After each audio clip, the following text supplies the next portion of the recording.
If you liked this clip, thank you for visiting the Light Novel Podcast channel. Remember to click like, subscribe, and the notification bell, in order to avoid missing the time when the Light Novel Podcast channel will upload the upcoming clip. If you find this story amusing, leave a comment under the video saying so and help each other like it to get to 1,000 likes for me. Let's listen to the rest of this sentence. The ad channel has extremely few likes and followers. Chapter 251 Boundary of the Underworld. Chapter 251 Boundary of the Underworld. Standing on the edge of the bottomless well, Sunny sighed and summoned the prowling thorn. Then, he commanded the dark wing to come to life and took a step into the emptiness. The dragonfly wings of his enchanted cloak were too fragile to rely on them alone in a situation that posed unknown risks. It was better to have a backup at hand.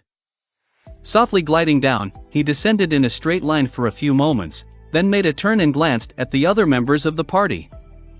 The golden rope had been thrown into the darkness. Nephi's, Yiffy and Castor were already climbing down, while Kai hovered near them, ready to draw his bow should anything attack the cohort. Cassie was by his side, holding the quiet dancer in her hand. The elegant rapier served as her guide as well as support, allowing the blind girl to make better use of the transparent wings. With it, she was able to zip around with considerable speed or stay in one place without any surface beneath her feet. Handy. Just like that, the cohort descended to the bottom of the ancient mine. Sunny was gliding down in a wide spiral, sometimes close enough to the wall of the well to touch it with his hand. He was slightly ahead of the rest of the group. When the distance between them grew too much, he would insert the dagger into a crack in the stone and wait for others, attached to the vertical wall like a strange insect. His shadow moved further and further down, exploring the darkness below. Despite the tension that permeated the air, in the end, nothing had attacked the group of descending humans. They discovered the reason for this unexpected respite at the bottom of the mine. Sunny was the first one to land on solid ground.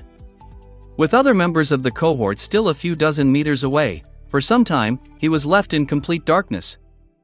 As soon as he took a step, something crunched under his foot. Looking down, Sunny saw a piece of pale bone. A few meters away from him, the remains of a giant skeletal creature laid broken on the ground. It resembled a snake with hundreds of tiny claws growing from its belly and a terrifying, round maw. Glancing up, he judged that the length of the dead abomination was enough to coil around the whole shaft of the mine at least several times. While Sunny was thinking, the other members of the cohort approached the ground. The light of their lantern memories fell on him, then shone further, revealing the remains of the colossal boneworm. Exposed by this light, a nimble shadow glided on the stone and attached itself to Sunny's feet. Nephi was the first one to jump down. Glancing at the repulsive nightmare creature, she outstretched one hand and asked, "Sunny?" He shook his head. "It's dead. Nothing is moving out here." Soon, all of them were on the ground. Gathering around the giant worm, everyone had the same thought. Fighting that thing on the vertical wall of the well would have been a true nightmare. Sunny didn't know how the members of the Lost Expedition had managed to defeat the terrifying creature, but was thankful to them. He would not have wanted to test the durability of the dark wing if that thing suddenly lunged at him from the dark. There was a disturbing question now in his mind, however. If the cohort of the First Lord was strong and capable enough to slay the stone abomination that used to guard the quarry and the worm that lived in the well of the mine, then was kind of a horror had killed them all in the end? With a dark expression on his face, Sunny turned away from the dead creature and walked into the darkness. Not too far from the corpse of the abominable worm, they stumbled upon an abandoned campsite. A makeshift fire pit was built on the rock floor, with 5 large stones surrounding it for the humans to sit on. A bit further, a low barricade was constructed out of the rubble, protecting the camp from unwelcomed visitors. The Lost Expedition had definitely been here. Since they had been walking, climbing, and running for the better half of the day, the cohort decided to settle for the night and continue the search tomorrow. Soon, the orange glow of a bonfire chased away the darkness.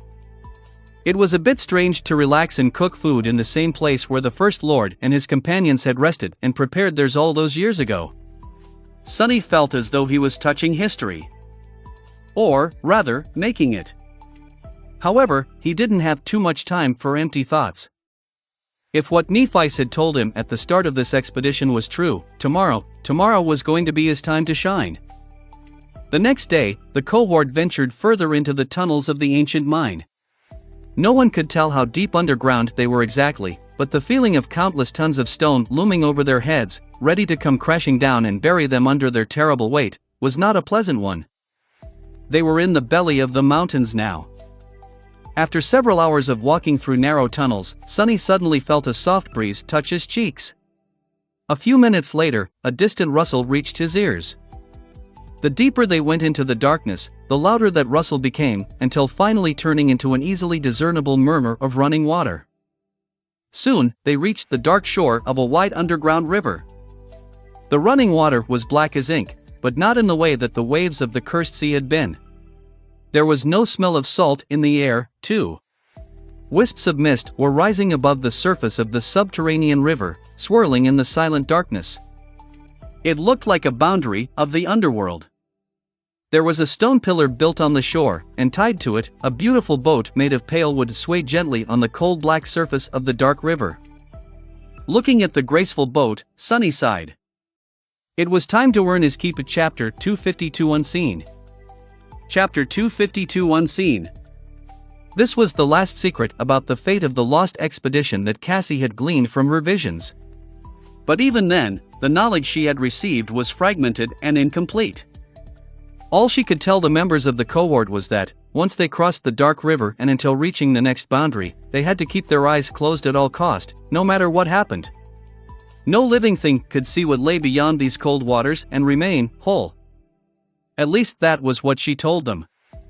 Cassie didn't really know herself what would happen if someone failed to follow that rule, but said that she had never felt more terror than in the short moment before the vision showing her the fate of the lost expedition had shattered and everything had grown dark. This was telling a lot, considering what kinds of horrors the blind girl saw in her vision routinely.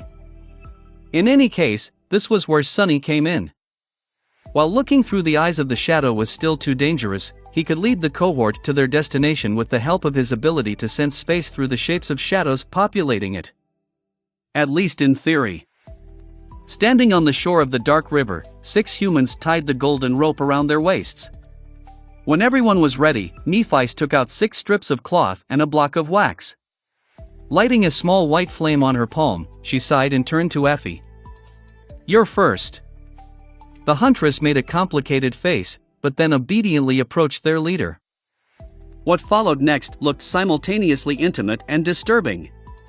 Using her flames to melt the wax, Changing Star gently took Effie's face in her hands and, after the huntress shut her eyes tightly, sealed them with melted wax. Then, she tied the strip of cloth around Effie's head to hold it in place. One after another, every member of the cohort went through the same procedure. When Sonny's turn came, he shifted slightly when Neff's cool hands touched his cheeks. A few moments later, he was blind. That is this how Cassie lives? Commanding his shadow to not see anything, Sonny was left in utter darkness. However, he still had it better than the blind girl. His shadow sense was still working, at least. With its help, Sonny could more or less tell what was where. This form of perception was vastly different from sight, but could serve the same purpose in a pinch, be it very poorly. If conditions were right. Luckily, he had practiced navigating the world with the help of nothing else but shadow sense in the past. This was how he had defeated the strange basilisk creature in the Dark City, among other things. Leading the group of staggering humans to the graceful boat, he helped them to board it and untied the rope holding it in place. Then, Sonny found the oar and pulled on it, propelling the boat across the dark river. Soon, cold mist shrouded everything around. The deeper into the mist they sailed, the more it felt like they were leaving one world behind and entering another. A much darker, much more ancient, much more terrifying world. No one felt compelled to speak, so the silence was broken only by the murmur of rushing water and the creaking of the wooden oar. "This is not too bad. Yeah. I am not scared witless, at all." Calming himself down with these silly thoughts, Sonny continued to guide the boat. However, one thing kept making him shiver. Being surrounded by mist and having to keep his eyes closed, Sunny couldn't help but remember the harrowing encounter with the being that appeared in a veil of fog and tried and lure him into gazing at it using a stolen voice. Was this where it came from? After some time had passed, he couldn't tell how much. No matter how hard he tried, Sunny suddenly sensed a solid mass in the distance. This was the opposite shore of the dark river. Soon, they were drawing near to it. As the bottom of the boat scraped against stone, Sunny jumped to the pier and tied the rope around the stone pillar. Then, he helped the others disembark. Turning his head, he sensed another shape swaying on the surface of the water. There was a second boat here, presumably the one First Lord and his companions used to cross. But unlike Nephi and her cohort, there had not been an oracle in their ranks. No one had warned them to keep their eyes shut. Maybe this was the reason why none of them had returned. Turning his back to the river with a strong feeling of unease, Sunny faced the mouth of the tunnel that led deeper underground. Letting out a resentful sigh, he slightly tugged on the golden rope and took a step forward. The other members of the cohort had no choice but to follow him. A few seconds later, they disappeared into the tunnel, leaving the shore of the silent river behind. As soon as Sunny stepped into the tunnel, he felt cold shivers running down his spine. Although he couldn't see anything about it, he could tell that it was different from the ones they had traversed earlier. This one still felt like it had been cut through the flesh of the mountains by someone or something, as opposed to being formed by a natural process. However, its creators were unmistakably different from the humans that had created the mine and the quarry outside. Everything about it was more pronounced, more skillful. The shadows populating the tunnel were different, too. They were much deeper, much darker. And much, much more ancient. Soon, the tunnel turned into a maze of wide passages, all filled with nothing but mist and silence. Another maze. Of course it's a maze. Everything in this damn place just has to be a maze. Before Sunny could finish the thought, though, he suddenly froze, paralyzed by fear. Because right in front of them, he felt the presence of a shadow that was different from all the others. A human shadow. Chapter 253 Without a Master. Chapter 253 Without a Master. The human shadow stood lonesomely in the mist, strangely aloof and motionless. As Sunny pulled on the golden rope to command his companions to stop, it shifted slightly and turned away, then became still once again. Sunny sensed a cold, dreadful feeling settle in his heart. The possibility of encountering another human in this dark and terrifying place was already unsettling enough. He did not consider even for a second that one of the members of the Lost Expedition could have survived down here, in the darkness, for all these years. Not unless they were no longer human. But even that was not the cause for the coldness and dread he felt. The real reason had nothing to do with logic and everything to do with his unique aspect. Because of it, Sunny sensed that there was something terribly, utterly wrong with the shadow. The feeling he got from it was one of eerie and utter wrongness. However, it didn't seem to be dangerous or hostile. Instead, it felt lost, empty, and mournful. The shadow was full of sorrow and anguish that he could not describe with words. Sunny was not that empathetic when it came to humans, but strangely, he couldn't help but share in the suffering of this lonely shadow. Maybe because, in a sense, they were kin. As he was observing the shadow, unsure what to do, it made a few steps in a random direction and then stopped hesitantly, lingering there without moving. Then, it walked back and froze once again. It was as though the shadow was lost. A few moments later, Sunny finally understood the nature of the deep feeling of wrongness he felt in the lonesome shadow. When he did, a cold shiver ran through his entire body. The reason why this shadow was so strange and eerie was because it wasn't connected to anyone. There was no human casting it. Not anymore, at least. The human that the shadow had once belonged to was gone, cut from existence by some unknown power. Sunny couldn't sense any bones anywhere, either. It was as if the human had not been killed, but simply erased. While the shadow remained to wander aimlessly in the mist for all eternity. What a terrible fate.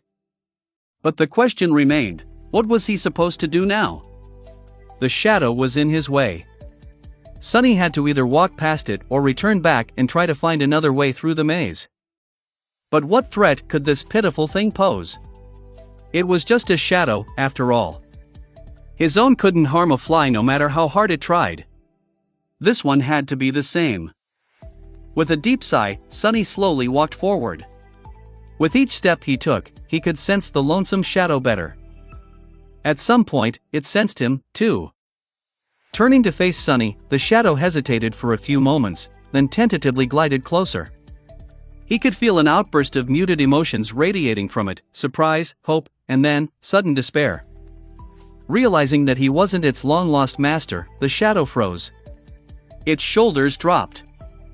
Sensing the deep well of loneliness, anguish and sorrow in front of him, Sunny tilted his head to the side. Then, following an impulse, he outstretched his hand to the shadow. "Here, take my hand. You don't have to be alone anymore." The shadow trembled, as if it heard his silent invitation. Then, it lingered for a few moments and approached him with uncertainty. Finally, it raised its hand and tentatively placed it in the hand of his own shadow. A moment later, it disappeared. Sunny sighed. "Your shadow grows stronger." Diving into the soul sea, he walked along the rows of silent shadows standing on the surface of the tranquil water. And there, just as he had expected, he saw a new one. A shadow of a graceful young woman was standing among them, as motionless and still as the rest of them. Her anguish, sorrow, and loneliness were gone. The shadow seemed to finally be at peace. Sunny looked at her for a few moments, his heart heavy. Finally, he said, "Welcome. Rest now. Your nightmare is over." With that, he left the silent sea and sighed again. Standing in the darkness with his eyes sealed shut, Sunny remained motionless for some time. Then, he pulled on the golden rope and led the cohort further into the mist. Sunny didn't know how long they wandered around the dark maze. More than once, he had ended up at a dead end and had to search for another path. It was hard to not lose track of all the turns of the twisting tunnels, but he had somehow managed to stay on track. On the way, he had found 3 more shadows. Each of them was just like the first one, lost and lonesome. And just like the first one, they eventually took his hand and were absorbed into his soul sea. The 4 of them, 1 young woman and 3 men, now stood silently together, united once again even though their masters were long gone. Seeing them together gave Sunny a little solace, no matter how misguided it was. There were 5 stones arranged around the fire at the campsite left behind by the lost expedition, hinting that 5 people had descended into the ancient mine. 4 of them had eventually perished in this eerie, dark place. But no matter how hard Sunny searched, he couldn't find the 5th shadow. The First Lord himself was not here. Could it be that he had somehow managed to survive and leave the maze of mist? At some point, Sunny felt someone pull on the golden rope. Turning around, he walked a few steps back and stopped near Cassie. Feeling his approach, the blind girl raised her hand and pointed at one of the tunnels. Understanding what she wanted to say, Sunny led the cohort in that direction. Soon, the sound of rushing water reached his ears. Some time later, they came to the shore of another subterranean river. They had reached the second boundary, Chapter 254 The First Lord. Chapter 254 The First Lord.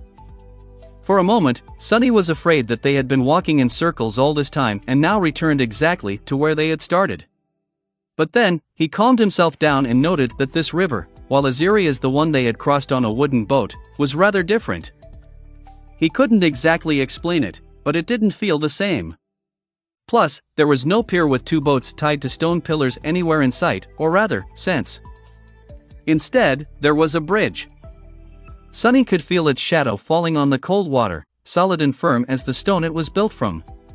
The bridge arched over the river, leading far into the distance.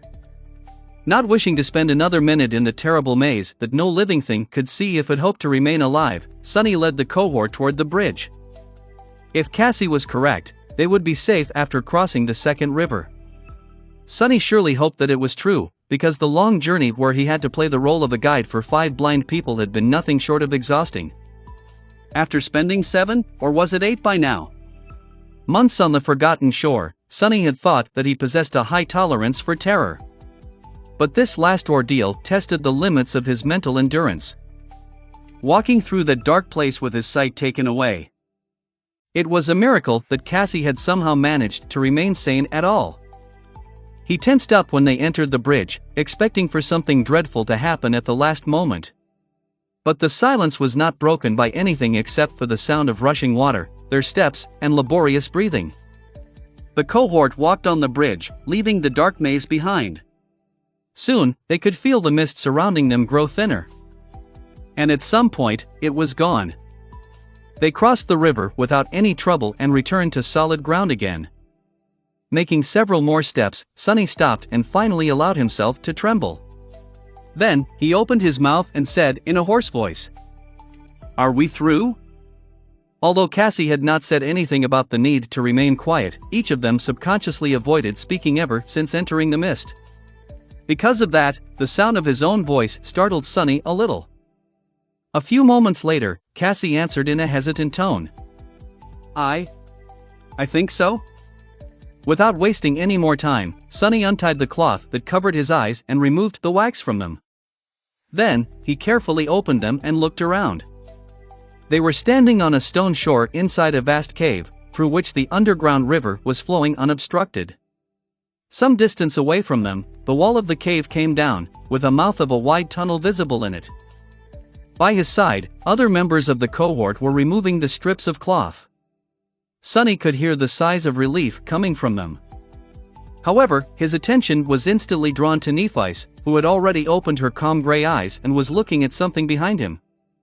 Turning around, Sonny followed her gaze and froze. Just a few meters away from them, on the shore of the dark river, he saw a human skeleton. It was sitting on the cold stones, its back straight, facing the water. Unlike the ferocious undead from the catacombs of the Dark City, this one was tranquil and untouched by the corruption of the Forgotten Shore. This was the place where the first lord of the Bright Castle had died.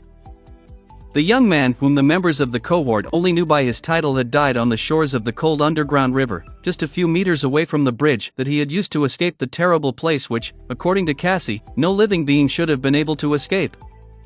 Somehow, he had survived even without knowing that anyone entering the mist had to keep their eyes closed at all times. But in the end, the wounds he had received there, or somewhere up ahead, perhaps, turned out to be too grievous. Before the last vestiges of life abandoned him, the young man, the first lord who had wrestled the Bright Castle from the nightmare creatures, created a safe place for the humans sent to the Forgotten Shore to live, and lead an expedition to find a way out of this cursed place, sat down and looked in the direction of the misty, dark maze. The place where his friends and companions had died, leaving him alone in the darkness of this forsaken underworld. Looking at the skeleton that sat quietly on the shore of the river, Sonny couldn't help but feel a deep feeling of awe and sorrow. He had never met this young man, but somehow, it felt as though they knew each other very well. Everything that humans had on the Forgotten Shore was thanks to his bravery, power, and skill. What a shame that he had died here, in this lonesome place, with no one to share his last moments and tell the tale of his last deeds. The skeleton was strangely well preserved. It was sitting with its legs crossed, back straight, its hands resting on the hips, as if meditating. The skull of the First Lord gazed at the river with the dark cams of its empty eyes, strangely calm and at peace. What Sonny noticed, though, was not the whiteness of the bone nor the eternal grin of the bare skull, but a thin strip of light metal resting on it like a humble crown. There was a single bright gemstone on the metal band, placed right above the middle of the skull's forehead. After the six of them gathered around the remains of the First Lord and stood there for a while in silence to express their respect for this extraordinary human, Nephis sighed and approached the skeleton. Gently, she took the strip of metal and removed it from the First Lord's head. A moment later, the band suddenly broke into countless sparks of light, which then disappeared, absorbed into her soul core. Sonny's eyes widened. The crown of the First Lord was a memory. Chapter 255 Dawn Shard. Chapter 255 Dawn Shard. As the last spark of light disappeared, Nephis tilted her head to the side and remained silent for a few moments. Then, she lowered her gaze and said, addressing the First Lord, "Thank you." She hesitated, as though wishing to say more, but eventually just took a step back. Kai, however, wasn't that reserved. Bowing deeply, he remained with his head down for a while, then straightened his back, looked at the skeleton, and voiced something that a few of them must have been thinking. "Thank you. We will finish what you started." His words echoed above the cold water, eventually disappearing into the darkness. A heavy silence settled above the shore of the underground river. A few seconds later, the charming archer turned to the rest of them and asked with uncertainty, "I think, should we bury him?" The members of the cohort looked at each other. Before anyone could voice their opinion, though, Sonny suddenly spoke. "No. Just leave him as he is. He wanted to be closer to his friends when he died, so just don't touch him." With that, he turned his head and looked away. Since the First Lord died outside of the terrible maze, his shadow was gone, too. Now it was just dumb and empty, like most shadows cast by inanimate objects. He had not shared in the harrowing fate of his companions, which meant that Sonny couldn't help him reunite with them, even slightly. Neither could they bring the remains of the First Lord back outside, to bury him near the girl who had died in the quarry. It was better to just leave him be. Forget about it. Think of something else. Sonny had other matters to consider, anyway. That strange memory that Nephi had absorbed, he had never even heard of a memory that could exist outside of someone's soul. Had the First Lord somehow relinquished the ownership of it, or was this a quality that all shard memories possessed? And it was, without a doubt, another shard memory just like Effie's spear and his own stalwart blade. That memory was the reason why Changing Star had ventured on this expedition, to begin with. The thing that was supposed to somehow give her a chance of defeating Gunlog. Sonny stared at Nephi, then said, "That headband, what is it called?" "No, actually, let me guess. Dawn Shard? Dusk Shard?" Neff looked at him and didn't answer. Her ivory face was calm and inexorable. Sonny grinned. "Full of secrets, are we?" A hint of some deep, sharp emotion appeared in her cold gray eyes. A few moments later, she said, "Weren't you the one who made it clear that you don't want to be a true member of this cohort? You chose to be a hired blade yourself, did you not? Why should I share my secrets with you?" Sonny remained silent for a bit, then sighed. "Well, fair enough. I did, and you have no good reason to share anything with me." Suddenly, Nephi smiled. "You can change your mind, you know. If you do, I'll naturally tell you everything." He stared at her for a while, then shook his head. No need. Answer me one question, though. How exactly is that thing supposed to help us defeat Gunlog?" Changing Star lingered for a bit, then simply shrugged. "See for yourself." A moment later, the headband left behind by the First Lord weaved itself from sparks of light on her forehead. The bright gemstone in its center softly gleamed. And then, something about the world around Sonny changed. What? He blinked a couple of times, then slowly lowered his gaze and looked at the fabric of the puppeteer's shroud. Or, rather, on the spell weaved beneath it. What he saw left Sonny breathless. The 5 glowing embers that served as nexuses for the complicated pattern of ethereal strings permeating the memory suddenly shone brighter. Much brighter. In fact, their radiance was now almost as intense as of those inside the black onyx armor he had purchased at the memory market. Which was an ascended memory. What the hell? Pulling on the thread tied around his neck, Sonny fished out the blood blossom from under his armor and stared at it, perplexed. The 2 embers inside the intricate pendant had become much brighter, too. Not knowing that Sonny had the ability to peer into the inner weave of memories, Nephi explained. The Dawn Shard possesses a single, but also singularly powerful enchantment. It empowers all memories around it. The area of effect of the enchantment is very large, but the enhancement it provides is ever larger. You don't say. Staring at his memories, Sonny felt as though he was on the verge of being dumbstruck. Singular was the right word to describe the effect of the Dawn Shard. He had never heard of a memory being capable of rising the power of another one by almost an entire rank. Wait, did she say, all memories? All memories, all of them, in a very large radius? Impossible. With that crown on her head, Nephice would not only be able to stand a chance in a fight against Gunlog, but also make each one of her followers so much more dangerous. She would become a perfect general for a small army of Awakened. But wasn't there something wrong with that statement? Sunny frowned. All memories, hold on. All? Glancing at Changing Star, he asked. So that thing makes every memory around you vastly more powerful? Nephice gave him a silent nod. Sunny's frown deepened. Then do you not see a problem here? Won't it enhance the damn golden armor of Gunlog's, too? How exactly does it give you a chance against him, then? She lingered for a few moments, then smiled slightly. It would not, would it? But, hey, do you want me to tell you another secret? Sunny glared at her without saying anything. He knew better than to get himself into such a clumsy trap.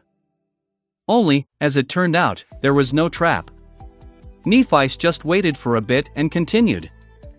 It will help me because the golden armor Gunlog wears is not a memory. Before he could say anything, she added. In fact, it is an echo. Chapter 256 True Reason. Chapter 256 True Reason. Sunny was silent for a while. An echo, that weird golden armor was actually a copy of some strange corrupted nightmare creature? What kind of creature took the shape of an armor? But then again, the fact that it looked like an armor didn't mean that it was all it could look like.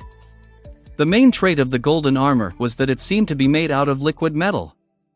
That metal always flowed and moved around, enveloping Gunlog's body like a second layer of skin. The only thing that never changed was the mirror-like surface that served him as a face. It wasn't impossible to imagine that the massive living metal was, in fact, not a memory but a bizarre echo. Not impossible, but a bit of a stretch. Glancing at Nephice, Sunny asked. How do you even know this? She hesitated for a few moments, then said. You already know that we have an ally inside the castle. She was the one who told us. That mysterious spy again. Sunny became even more convinced that this person was of a very high rank among the Bright Lord's servants. Only someone extremely close to him would know such an important secret. In fact, Sunny expected that the paranoid tyrant would never let anyone learn of it. Why would one of Gunlog's most loyal minions help his enemy? Was it all an elaborate trap orchestrated by the Bright Lord himself? Looking at Changing Star with a deep scowl on his face, he asked. Can this ally of yours even be trusted? If he was right in his guess about the identity of the spy, well, things would become complicated. She was silent for a while, then said evenly. Trusted? Not really, never, actually. However, we can trust in the information that was provided to us. He raised his eyebrows. And why is that? Nephice shrugged and then answered, her voice indifferent. Because I am the only chance anyone here has of ever getting out of this cursed place. And Gunlog is not. Interesting. So, one of the top ranks of the Bright Lord's forces was an opportunist who desired to return to the real world desperately enough to risk betraying the ruthless tyrant. That person had been loyal to Gunlog because there was no better alternative, but then changed sides once the last daughter of the immortal Flame Clan appeared like a miracle and promised to save the people of the Forgotten Shore. That ally of hers was either swayed by Nef's rhetoric like the rest of the unfortunate fools in the Dark City, or was confident of ending up among the few lucky people who would actually have the chance of surviving what was about to come. Or just knew something that Sunny did not. In any case, Changing Star seemed to be confident in the information the spy provided, so he did not see the point of doubting it. She wasn't any more naive or trusting than he was, after all. Nephice had learned the art of cynicism from the best. Kai, who had been listening to their conversation with a fair bit of curiosity, suddenly cleared his throat. I am very sorry to interrupt you guys. But I just wanted to ask, since we have found the remains of the First Lord and came into possession of this memory you were discussing, does that mean that the expedition is over? Have we actually accomplished our goal? Really? That, indeed, would seem to be the case. However, Sunny knew better.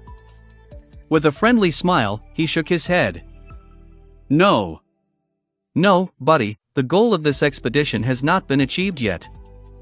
The charming archer looked at him with surprise. But, didn't we get the thing that will help us defeat Gunnulf? Nephice was staring at Sunny too, a subtle smile on her lips. Yeah, Sunny. What else do we have to do? Do tell. He grinned. Well, it's very simple, really. Yes, you told us that the reason for this adventure of ours was to find the means of overthrowing the Bright Lord, and it certainly was a reason. But it's not the whole reason, is it? Cassie turned her head slightly to listen to him and sighed. Castor's face, meanwhile, had turned grim. Effie didn't seem to care one way or another. Nephice, on the other hand, just smiled wider. What is the whole reason then? Sunny gestured at the mouth of the tunnel in front of them. To finish what the First Lord had started, of course. Kai was looking between him and Changing Star, unsure of what was going on. What do you mean? Exactly? Sunny shrugged. Think about it, Kai. We saw the same map. What were the symbols drawn at the very edge of it, near the place where the First Lord's expedition had disappeared? The charming archer frowned. There were 3 of them? A crown, a question mark. And a red cross? Sunny smiled. Exactly. There were 6 crosses drawn on the map, each marking one of the headless statues. 2 to the east of the Dark City, 1 to the north, 1 to the west, and 2 to the south. We had visited one of the 2 statues situated to the south already. That's where the spider matriarch had weaved her nest. He turned to Nephice and said, his smile gone. So the truth of it all is that the First Lord never really intended to find a way through the Hollow Mountains, isn't it? He wasn't a fool who would do something so misguided. No, he came to this godforsaken place for the same reason that we are here. To find the last statue. Changing Star was silent for a bit. When the silence was on the verge of growing uncomfortable, she suddenly said, That is correct. Kai stared at her in astonishment. But, why? No, wait, what's so important about that statue? Nephi sighed. This is something that people can only volunteer to do. Anyone who doesn't wish to proceed can stay behind and avoid risking their lives in the battle. In fact, some of us probably should. She turned to face the tunnel, remained silent for a bit, and then said, Yes, somewhere up ahead lies another ancient statue. There will be a powerful creature guarding it. I don't know what that guardian is, exactly, but we have to kill it. Anyone who is willing to fight can join me. Others can stay back and wait for my return. She glanced at the members of the cohort and added, However, if you do join me, you'll have to follow one simple rule. No matter what happens, it's imperative that you don't deliver the final blow to the creature, unless you have reached and touched the statue first. Chapter 257 Nightmare Champion. Chapter 257 Nightmare Champion. So that is how it works. Initially, Sunny had suspected that the mysterious shard memories were just rewarded to those who managed to slay certain powerful nightmare creatures who dwelled close to the headless statues. The truth, however, turned out to be more complicated. The creature itself, most likely, did not even matter. It was the act of vanquishing a powerful foe after coming in contact with a statue that summoned the memory from oblivion. That was why they had received the Midnight Shard, before even learning about how important these ancient monuments were. Sunny, Nephice and Cassie had taken shelter atop the statue of the ancient knight and killed the carapace demon long after. But no, that didn't make a lot of sense. If this was true, Sunny would have received another shard memory after defeating the Corpse Eater. So, not any powerful abomination would do. Each statue seemed to have a nightmare champion tied to it by some invisible bond. The carapace demon, whom the creatures described as cursed soldiers of the Fallen Legion used to obey, was connected to the statue of the knight. The Iron Matriarch was tied to the statue of the hunter. Which statue had the Dawn Shard come from? The builder, whose monument had somehow come to life and was now wandering the forgotten shore. Rumors said that the First Lord chased it around the labyrinth for a long time, after all. But somehow, Sunny felt that the metal headband had nothing to do with the walking colossus. So many questions. How many champions were still around, anyway? Nephi had not even tried to search for one tied to the builder, nor for one tied to the priestess. How many shard memories were already in the hands of humans? Among the members of the cohort, there were now 3. And they were about to challenge some abominable horror for a chance of receiving the 4th one. Why do I even assume that there are only 3? Sunny tilted his head. Indeed, the fact that he had only seen the Midnight Shard, the Zenith Shard, and the Dawn Shard did not mean that Changing Star had not gotten other ones already. Not counting the memory they were currently hunting, 3 more were unaccounted for. How many had she found already? He smiled darkly. Well, it's going to be revealed sooner or later. Right now, however, there is a more pressing issue. Glancing at Nephi, he asked, "What happens if I get the memory?" As you reminded so astutely, I am not one of your lackeys. That would throw a wrench in your plans, wouldn't it? Sunny couldn't imagine Changing Star leaving something that important to chance. However, to his surprise, she just shrugged. "Keep it, if you want." He frowned. Why was Nephi so nonchalant about the possibility of a shard memory falling into his hands? Wait, why was she so indifferent about him already possessing the Midnight Shard? One possible explanation was that it didn't matter who held the shard memory as long as it was in human hands. The other explanation made Sunny very uncomfortable. Maybe she was just sure that fate would push the 2 in the same direction. If this was true, then it didn't really matter which one of them possessed the shards. He lingered for a bit, then shook his head and said, "Well, what are we waiting for? You didn't really expect any of us to stay behind while others fight, right? Let's go and hunt this monster." Honestly, while Sunny couldn't even imagine what type of terrible creature guarded the hidden statue, he was almost excited to find out. He wanted to see what the 6 of them were capable of under the miraculous effect of the Dawn Shard. Himself in particular. Eventually, they arrived at a vast cavern situated somewhere in the depths of the Draconian Mountains. The cavern was large enough to fit the entire Bright Castle and the hill it stood upon inside of it. Witnessing its size, Sunny got an inkling that there was a reason why these mountains were called hollow. As his sight pierced the darkness ruling over the vast cavern, Sunny couldn't help but feel a deep sense of awe. The floor of it was covered by black sand, while its walls glistened like obsidian. In the center of the cavern stood a giant pillar of dark stone. It was surrounded by massive scaffolds, which nevertheless looked tiny and insignificant on its surface.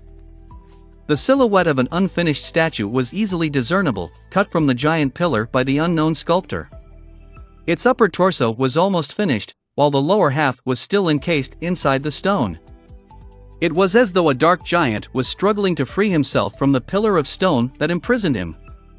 With a feeling of surprise, Sunny realized that he recognized the details of the unfinished giant's armor and shield. They were eerily similar to the armaments that the Black Knight guarding the ruined cathedral wore. And to the ones the stone saint wielded, too. Looking up, he made sure that the head of the giant statue was missing. Of course it is. All of that only took a fraction of a second. Then, Sunny hastily looked down, trying to notice the guardian of this obsidian cave before the creature noticed them. But it was too late. As soon as the members of the cohort entered the cavern, something moved in the darkness at the base of the statue, and then stepped forward. Sunny shivered. Damnation! Standing on the black sand, a monstrous creature that resembled a cross between a lion and a raven stretched its numerous limbs. Its body was pale as a corpse, while its head and chest were covered with dark feathers. It was massive in size, with muscles rolling like steel cables under the skin. The creature had 2 powerful hind legs and 6 more protruding messily from its wide chest, each ending with a set of deadly claws. But the most terrifying feature it possessed was a long, jagged black beak. It was a spire.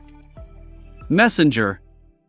That was all Sunny had time to yell before the vile abomination lunged forward, exploding into a whirlwind of hunger, madness, and death. Chapter 258 Herald of the Crimson Terror.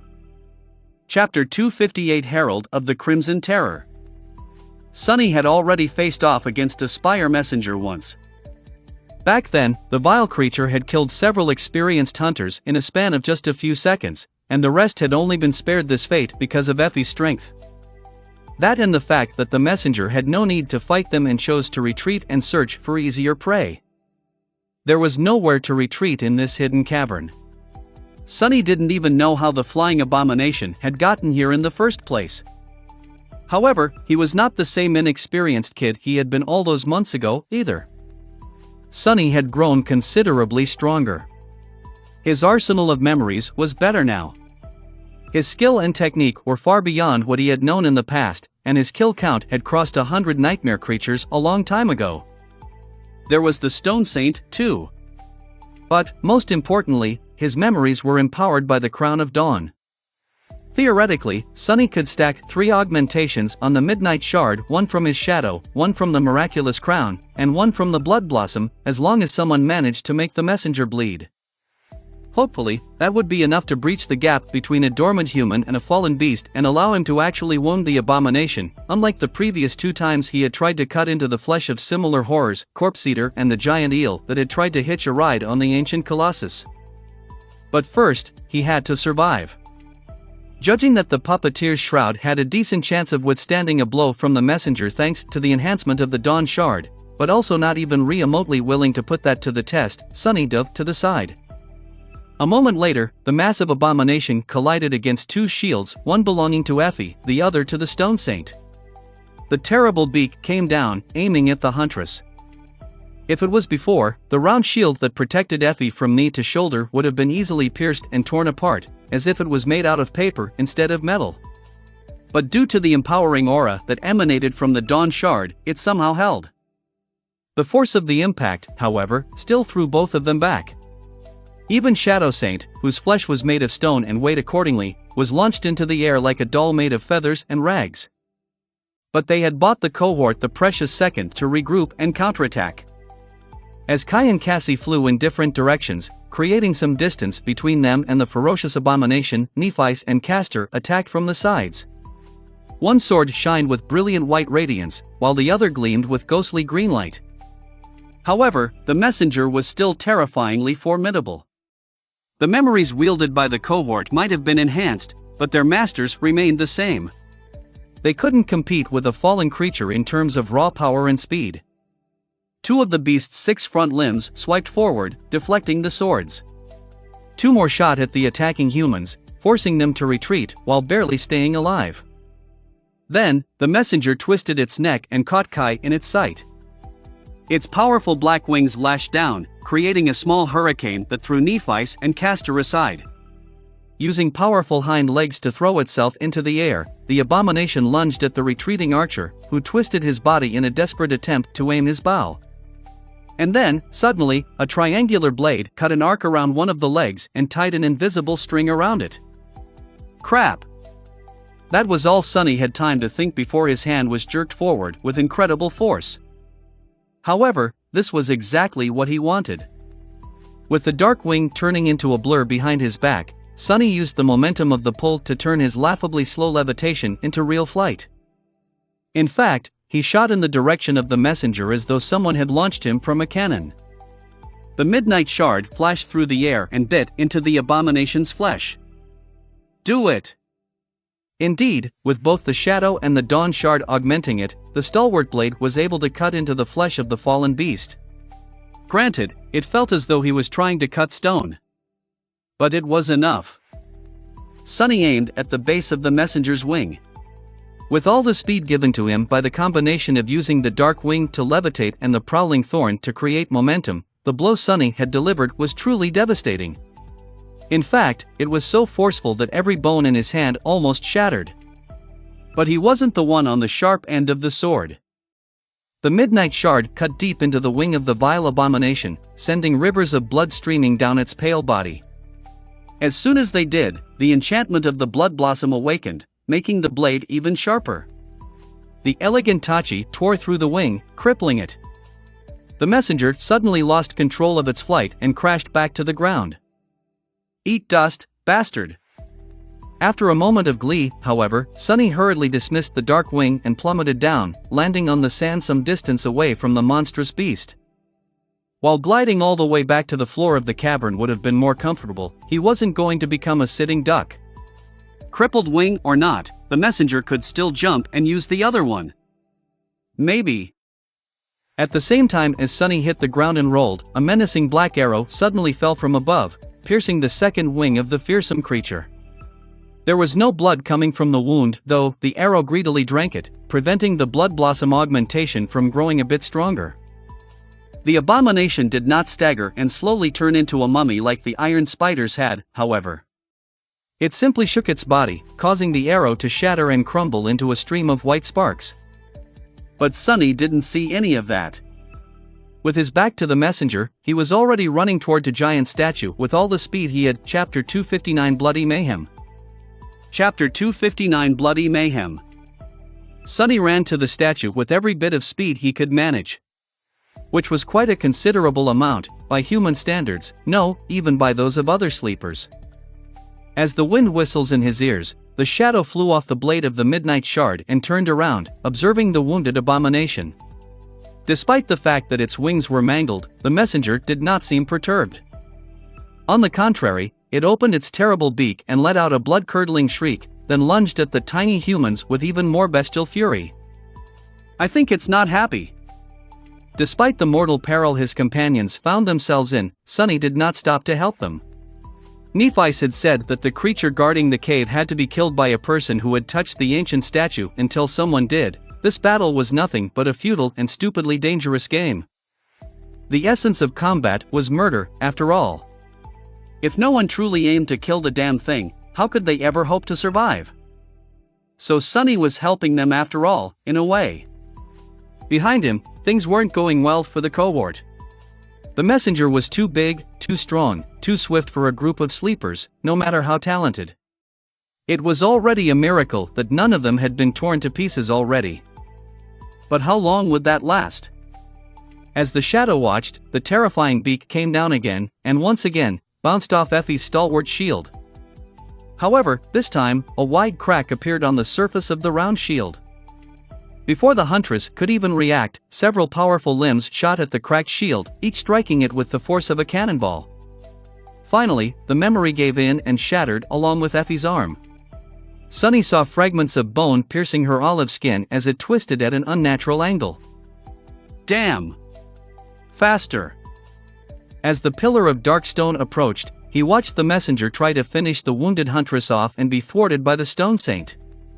Simultaneously, Nephi managed to penetrate the barrier created by the creature's front limbs.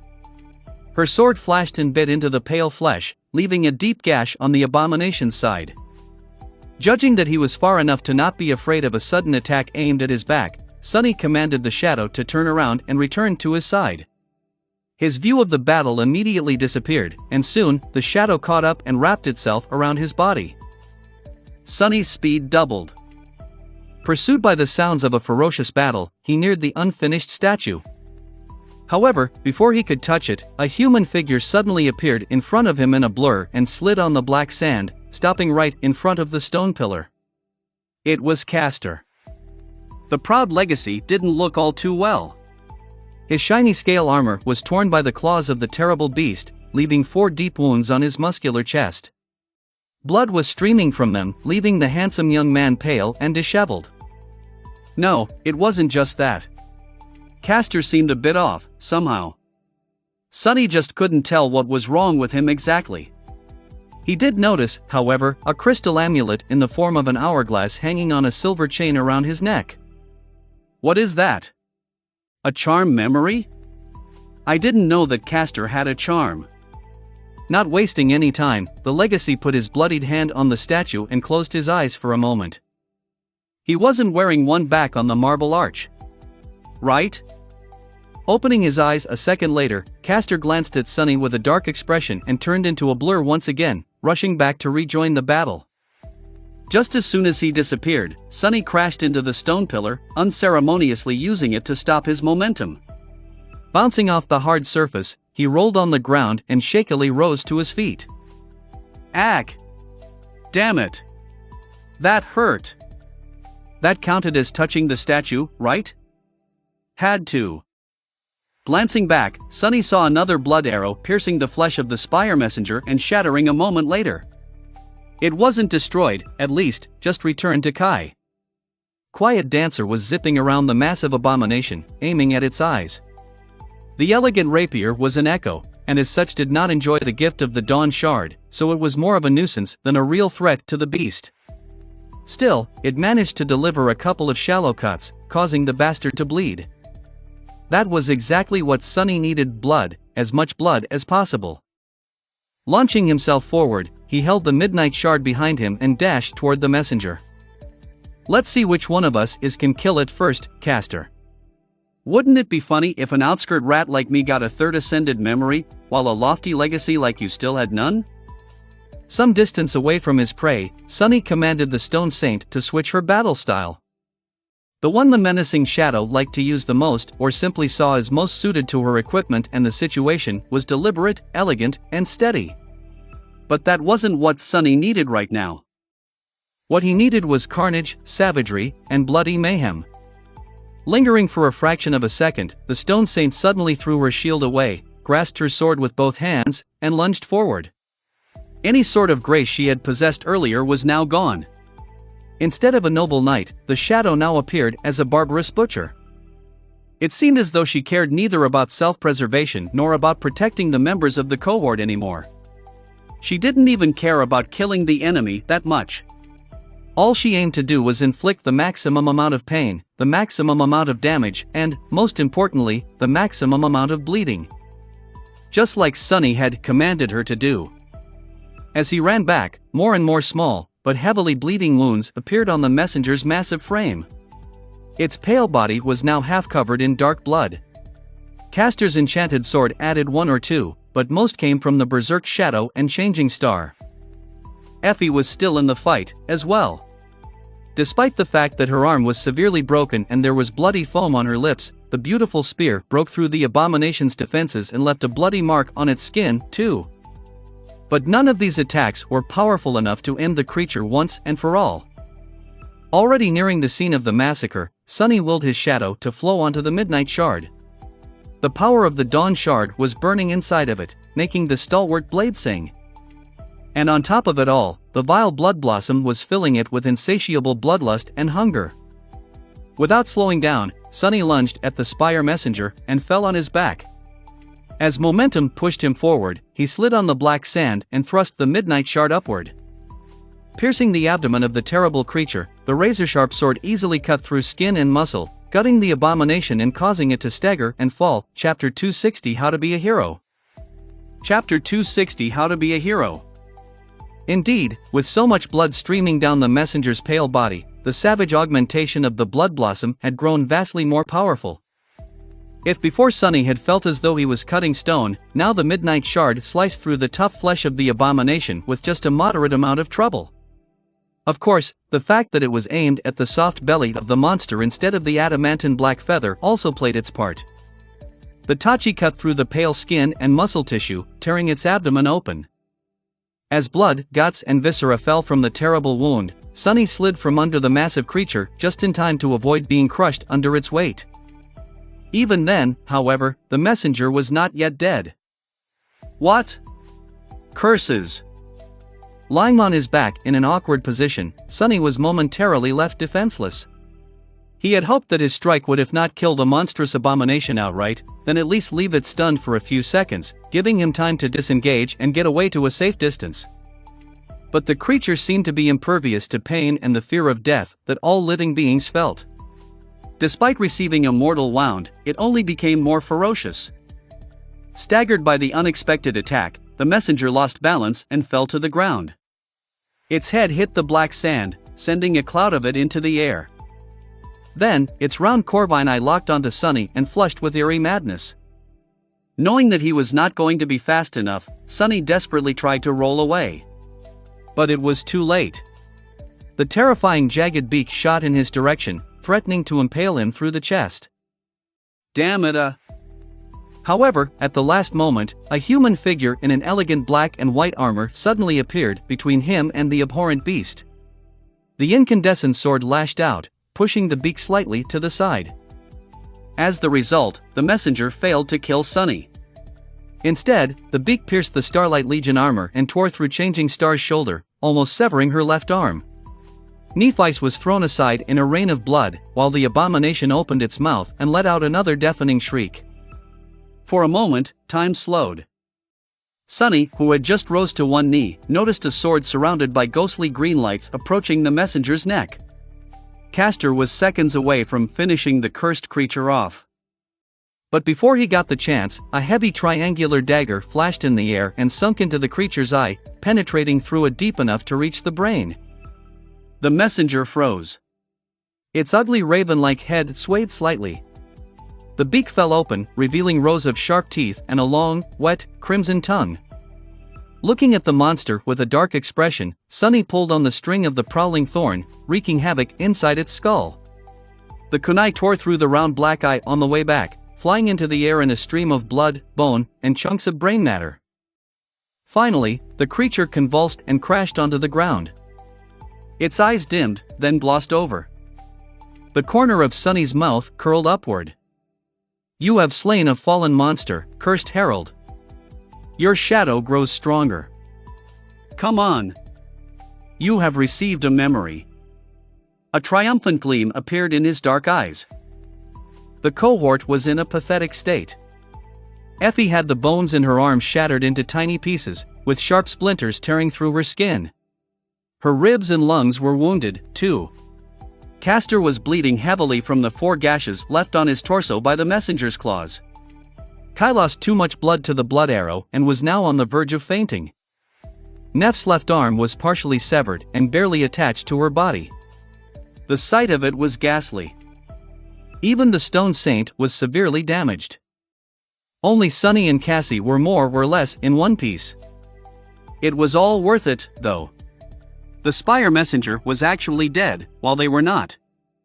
Lying on the black sand, Effie suddenly laughed. Sunny gave her a strange look. "Have you lost your mind? What are you laughing at?" The huntress shrugged, then grimaced from pain. "Oh, it's just... I was thinking whether we are legendary heroes now or just, fools of legendary proportions. All of us in the outer settlement, the castle too, I guess, heard the stories about the incredible exploits of the first cohort hundreds of times. Killing a Spire messenger who made its nest in the throne room, and all that. But I never once thought that I would actually do something that impossible as well." She grew silent, and then added, "It's weird." Sunny sort of understood her feelings. However, he wasn't going to admit it. He didn't want his name to ever appear in the same sentence as the word hero. After everything he had experienced, Sunny had become allergic to it. He sighed. "You do know how one becomes a mythical hero, right? It's really easy, you just have to do something outlandish and then die. The death part is the key, actually. So I would rather not be a hero, ever." With that, he stood up and tiredly dismissed his battle memories and the Stone Saint. Since only Cassie and he were unscathed, it fell to them to help everyone treat their wounds. Well, in this case, they just had to make sure that no one died before Neff summoned her flames and healed everyone. Sunny wasn't sure that she'll be able to remain conscious after that, though. Walking over to their leader, he sat down, looked at her, and then asked, "Are you stupid? Why did you do that?" She glanced at him with her usual indifferent expression, straightened her back, and said, "What do you mean?" Sunny sighed. "Why did you get between me and the messenger? Look at the state you're in." She looked at him, then shrugged with one shoulder. "I can heal myself, remember? You can't." He shook his head. "I also remember that my armor is 2 whole tiers above yours. Chances are, I wouldn't be even wounded that terribly." Nephice was silent for a bit. Then, she simply said, "Too risky." Sunny couldn't help but laugh. Gods! I just don't get you. I really don't. You are so morbidly cunning sometimes, but other times, you are so stupidly naive. It doesn't make any sense. Changing Star did not respond for a long time and just stared at him. When she responded, her tone was as flat as usual. Right back at you. Chapter 261 Moonshard. Chapter 261 Moonshard. Sometime later, Sunny found the time to dove into the Soul Sea and take a look at the new memory he had gotten. It was a heavy round shield forged from dull, lusterless, dark steel. Inside of it, visible only to him, a complex weave of ethereal strings shone with stark radiance. Memory, Dusk Shard. Memory rank, Ascended. Memory tier, 2. Memory type, Weapon. Memory description, forged from a shard of a fallen star, this shield contains the weight of the heavens. Depending on the heart of its wielder, it can be light as a feather or heavy as regret. Memory enchantments, Indomitable. Enchantment description, following the will of its master, the Dusk Shard can change its weight. Sunny frowned. This enchantment, at first glance, it seemed very unassuming. People usually thought about the weight of their weapons only when they considered how much endurance they would need to wield them. In that regard, the lighter the weapon was, the better. A light weapon could allow a person to fight longer without growing tired, which often meant the difference between victory and defeat. However, things changed when it came to the Awakened, who often possessed inhuman strength and endurance. Light weapons had their role to play, but more often than not, what you really needed was force. And the more mass something had, the more force it could produce. In the past, Sunny had only considered shields as a defensive tool. But after watching Effie and Stone Saint use them in battle, he realized that in the hands of a trained warrior, a shield could be as destructive and deadly as a sword. Sometimes much more so. Just imagining Effie bashing someone with a shield that weighed a few hundred kilograms sent shivers running down his spine. Not to mention that the weight could be changed on the fly, making it light to maneuver faster, then turning it into an improvised siege ram at the right moment. But even in terms of pure defense, a shield that could be turned into a literal wall was priceless. He could see a monster, such as the Spire Messenger, colliding with it, and simply bouncing off in the chorus of shattering bones. Maybe. Granted, Sunny never trained with a shield, and the sword he used demanded 2 hands to be wielded properly. But where there was a will, there would be a way. With a slight smile, Sunny summoned the Dusk Shard. The sparks of light appeared in a whirlwind around his arm. A few long seconds later, the silhouette of a large round shield weaved itself into reality. After a few more seconds, and the memory was fully formed. How and I, oh crap! With a surprised yelp, Sunny staggered and toppled over. Luckily, he fell on top of the dull iron shield, otherwise, he might have been crushed under its weight. This is so heavy. The damn thing was heavier than he had ever expected. In fact, it was probably too heavy for him to even lift, let alone carry around. The members of the cohort glanced at Sunny, who was struggling to stand up, with perplexed expressions. Gritting his teeth, Sunny rose to one knee and awkwardly tried to lift the shield off the ground. However, no matter how hard he tried, he only managed to drag it by a few centimeters. Curses! Alright, I admit it. It's too damn heavy.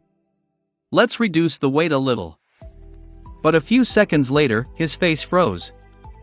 This can't be. No way. However, the truth was hard to deny. He couldn't change the Dusk Shard's weight at all. The enchantment that was supposed to allow Sunny to do that was there, but it required him to actively manipulate the soul essence, shadow essence, in his case, to access it. The most powerful enchantments were all like that. And the higher a memory rank, the more probable it was for the enchantments it possessed to be really powerful. The problem was that sleepers had no way to control and manipulate their soul essence. Sunny didn't know whether to laugh or cry. What were the chances of him coming to possess not 1, not 2, but 3 whole ascended memories, only to find out that 2 of them were completely unusable, while the third one required him to somehow become a master marksman to avoid dying from blood loss? Damn it! Damn it all! but especially damn that damned fated attribute. While Sunny was grinding his teeth in outrage, Effie approached him and glanced down from her considerable height. Then, she leaned forward, took the dusk shard by the rim, and lifted it along with Sunny from the ground, seemingly without too much strain. "That's it, then? The memory you got from the pale bastard?" Finally, standing up with the help of the huntress, he stared at her for a long time, his expression unreadable. Then, he suddenly smiled. "Yes. By the way, Effie. We're friends, aren't we? See, I couldn't help but notice that your shield memory was destroyed in that last fight. How about?" She rolled her eyes. "Wait, don't tell me. Sunny's Shady Emporium is open for business again?" He blinked a couple of times, then grinned. "Why yes. How did you know?" The huntress glanced down at the heavy shield, squinted, and said in a cautious tone. "Well, what do you want in exchange?" Sunny thought for a bit. "That bottomless bag of yours. And 2 other awakened memories." Before Effie could come to a decision, though, Nephice interrupted their conversation. Coming closer, she glanced at the huntress first, then at Sunny, and finally at the shield. Finally, she asked, "How about giving it to Effie in exchange for another ascended memory? One more suited to your technique." Sunny dismissed the dusk shard and hesitated for a bit, looking at Changing Star with doubt. Was this her ploy to get the shard memory from him? If she had an ascended memory all this time, why had she been hiding it? And where could she have gotten one, to begin with? After a while, he said, "I don't know. Show me the memory, and then we'll decide." Nephice silently stepped closer and took his hand. Then, a spark of energy traveled from her body to his. The spell whispered, "You have received a memory."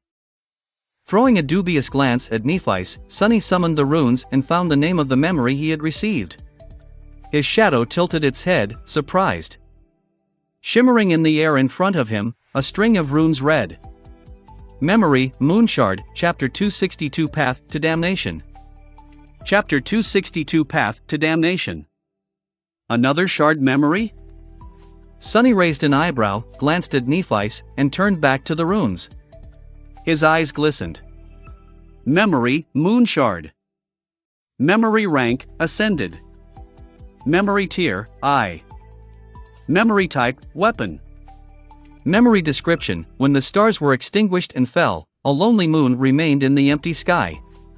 With no sun to shine upon it, the moon grew dim, withered, and died. As the last remnants of moonlight were devoured by darkness, one small shard was forged into the subtle blade. Memory enchantments, Unseen. Enchantment description: forged from moonlight, this blade appears in the hand of its wielder without delay. Sunny's pupils widened slightly. With a tense frown, he summoned the Moonshard.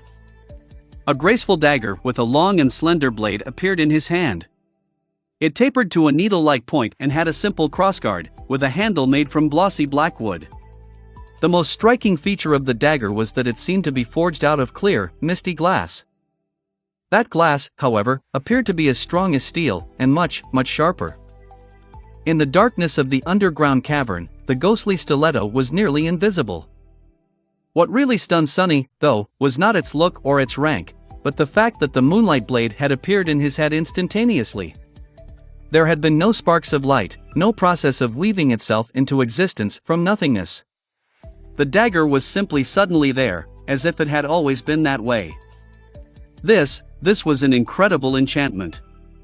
It might not have seemed that powerful, but Sunny instantly understood that there was a lot more to this simple trait than most people would assume.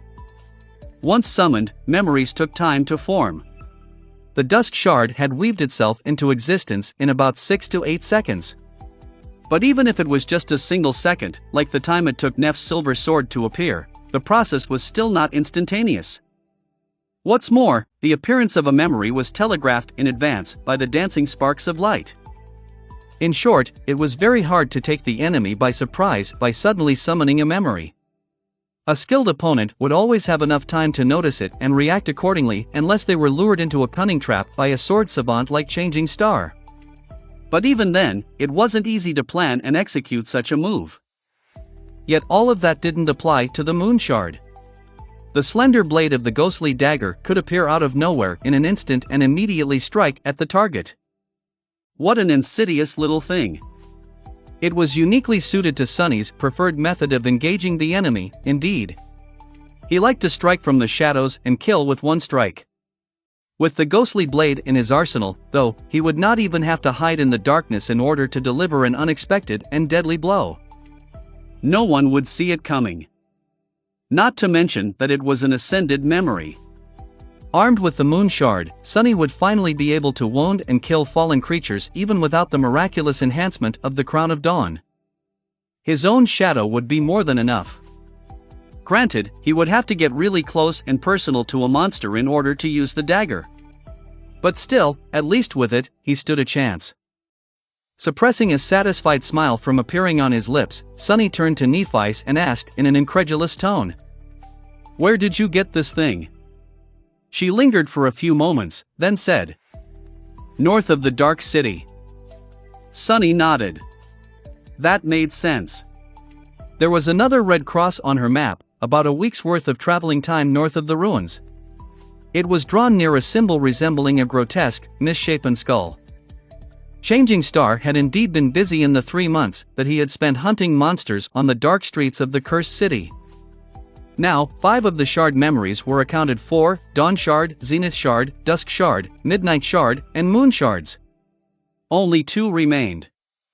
Sunny wondered which statue they were tied to, and whether someone out there already held them in their hands. It didn't matter that much for now, though. With a sigh, he dismissed the ghostly dagger and said, "I have to warn you that the enchantment on that shield requires an awaken to activate it. It is supposed to be able to change its weight and mass freely, but actually, it's just stuck being stupidly heavy." Nephi glanced at Effie, who just shrugged. "I'm fine with it as is." Sunny finally allowed himself to smile. "Ah, that's great then. We have a deal." In the end, they had to spend a couple of days in the vast underground cavern. Nephi had to recover from her ghastly wound and the strain of healing the rest of the cohort, while all of them had not liked the idea of venturing back into the mist with their memories damaged. Eventually, though, they were ready to head back. Sunny used this short moment of respite to rest and practice shadow dance, slowly moving toward his goal of mastering its first step. He knew that there was nothing but bloodshed ahead of them. First, they would have to fight their way through the untold horrors of the labyrinth. And once they reached the Dark City, the last act of this messed up play would begin. Looking back, he couldn't believe how far he had come in these past 8 months. When Sunny arrived on the Forgotten Shore, he was weak and inexperienced. His first fight against a single carapace scavenger almost cost him his life. And now, here he was, standing near the corpse of a fallen monster he had killed with his own 2 hands. From barely killing a single carapace scavenger, to almost losing his life in a fight against a carapace centurion, to summoning a horror of the depths and finishing off the carapace demon. From entering the Dark City not knowing anything about it to hunting down dozens of nightmare creatures on its cursed streets, to fighting against a horde of undead monsters in the catacombs beneath it. From venturing back into the labyrinth of his own free will and waging war against the tribe of monstrous spiders to riding on the shoulder of an ancient giant and battling fallen abominations and hordes of awakened creatures. From finding a nameless grave in the foothills of the Hollow Mountains to witnessing the last resting place of the First Lord in their depths. He had lived through so much, endured so much, and accomplished so much. Of course, there had not been only victories. He had tasted defeat, too, a lot of it. Both in battle and in his tentative attempts to build human relationships with other prisoners of this desolate hell. He had experienced pain, sorrow, and despair. And he was going to taste even more of it soon. Turning his head slightly, Sunny looked at his companions. Nephi, Cassie, Kai, Effie, and Castor were busy with final preparations for their long return journey. How many of them would be alive by the end of all of this? Closing his eyes, he sighed. It was not going to be easy to survive the finale. But Sunny was determined to show the rest of the world what he was really made of. He was going to win. He was going to be the last one standing. No matter what he had to do. Even if doing it would break him. Chapter 263 The Beginning of the End. Chapter 263 The Beginning of the End. 3 months later, a group of 6 battered humans appeared from the sea of crimson coral and approached a magnificent white arch. Moving with the precision of experienced predators, they swiftly slaughtered a few transient creatures that hid in the deep shadow cast by the ancient structure, stripped them down for meat, and swiftly climbed up. Against all odds, the cohort had survived the journey back to the Dark City. If only barely. Looking north from the top of the marble arch, Sunny saw the distant gray wall. His gaze lingered on it, full of exhaustion, triumph, and dark apprehension. Finally, they had returned. The past 3 months had been an endless bloody nightmare, with countless horrors and battles leaving their marks on him. And yet, they had also been an anvil against which he was tested, tempered, and made stronger as the result. Sunny didn't have a mirror, but was sure that his appearance changed a lot. He could tell just by looking at other members of the cohort. Changing Star's white armor was now covered by numerous scratches and tears that even the restorative effect of the Soul Sea couldn't heal. Her silver hair was longer, reaching to the middle of her back. The ivory face of their leader had grown thin, with dark circles visible under her striking, burning gray eyes. Castor changed even more. The neat and dignified young scion was nowhere to be seen. Instead, a man with disheveled hair and a short scruffy beard stood in his place, his face dark and grim. Sometimes, Sunny thought that he could even see a gray hair or two in his luscious mane. Kai was still beautiful and elegant, but most of his charm was hidden under layers and layers of dirt, dust, and dried blood. The stylish armor he had worn was now long gone, destroyed in one of the vicious battles they had fought, and replaced by a rather unflattering garment that seemed to be woven out of bluish seaweed. The archer also wielded a new bow, this one long and powerful, fashioned out of 2 curved horns that had belonged to a creature that Sunny would rather not think about. Suffice it to say, this memory was of the 5th tier and truly deadly. Effie was much the same, except for the fact that she had become even leaner, her robust musculature not covered even by a gram of fat. The huntress wielded 2 shard memories, both responsible for sending dozens upon dozens of nightmare creatures to their deaths. Her archaic bronze armor was dented all over, but somehow still held together. Cassie was the youngest of them, so the changes that had happened to her were perhaps the most pronounced. By now, she had lost most of her childish softness and had turned into a beautiful young woman that looked to be on the cusp of adulthood. She had 3 echoes tied to her core now, one given to her by Nephice, the other one by Kai. With the help of her echoes and the dark wing, Cassie was now able to move and participate in battles almost as if she was not blind. Almost. And then there was Sunny himself. He was perhaps even more beaten and battered than the rest of them, the puppeteer's shroud almost coming apart at the seams. His hair was long, messy, and in desperate need of a good wash. Sadly, his skin was still as pale as that of a corpse. He was also unable to grow even a bit of scruff, let alone a real beard.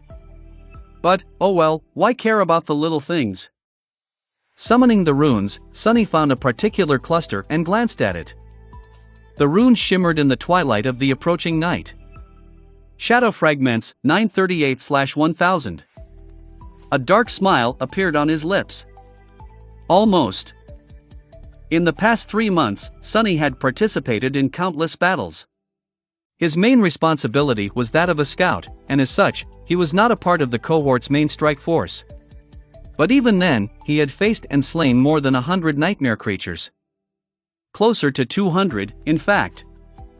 Among them were beasts, monsters, as well as a few demons and even a devil or 2. Sunny absorbed the remnants of their shadows and used his share of the soul shards to trade for memories with other members of the cohort, which he then fed to the Stone Saint. And now, he was so close to reaching full saturation of his shadow core. His prowess and physique were considerably enhanced, too. Somewhere along the way, Sunny had crossed the line of humanly possible and was now firmly in the realm of inhuman ability. He was faster, stronger, and more enduring than any mundane human could ever hope to be. His shadow had grown much more potent, too, since its enhancement increased proportionally to his own power. Or was it the other way around? In any case, Sunny felt that when the shadow was wrapped around his body, he was now almost at the level of an actual awakened. Very few sleepers on the Forgotten Shore could challenge him in terms of raw power. Of course, all of them had deadly aspect abilities of their own. And several of the most deadly sleepers among them were all right here, with him, setting up camp and getting ready to cook him food. Sunny wasn't sure, but guessed that Effie and Castor had already fully saturated their soul cores, beating him to it, the Huntress, because of the years she had spent hunting monsters on the streets of the Dark City, and the legacy because of the soul shards his clan must have provided him before his first journey into the Dream Realm. Nephi's. Sunny wasn't sure. Logic dictated that she should have reached the point of saturation before Sunny did, but he still saw her absorbing shards after each battle. So either she did not, or her aspect had other uses for the excess soul essence. Or she was just putting on an expensive show. Kai and Cassie were behind him in terms of the amount of accumulated essence, but not by much. Each of them was now a powerhouse, just like the rest of the cohort. Looking at the people busying themselves with mundane tasks of setting up the camp, Sunny inhaled deeply and smiled. Ah! Aren't we a sight to behold? Chapter 264 First Things First. Chapter 264 First Things First. They truly were. When leaving the Dark City behind, Sunny had known how powerful the members of the cohort were. However, he had not quite realized just how well-rounded and perfectly suited to face various challenges presented by the labyrinth their group was. With Nephi's, Effie and Castor leading the charge, most nightmare creatures populating the forest of Crimson Coral had little chance to survive, not with the Crown of Dawn pouring raw power into the armor and weapons of the cohort, at least. Each of the three was a deadly and versatile fighter, with their own unique approach to combat and strengths that complemented each other. With the three slayers holding off the opponents while being supported by Kai from above, very few things could stand in their way. Night himself had turned out to be an astonishingly deadly presence on the battlefield, as well. With the blood arrow providing him with a conditionally endless supply of arrows, he could just stay in the air, out of reach of the abominations that had no way to attack at range, which was most of them, and pick them out with well-aimed shots. With the addition of the formidable hornbow, the distance at which he could hit the target had increased tremendously, allowing him to eliminate some of the enemies long before they had gotten close enough to the cohort for an effective attack. His opening salvo had made a lot of battles much less problematic. Of course, Kai couldn't fly above the labyrinth with impunity. The gray sky was full of danger, too, and by separating himself from his companions, he risked being attacked and torn apart by the abominations that populated it. He had to maintain a fragile balance. But the flying nightmare creatures were a threat to the cohort regardless of whether or not the charming archer rose into the air or not. Actually, this was the type of enemy they were equipped to fight the least. That's why Kai's ability to fly had turned out to be priceless. Especially because he was usually able to fly faster or at least maneuver better than most of the creatures that dwelled in the sky. More than once, they had survived only because the archer was able to draw the fury of the aerial abominations and dodge their attack long enough to either fell them with a perfectly aimed arrow or give his companions a chance to join the fight. Sunny and Cassie usually protected the rear of the cohort to prevent anything from attacking their companions from the back, which happened more often than one would hope. With the help of the Stone Saint and the Quiet Dancer, and later the other two echoes belonging to the blind girls, they were able to hold off anything until the main force was done with their share of the opponents and joined the fray. That was not to say that their role in the cohort was less important. If anything, Sunny was convinced that what they did was more vital to the survival of each member of the cohort than what the fighters were doing. It was true that, with the help of the Dawn Shard, the cohort was well equipped to handle most monsters of the labyrinth. What they truly had to fear were the creatures that defied all logic, the perils that the human mind could not even comprehend, and the labyrinth itself, as well as the dark waters of the Cursed Sea and the ancient horrors that dwelled beneath them. That was what Sunny and Cassie had to protect the group from. As Sunny absorbed more and more shadow fragments, the range at which he could control his shadow grew exponentially. By now, the shadow could move almost as far as a whole kilometer ahead of the cohort, scouting for any potential threat and giving them plenty of time to decide if they wanted to fight or change course and avoid the danger entirely. If anything, it had become a little feral and now preferred to wander around aimlessly and far away, returning to Sunny only when specifically commanded to do so. But regardless of that, the value of being able to see and identify their enemies in advance was impossible to overestimate. It was just too valuable. In battle, the tiniest advantage could decide the difference between life and death, and the advantages of knowledge and the first strike were possibly the most important. However, there were things on the Forgotten Shore that even Sunny could not see, predict, or escape from. That was where Cassie's affinity to revelations and miraculous intuition came into play. She was responsible for preventing the cohort from stumbling into anything that would destroy their very souls before anyone could even understand what was happening, or something that simply could not be defeated. If not for Cassie, a sudden storm or a creature aching to the soul devourer, or something even more terrifying, would have ended their lives long before they returned back to the Dark City. But even with all that, every day in the labyrinth brought them to the very verge of death. No matter how strong, well-rounded, and well-equipped the cohort was, the nightmares of the Forgotten Shore were always more powerful, unpredictable, and bizarre, making any and all preparations useless. In the end, the only reason that none of them had died from grievous wounds, sickness, or infection was because of changing stars' healing flames. In the 3 months that they had spent traveling through the labyrinth, Sunny fully understood why healers were so sought after among the awakened. He knew it before, in theory, but only after being subjected to the daily terror of their journey had he realized how life-changing, literary, the presence of a healer in the cohort truly was. And so, just like that, they had done the unthinkable and managed to travel all the way from the edges of the Forgotten Shore back to its center, thanks to their power and resolve, their foresight, their strength, and their ability to rely on and help each other. As well as, in large part, pure dumb luck. And now that they were about to return to the cursed haven of the Dark City, their luck was about to be tested as it had never been tested before. But that was for later. First, the members of the cohort had to fulfill their obligation to Sunny. He had joined this expedition on a certain condition, after all. Glancing once again at the distant gray wall, Sunny clenched his fists. The corner of his mouth curled up in a vicious grin. Wait a bit more, bastard. Your day of reckoning is coming. In 2 days, they were going to kill the Black Knight. Chapter 265 Hateful Shadow. Chapter 265 Hateful Shadow. Turning away from the distant wall of the Dark City, Sunny closed his eyes, inhaled deeply, and let go of his anger. He had to keep his head cool, for now. Killing a fallen devil was not going to be an easy task. It might even turn out to be his undoing. But he was determined to see it done. The debt of blood he owed that creature had to be repaid, no matter what. Walking over to the fire, Sunny sat down and tried to remember the details of their previous stay on this old, weathered marble arch. What a fun couple of days that had been. Rather pleasing on the eye, too.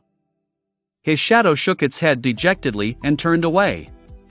Soon, Nephice handed him his share of the food. Her culinary skills had improved a lot during these months, despite the fact that there had not been a large variety of ingredients at their disposal.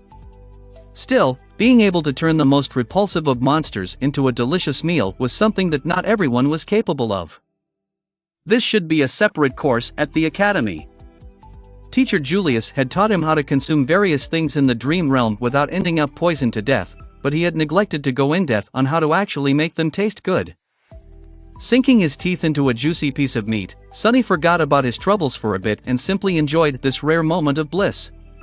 Disposing of the meat, he smiled in satisfaction and wiped his hands on the soft fabric of the puppeteer's shroud. Then, he glanced at Nephice and asked, "We should be able to reach the city tomorrow, yes?" She gave him a nod. "If nothing happens." Sunny thought for a bit, then said in a curious tone, "Do you think Gunlog knows that we are coming back?" Nephice thought for a few moments before replying. Her voice was calm and indifferent. "Definitely." Sunny sighed.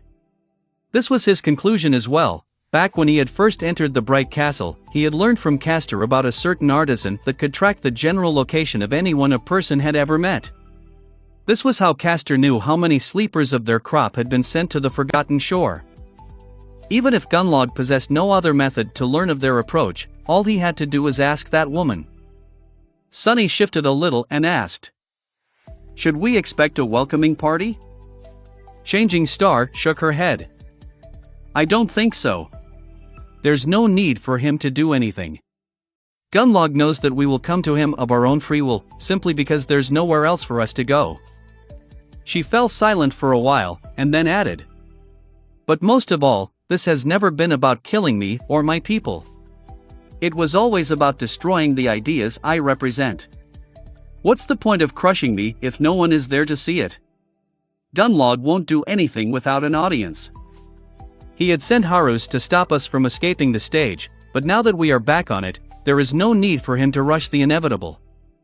Everyone listened to the conversation with dark expressions. Sunny glanced at them, hesitated for a bit, and asked, "Are you confident that you can defeat him?" Nephi stared at the fire. After a while, she simply said, "Yes." Hearing that, Sunny smiled sweetly. "Well, good for you, but I am not. So let's finish our deal before the lot of you get killed by that maniac. All right?" A corner of Nef's mouth curled upward. "You are talking about the fallen devil?" He nodded. "Yes. The bastard. You promised to help me kill him, remember?" Meanwhile, Kai was looking at him with a complicated expression. Finally, not able to hold back, he asked, "Sunny, are you really not going to join us? Don't you see that we only have one chance to escape this place? Not to mention all the lives we can save." Sunny shrugged. To be honest, he wasn't entirely sure on that point himself. On one hand, he had no desire of helping Nephi achieve her insane goal. On the other hand, things that she had set in motion were going to happen with or without him. What was he going to do, hide in his cathedral and wait until there was no one else left alive on the forgotten shore? Some fate that would be. Maybe I'll join you, and maybe I won't. Who knows what will happen? He fell silent and cast a sideways glance at Cassie. Actually, at least 3 people here knew what would happen, more or less. It's hard to escape fate. That's not the point though, is it? The point is that you should conclude our deal first and do whatever it is you wish to do later. Changing Star faced the two of them and calmly ended that conversation. Sure. No problem. We'll go to the cathedral first. A deal is a deal, after all. Sunny smiled with satisfaction. Nephi glanced at him and added, "But, Sunny, how exactly are we supposed to kill a fallen devil?" His smile widened. "Oh. I'm glad that you asked." Sunny had been making plans on how exactly to kill the Black Knight for more than half a year now. Prior to leaving the Dark City, he had spent 2 entire months observing the terrifying fiend and trying to learn everything there was to know about him. Needless to say, the task of slaying a creature that powerful was not going to be trivial. In fact, it was going to be the hardest battle they had fought yet. It almost seemed impossible. But was it, really? The fight against the Spire Messenger, who had turned to be a fallen monster, nearly cost several members of the cohort their lives. They had barely been able to hold off against the creature of its class, and a devil was 10 times more dreadful. However, there was a big difference between the messenger they had faced and the Black Knight. That difference was, basically, very simple. It was that Sunny did not hate the messenger with all his dark, vindictive heart. And now, that hate was going to tip the scales in their favor. Chapter 266, The Devil You Know. Chapter 266, The Devil You Know. At the core of it, things were indeed rather simple. Sunny hated the Black Knight enough to do his due diligence and thus spent an incredible amount of time studying it. He was so motivated to kill the creature that had hurt him that he had even gone so far as to settle in the same old cathedral as the devil. As a result, Sunny had become a singular expert on everything having to do with the Black Knight. He knew his strengths, he knew his weaknesses, the patterns of his behavior. And, most importantly, he knew what type of unnatural powers the devil possessed. Unlike nightmare creatures of lower ranks, devils had access to bizarre and harrowing powers that were akin to the aspect abilities of the awakened. That was what made them so dangerous, and that was why the fact that Sunny had learned the Black Knight's power was so vital. Unlike the spy or messenger, whom they had to fight blind, the cohort was going to go into battle with the fallen devil fully aware of what they would face. As such, they could plan, come up with strategies, and make preparations. Knowing your enemy was half the victory. The second half was knowing yourself. The smile disappeared from Sunny's face. Leaning forward, he said, "The Black Knight is truly a living nightmare. He is as strong, fast, and indestructible as you would imagine a fallen devil to be. I've seen countless creatures fall to his sword, no matter their shape, size, rank, or class. He is just too powerful." Effie giggled. "You're not really making your case, Sunny. You know that, right?" He glanced at her and grinned. "That's not even the worst part. What really makes him an incarnation of death is not his astonishing might, but the darkness that lives in the grand hall of the cathedral and seems to obey him. When wrapped in that darkness, the Black Knight can move fast, unseen, and without making a single sound. His physical traits are vastly enhanced, turning him into an unstoppable engine of slaughter." Sunny grimaced. "What's more, any damage done to him is instantly repaired as long as he is surrounded by the darkness. Inside of it, he is basically immortal." The members of the cohort glanced at each other with dubious expressions. Only Changing Star remained indifferent. A tentative smile appeared on Sunny's face. Turning to Nephi's, he said, "But that is where you come in, Neph. With your radiant light, that darkness will vanish. Your flames can strip the bastard of his greatest weapon. Without his dark power, the Black Knight is nothing more than a powerful abomination. He will be only slightly more dangerous than a demon of the same rank." Castor stared at him and said, his voice flat, "You say it as though a fallen demon is an easy enemy to face." Sunny shook his head. "No, I am not saying that. I fully understand how hard that fight will be. In fact, I understand it better than any of you. The truth of the matter is that even with the Dawn Shard, our weapons won't be able to wound him. Not because his flesh is too tough, but because he is covered in heavy armor from head to toe. I am not even sure that there is any flesh beneath it, to be honest. There is only one chink in his armor, and that is the visor of the helmet." The Black Knight had two burning red embers instead of eyes, so Sunny didn't even know if the bastard had a face. Kai shifted a little and said with uncertainty, "So the only way to kill him is to hit the crack of the visor?" I am not sure that this is possible. On a fixed target, sure. But on a moving one, especially one that fast and deadly, I can't promise that I'll manage that." The others nodded, expressing their agreement. Sunny smiled. "Ah, yes. That would indeed be tough. Luckily, we don't have to." He paused for a moment, and then revealed the secret that had taken him a long time to uncover. The truth is, the visor is a trap. It seems like a weak spot, but it's not. The real weakness of the Black Knight is not even protected by the armor. A dark expression appeared on his face. It's his sword. Indeed, after observing the devil for months, Sunny had come to the conclusion that the secret to destroying the damned thing had not in finding a way to pierce the bastard's armor, but in destroying his terrifying greatsword. By watching the Black Knight fight against countless nightmare creatures, Sunny had been able to notice a curious pattern. Just like the members of the cohort, the abominations who wandered into the cathedral tended to instinctively go for the eyes of its guardian. But the bastard didn't care about those attacks at all. He did, however, tend to protect his sword against most powerful blows, going so far as to receive them with his body instead of blocking or deflecting them with the obliterating black blade, as if wary of any damage being done to it.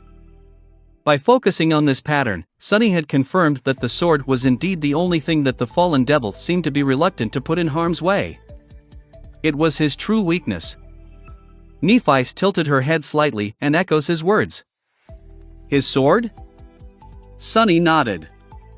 Yes. If we want to kill the Black Knight, we will have to destroy his greatsword. That is the only way. Effie blinked a couple of times, then glared at him in outrage. Is that what you call not being protected by the armor? Of course it's not protected by the armor. Because it's even tougher than the armor, you doofus. She shook her head. How are we supposed to break a sword fit to be wielded by a fallen devil? Ha! Sunny smiled. Oh, you don't have to. In fact, I insist that you don't. You are there to help me, but no one can kill that bastard except for me. No one, you understand? So, your task will be to hold that fiend off. Leave the sword to me. The huntress scoffed. That's not really an answer. If none of us is strong enough to even come close to breaking such a powerful armament, how are you going to destroy it? Sunny stared at her for a bit, then shrugged. I am not going to destroy it. Do I look like someone who can destroy it? No, I don't. And I can't. A dark grin appeared on his lips. But the stone saint? I am willing to bet that she can. She was able to slaughter 2 fallen beasts before even becoming his shadow. Not that Sunny's own shadow had grown strong with almost 1,000 fragments fueling it with power, there were very few things in the Dark City that the saint couldn't destroy with its help. So yes, he was willing to bet that she would be able to break the sword of the Black Knight. In fact, he was going to bet his life on it. Chapter 267 Let There Be Light. Chapter 267 Let There Be Light. 2 days later, they entered the Dark City once again. Nephi's was right, no one from the castle was there to ambush them. Gumlog seemed to be content letting them come to him instead, so his hunters and the dreadful hunchback were nowhere to be seen. Just as well. The cohort scaled the impregnable grey wall late in the evening and spent the night in one of its towers, almost like how Sunny, Neph, and Cassie had done all that time ago. When the morning came, they headed toward the ruined cathedral. The ruined streets of the cursed city surrounded them once more. After months spent in the labyrinth, their monotone colors seemed strange and bizarre. There was nothing but dark stone and dust around, with rare islands of crimson leaves and moss growing through the rubble. And swarms of terrifying fallen creatures, of course. It was nice to be home. Sunny caught himself thinking that and blinked. He had never thought that one day he would feel sentimental about returning to this cursed, ancient prison. And yet, there was a strange feeling of comfort deep in his heart now. It had been there ever since they had crested the city wall. What weird creatures we humans are. Truly, there is nothing we can't get used to. Glancing at his companions, he noticed that they were feeling the same way, especially Effie, who had spent years surviving, hunting, and even thriving on the streets of the Dark City. She even called it a paradise once. The only kind that humans deserved. Sunny sighed.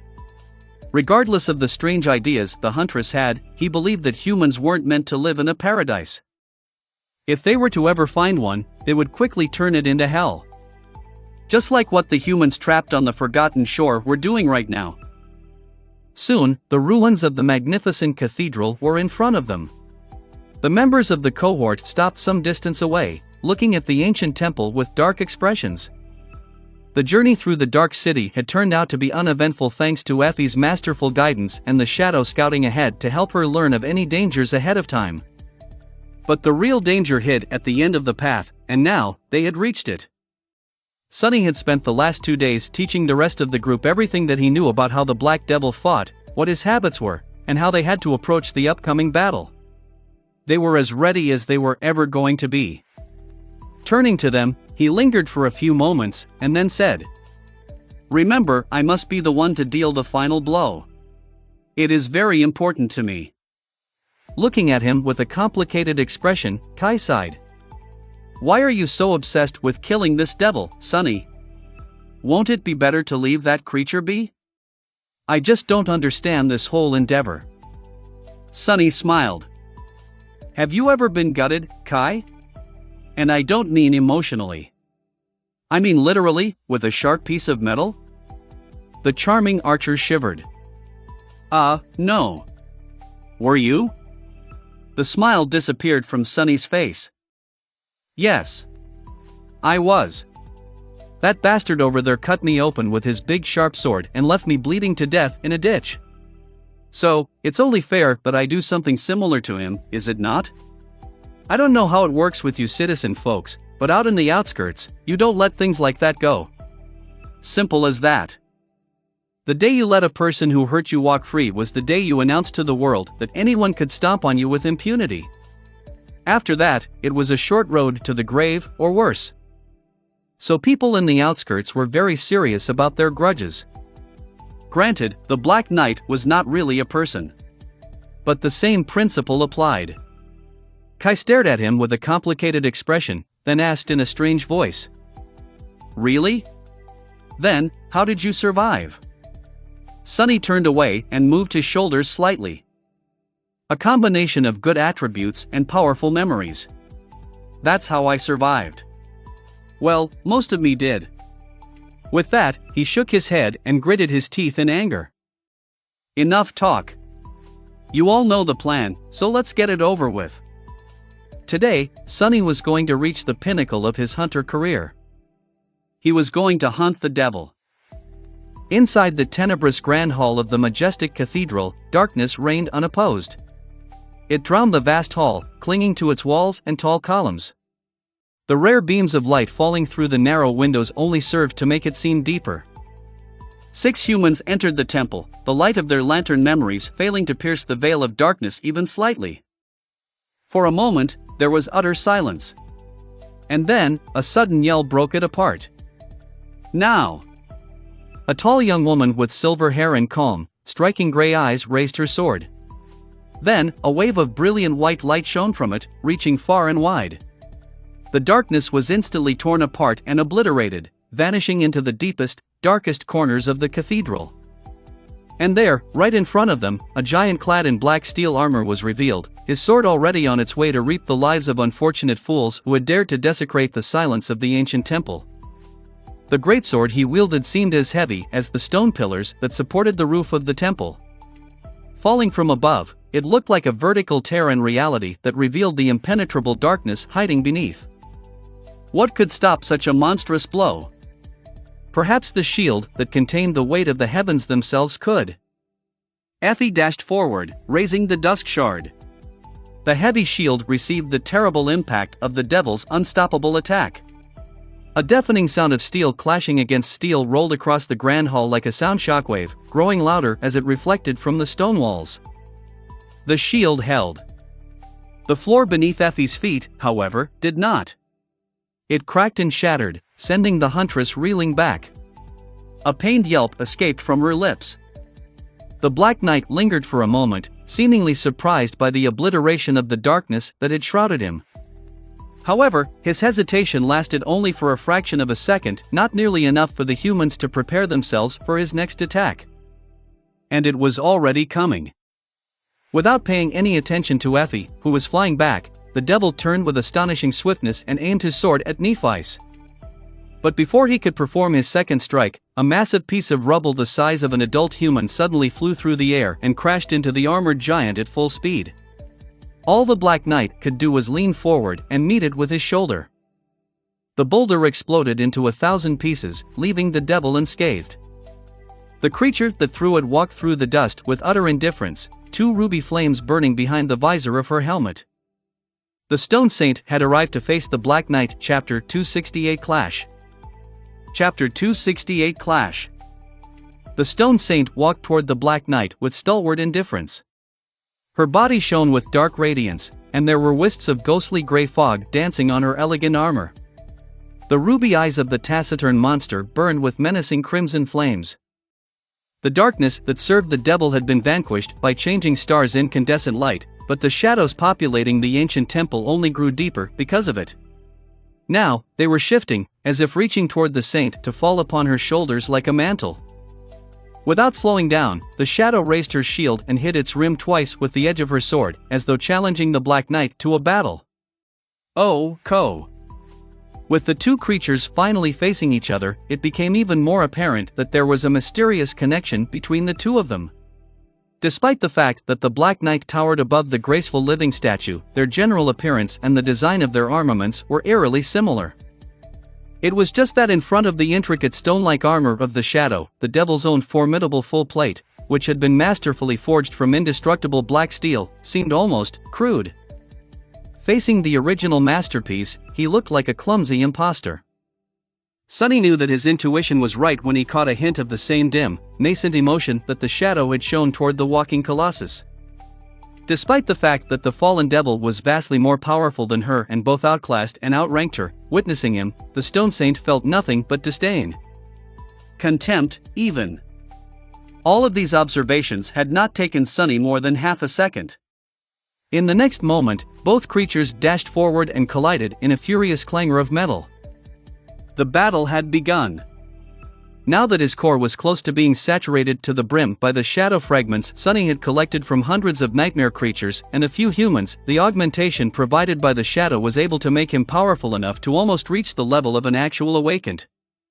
By the same logic, the stone saint should have been brought very close to the power level of a fallen abomination. Sonny even suspected that she was enhanced by the shadow even more than he would be himself. The shadow and the shadow seemed to intertwine perfectly, almost as if this was the true purpose of the augmenting facet of his aspect. The saint had slaughtered 2 fallen beasts even before becoming a shadow, although it had been at the cost of her life. What would she be able to do now, reborn and reinforced by the mystical power of his divine aspect?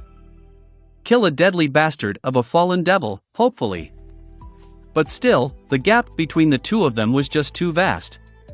Even with the help of the shadow, the stone saint was clearly not a match for the Black Knight in terms of sheer power. Luckily, she was not alone. As the two creatures collided and turned into a whirlwind of steel, the humans joined the fight to support their monster. Castor appeared at a terrible speed, striking at the giant black sword with his elegant jian. The ghostly green blade slid off the surface of the greatsword without any result, but the impact of his strike managed to slow the Black Knight by a fraction of a second. That was all the stone saint needed to deliver a blow of her own. Closing the distance to the giant fiend in order to turn his size and reach superiority against him, she struck upward at the pommel of the greatsword with her shield. The hands of the Black Knight were thrown above his head, and using that opening, she bulldozed into his abdomen with her shoulder, sending the giant reeling. The violence of the impact was so fierce that several fractures appeared on the surface of her stone-like pauldron. As the dull metal sound rang across the grand hall, shards of stone flew into the air. But it was not in vain. The momentary gap in the defense of the devil allowed Nephi's to deliver a devastating thrust with her silver longsword. Enhanced by the annihilating white flame and the miraculous enchantment of the Dawn Shard, the sword hit against the breastplate of the Black Knight's armor and broke through, sinking deep into the body of the fiend. For a moment, everyone froze, stunned at the ease with which they were able to pierce the seemingly impregnable armor of the fallen devil.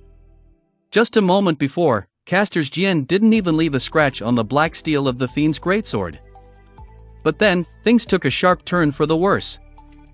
The Black Knight did not seem to care about several inches of incandescent steel penetrating his chest at all. Regaining his balance, he indifferently swiped his sword down, forcing both Nephi's and the stone saint to stagger back. The black blade hit the marble floor, causing the ground to shake and throwing Neph to the ground. Before anyone could react, the devil let go of the hilt of his sword with one hand and delivered a shattering backhanded blow to the shadow. The strength of that strike would have been enough to pulverize any human, but the stone saint was made of a far more enduring material than flesh. Still, the living statue was thrown back like a broken doll. Almost instantly, the Black Knight turned to Nephi's once more. The terrifying sword flew into the air, ready to split her apart. I was right. A savage smile appeared on Sonny's face. Brandishing the midnight shard, he dashed forward and screamed. Plan C. Plan C was very simple. It was born out of the prediction Sonny had made when discussing how they were going to kill the devil. He had suspected all along that since Neph was a perfect counter to the Black Knight's most dreadful power, he would concentrate all his attention on dealing with her first. In short, the devil was going to make killing Changing Star his #1 priority. Nephi's was indeed a perfect counter against the living darkness, but even better than that. She was the perfect bait, Chapter 269 Incarnation of Death. Chapter 269 Incarnation of Death. The black blade fell down, missing Nephi's only by a hair's breadth. She rolled back and performed an impossible handspring, launching herself into the air from the ground. Landing on the marble floor with an effortless grace of a trained acrobat, Changing Star slid back a few meters and came to a stop some distance away from the devil. But he was just as fast, no, much faster. The giant was already lunging forward to skewer her on the tip of his terrible greatsword. She shifted slightly, dodging the deadly attack, dashed forward along the vast length of the black blade. Her sword flashed through the air and impacted against the vambrace of the menacing armor, leaving a deep scratch on its dark surface. Everything was happening so fast that other members of the cohort were having trouble joining the fight. The Stone Saint had just landed on the marble floor a moment ago and was currently rising back to her feet. Effie had recovered from receiving the full brunt of the Black Knight's first attack and was rushing forward, but she was still a few meters away. Kai had drawn his bow, but couldn't send an arrow flying without the risk of hitting one of his companions. With how potent the enchantment of the blood arrow was, this was something he could not allow to happen. Cassie mostly relied on echoes to fight, and since they were not enhanced by the Dawn Shard, their utility in this battle would not have been high. More than that, they risked being destroyed by a single strike from the devil. As such, she was relegated to holding back for now, and would only join the fight if things really went south. So for now, it was up to Sunny and Castor to slow the fiend down. Their only saving grace, and the point that Sunny had explained in detail, was that the terrifying greatsword, while deadly and utterly unstoppable, well, almost, was ultimately an unwieldy weapon. The Black Knight was strong enough to throw it around as though the giant blade weighed no more than a feather and skilled enough to turn momentum and inertia into useful tools as opposed to obstacles, but he still had to obey the laws of physics. Even more importantly, the damn thing was very long. Which meant that they had to stick to the fallen devil like glue in order to use its long reach against him. As the steel giant sidestepped and pulled his greatsword into a vicious horizontal swipe aimed at Changing Star, Sunny closed the distance between them and approached the devil from the opposite side. The Midnight Shard flashed, striking at the elbow joint of the plate armor. All Sunny achieved was leave a small scratch on it, but he also pushed the Black Knight's hand down and closer to his body a bit, changing the angle of the swipe slightly. At the same time, Castor dove under the terrible blade and suddenly appeared right in front of the devil, thrusting his Jian at the steel helmet. Donvel the Black Knight just turned his head slightly, causing the ghostly green blade to slide off the helmet without doing any damage. At the same time, he let go of the sword with one hand and threw his elbow back, almost smashing Sunny's skull in. All the while continuing his deadly strike at Nephi's. Nevertheless, their tandem attack helped Changing Star avoid being cut in half. Taking a swift step forward, she raised her own sword and received the blow on its blade. Since she had time to close the distance and was now mere centimeters away from the devil, the part of the greatsword that hit her was close to the crossguard, and as such, did not carry too much destructive force. Still, it was enough to send her crashing onto the ground, the sword sliding from her hand. Even with the three of them fighting together, they couldn't slow the cursed creature for more than a moment.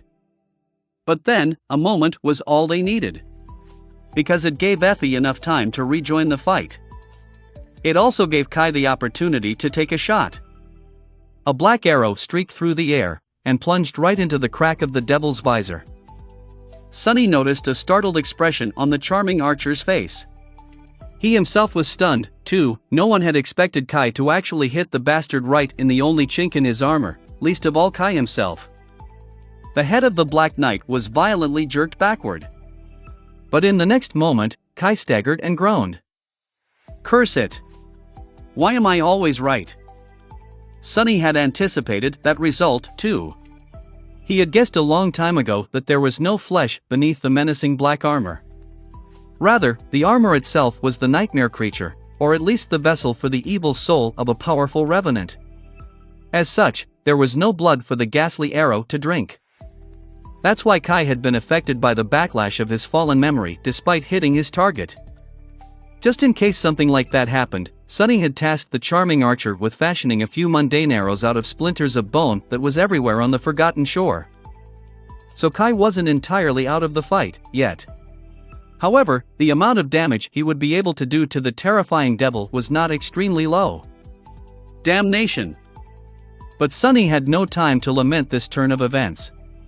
The battle was only growing more chaotic and fierce. Thanks to the incredible precision of Kai's shot, the Black Knight was disoriented for a moment. Effie arrived just at the right time to use it to their advantage. Leaning low, they used the momentum of her lunge and the bone-breaking weight of the Dusk Shard to deliver a devastating blow to the thigh of the steel giant. As another shockwave of sound rolled through the Grand Hall, the fiend staggered. But a fraction of a second later, he brought his armored fist down on the mighty huntress, causing her to reel away with a pained scream. The pommel of the black sword lurched forward, catching Castor in the chest despite how fast the proud legacy was moving. He crumbled to the floor like a broken mannequin. Lastly, the Black Knight turned his blade to Sunny, causing him to retreat. The damn bastard was simply unstoppable. None of their attacks had achieved anything except for annoying him a little. Not good, not good. Pushing herself off the ground, Nephice looked at the fallen devil that towered above her like a bastion of darkness. Her face was pale, and there was blood flowing from her mouth. What's worse, the silver sword had slid far away and was now out of her reach. The incandescent radiance disappeared from its blade, allowing for the darkness that hid in the corners of the Grand Hall to slowly begin crawling back. Nothing stood between her and the Black Knight anymore. Suddenly opening his eyes wide, Sunny glanced into the depths of the cathedral. And then, a simple scream escaped from his lips. Nath! Run! Chapter 270 Runaway. Chapter 270 Runaway. As the silver sword was extinguished, Changing Star lingered for a moment. White flames ignited in her eyes, and suddenly, the pristine white breastplate of the Starlight Legion armor was enveloped in blinding white light. The darkness that had begun to seep back into the Grand Hall of the ancient temple reeled away once more. It appeared as though Nephice changed the target of her miraculous aspect ability and used her armor as its conduit instead of the sword. But from the side, it simply looked like there was a furious white star burning in her chest. That momentary delay almost cost her her life. As soon as Sunny's scream echoed through the cathedral, the terrifying black blade came down once again. This time, Nephice seemingly had no chance to escape. But, somehow, she did. Pushing herself off the marble floor, she twisted her body and barely avoided the falling guillotine of the Black Knight's greatsword, then swiftly rolled away. The next moment, she was already on her feet. As the devil lunged forward to crush her, Changing Star did something that no one would ever expect the proud daughter of the immortal Flame Clan to do. She turned her back to the enemy, and ran. From their early days in the labyrinth, Sunny knew that Nephice could be incredibly fast when she wanted to. And indeed, just a second later, she was already far away. Cursing under his breath, he followed. Donvel, no matter how fast Nephice was, the Black Knight was faster. The devil was already pursuing his runaway prey, moving with a celerity that seemed strange for a creature of his size, especially one clad in an incredibly heavy suit of steel armor. With each moment, he drew closer and closer to Changing Star, his sword ready to reap her life. Straining his muscles to their limit, Sunny ran as fast as he could, too, desperately trying to catch up to them. With Effie and Castor temporarily put out of commission and Cassie and Kai sidelined, he was the only one left. He had to make it in time, no matter what. If he didn't. Come on. Gritting his teeth, Sunny somehow managed to accelerate even more. Nephice was already halfway through the Grand Hall of the cathedral. The statue of the nameless goddess on the far side of it must have appeared in her sight. It was then when she suddenly stopped and turned around, sliding on the marble floor a few meters because of the momentum. The silver sword had already been dismissed and summoned back from her soul sea. It seemed as though out of desperation, Nephice decided to mount one last, suicidal attack on the swiftly approaching steel giant. Or maybe she had just gone crazy. But it only seemed that way. The corners of Sunny's mouth curled upward. That's my girl. Plan C was about to come to fruition. Changing Star had performed her role perfectly. Well, what else did Sunny expect from her? All that remained was to stall the Black Knight for a few seconds. the devil descended upon the silver-haired girl in a fury of obliterating black steel. Nephi met him with her usual calm resolve, dodging strike after strike with incredible skill. Just like a lifetime ago, when she had been facing Castor at the dojo of the academy, she used her understanding and control of the flow of combat to breach the gap in speed between her and her opponent. She wasn't as much reacting to the deadly blows delivered by the devil as predicting them, moving to evade the strikes of the black greatsword before they could even happen. Of course, this deadly dance could not last. The tiniest of mistakes would have been her last. And even if she didn't make any, Nephi was not going to be able to keep this level of concentration for long, not to mention the insane toll this fearsome clash took on her stamina and endurance. But she didn't have to. All she needed to do was to keep the bastard busy for a couple of seconds. And when those seconds ran out, a sudden crack of breaking stone resounded in the darkness of the ancient temple. In all the commotion, the stone saint had strangely disappeared. After Sunny had confirmed that the fallen devil was targeting Nephi above everyone else, their strongest combatant, his shadow, was nowhere to be seen. That, of course, was on purpose. She was laying the groundwork for the plan to work while the rest of them kept the Black Knight distracted. The plan, however, could only happen in a certain spot in the Grand Hall. That was where Changing Star had to lure the Black Knight in case he fixated on her. Following the descriptions provided to her by Sunny, she led the devil deeper into the cathedral and stopped just in the right place. And then, she engaged him in a fierce battle to give the saint time to close the trap. Which she did by taking a running start and crashing with all her weight into one of the tall, magnificent pillars supporting the roof of the cathedral. This pillar, in particular, was damaged at the base, making it uniquely unstable. Sunny knew every corner of the ruined temple like the palm of his hand, so he knew about this flaw of the pillar as well. That had been what he based Plan C on. As Sunny ran, he could see everything that followed in all its majestic brutality. The breaking of stone resounded in the vast hall of the ancient temple. A net of cracks appeared on the massive, incredibly tall column and quickly spread to a deep gash in its base. Shards of stone flew in every direction, and the column began to topple. It seemed slow at first. But in fact, it wasn't. In the center of the hall, the Black Knight paused his relentless onslaught for a moment and turned his head, following the sound of cracking stone. He was a second too late. As Nephi dashed away, the pillar fell on the devil, crushing him under countless tons of hard stone. Chapter 271 Insurmountable. Chapter 271 Insurmountable. The massive pillar plummeted down and fell right on the Black Knight. The devil turned slightly at the last moment, lowering his sword to the ground. His crimson eyes flashed with unassailable menace. As a thunderous crash resounded in the dark hall of the ruined cathedral, pieces of stone and clouds of dust flew into the air. Got you! A feeling of savage joy ignited in Sunny's heart. Without slowing down, he dove into the dust. Of course, he didn't think the fiend would be destroyed by his trap. But it had to do some damage to the fearsome black armor, at least. Nearing the place where he had last seen the tall dark figure, Sunny witnessed an incredible sight. The pillar was floating high above the ground, its crushing weight resting on the shoulder of the steel giant. In the place of the impact, its surface had cracked and shattered. The Black Knight, however, had not escaped unscathed as well. His heavy breastplate fractured, revealing nothing but a mass of impenetrable, living darkness within.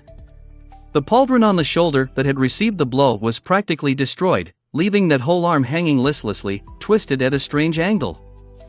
The helmet of the devil was dented and covered by a net of small cracks, each seeping with ghostly crimson light.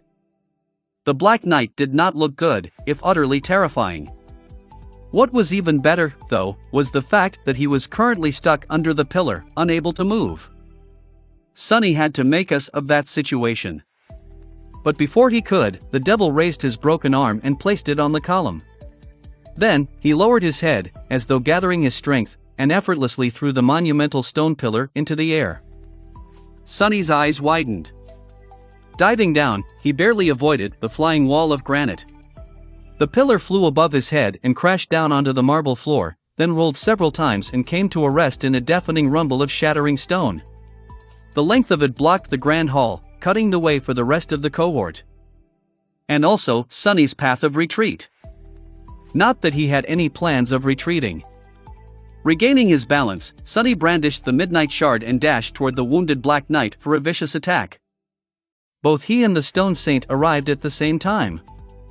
However, the fallen devil was still a force to be reckoned with. Despite the fact that his armor was cracked and his speed was somewhat diminished, there was still enough power in his body to obliterate all of them. Holding the greatsword with one hand, he suddenly pulled it into a fearsome slash. The black blade whistled through the air, cutting a chaotic arc around the fiend. Sunny was forced to jump back, but the shadow managed to deflect the blow with her shield and redirect its power, slowing down only a little. In the next moment, she closed the distance to the Black Knight and delivered a terrible strike of her own, aiming at the base of his sword's blade. The knight simply moved the sword away, then violently bashed her in the head with the pommel, causing bits of the stone-like metal to fly into the air.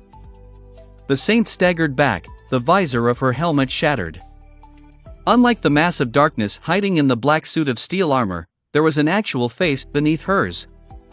Sunny allowed himself to stare for a fraction of a second. This was his first time seeing the face of his shadow, after all.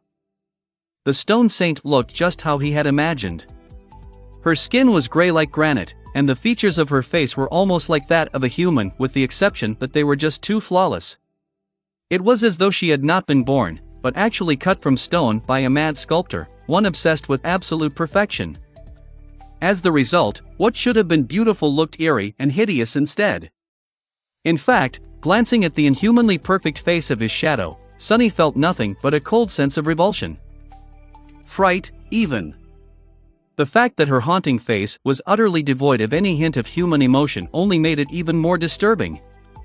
The shadow caught herself from falling and dashed to the side, avoiding another strike from the terrifying giant, which was effortlessly chained after the first one. The greatsword fell down once more, shattering the marble plates of the floor in the spot she had been just a moment ago.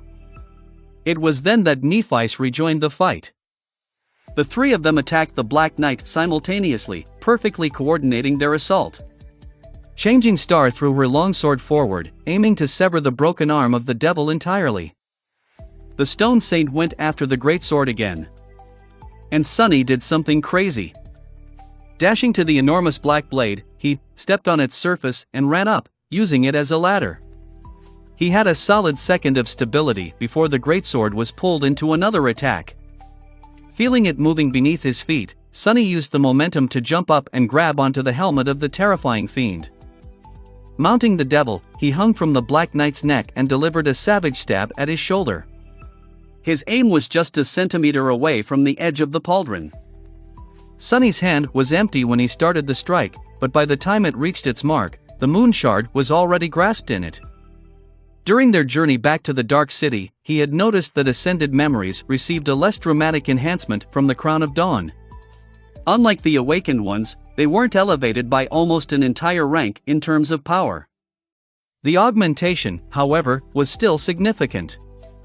Enough to breach the gap between the ghostly stiletto and the armor of the fallen devil, at least. The needle-sharp point of the moon shard broke through the impenetrable steel and sunk deep into the shoulder joint of the indestructible black armor.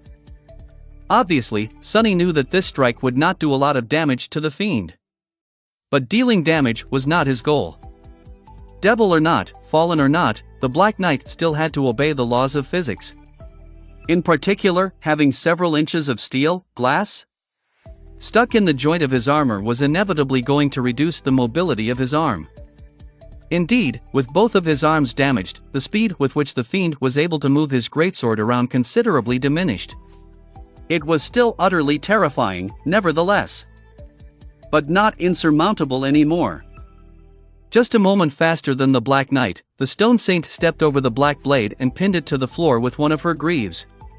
Using all of her weight to keep it down, she threw her sword aside and raised her shield high above her head with both hands.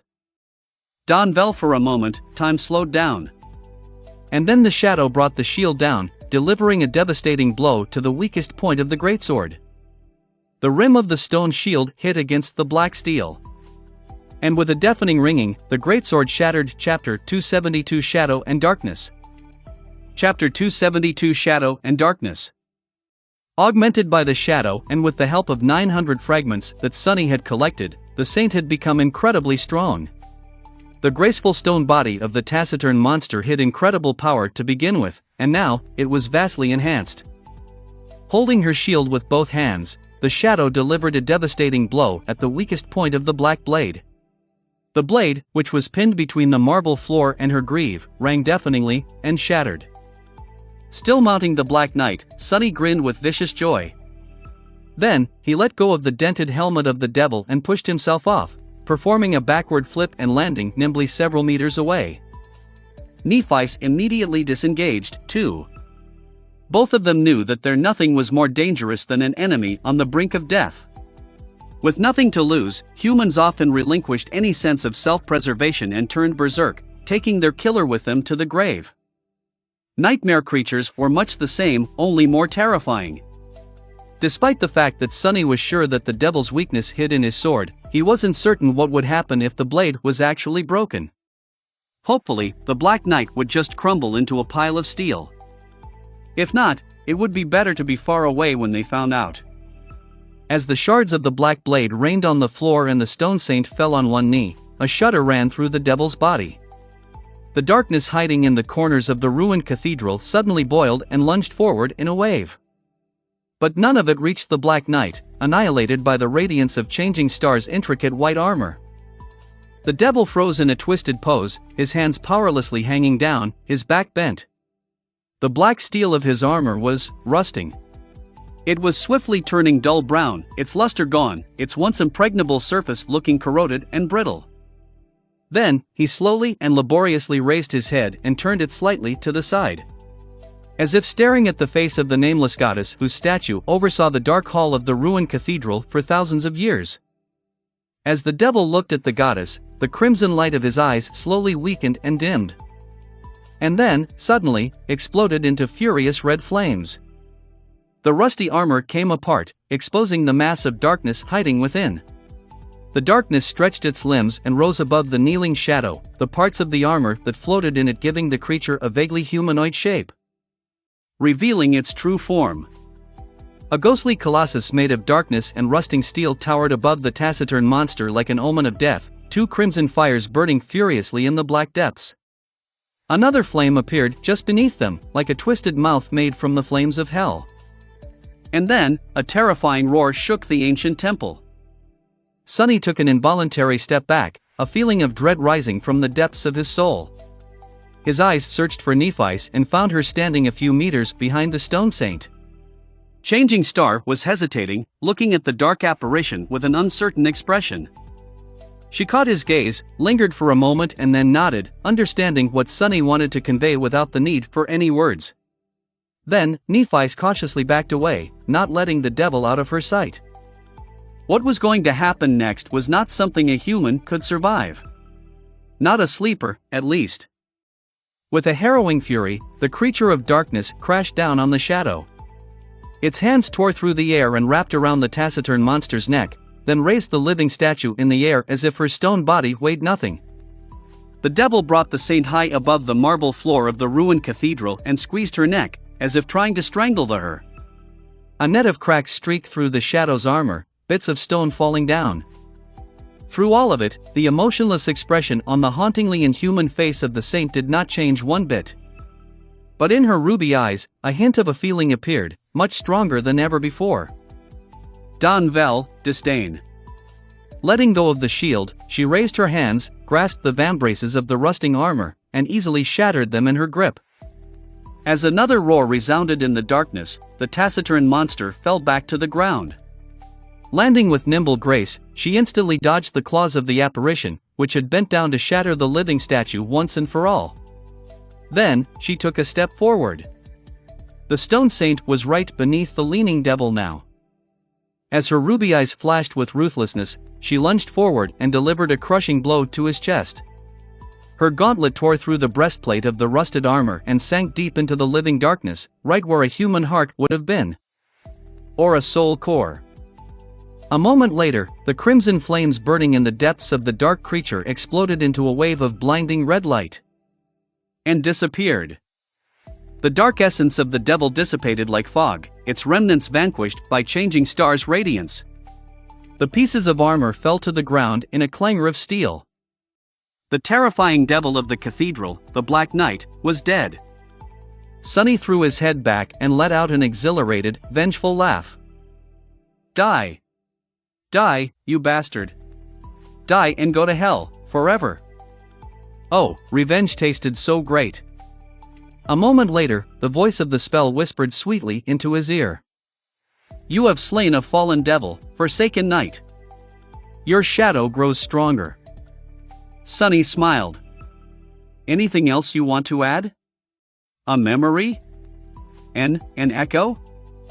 However, a moment later, he forgot all about the spell. A cold shiver ran down his spine. Because right in front of him, something very strange was happening to the stone saint. Her hand was still raised, frozen in the same position as when she had pierced the heart of the living darkness with her fist. And in it... What the hell is that thing? Chapter 273 Chrysalis. Chapter 273 Chrysalis. Grasped in the shadow's fist was a strange, beautiful, and ominous gem. It was utterly black, as though suffused with impenetrable darkness. The glossy black surface seemed to devour light, turning the vast hall of the ruined cathedral even darker than it had been before. Deep within that black void, crimson flames burned with a menacing red glow.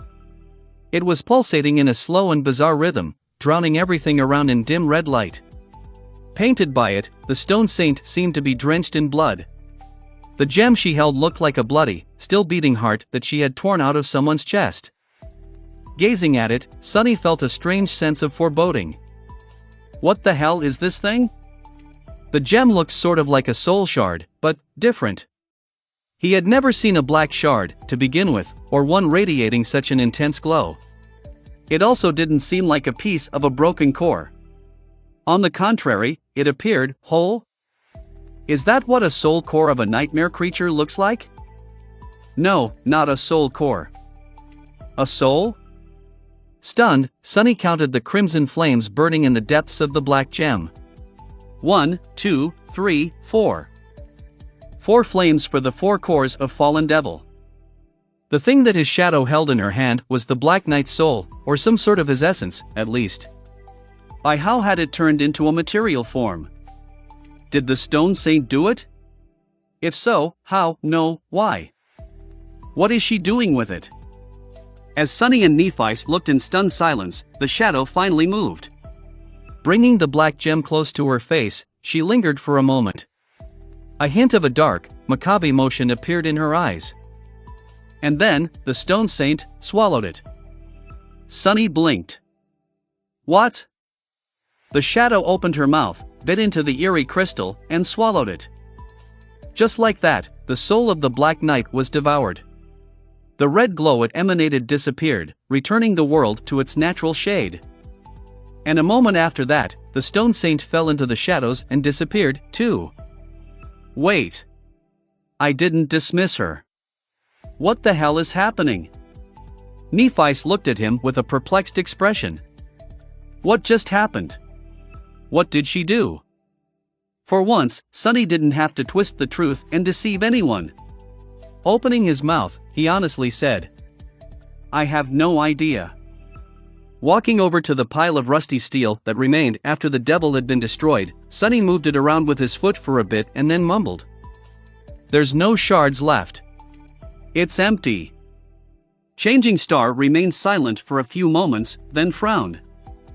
Finally, she said, Your echo is very peculiar. While everyone was recovering from the fight and tending to their wounds, Sonny walked to a secluded corner and dove into the soul sea. The tranquil expanse of still water met him with familiar silence. Glancing at the rows of motionless shadows standing at the edge of it, Sonny noticed that the Black Knight had joined their ranks. The steel giant stood among all the other creatures Sonny had slain, just as empty as the rest of them. There was no trace of the menacing and deadly fallen devil left. Now, he was just one of the shadows. Sonny grinned. Welcome, you bastard. Make yourself at home. You're not going anywhere else ever, anyway.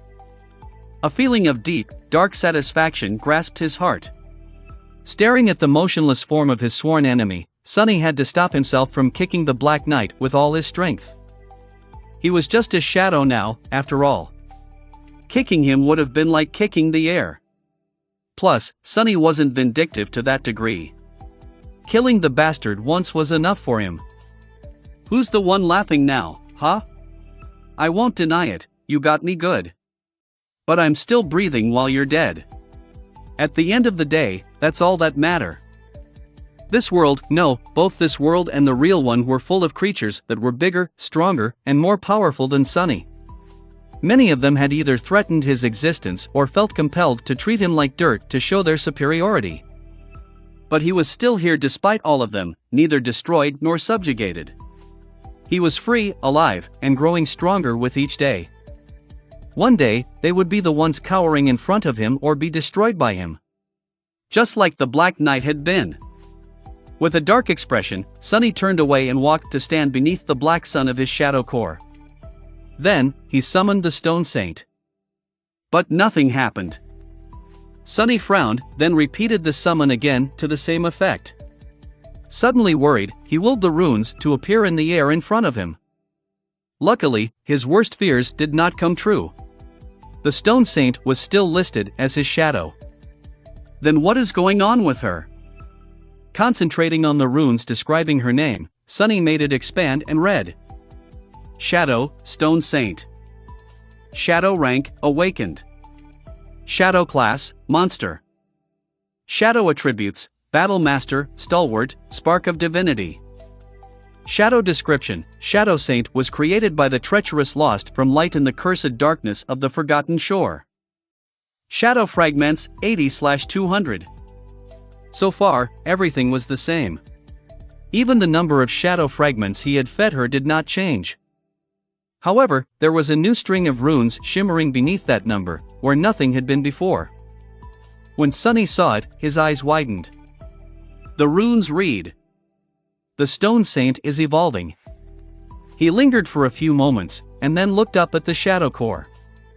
Donvel somewhere inside, his shadow was resting in the waves of nurturing dark flames, her very being going through a mysterious transformation.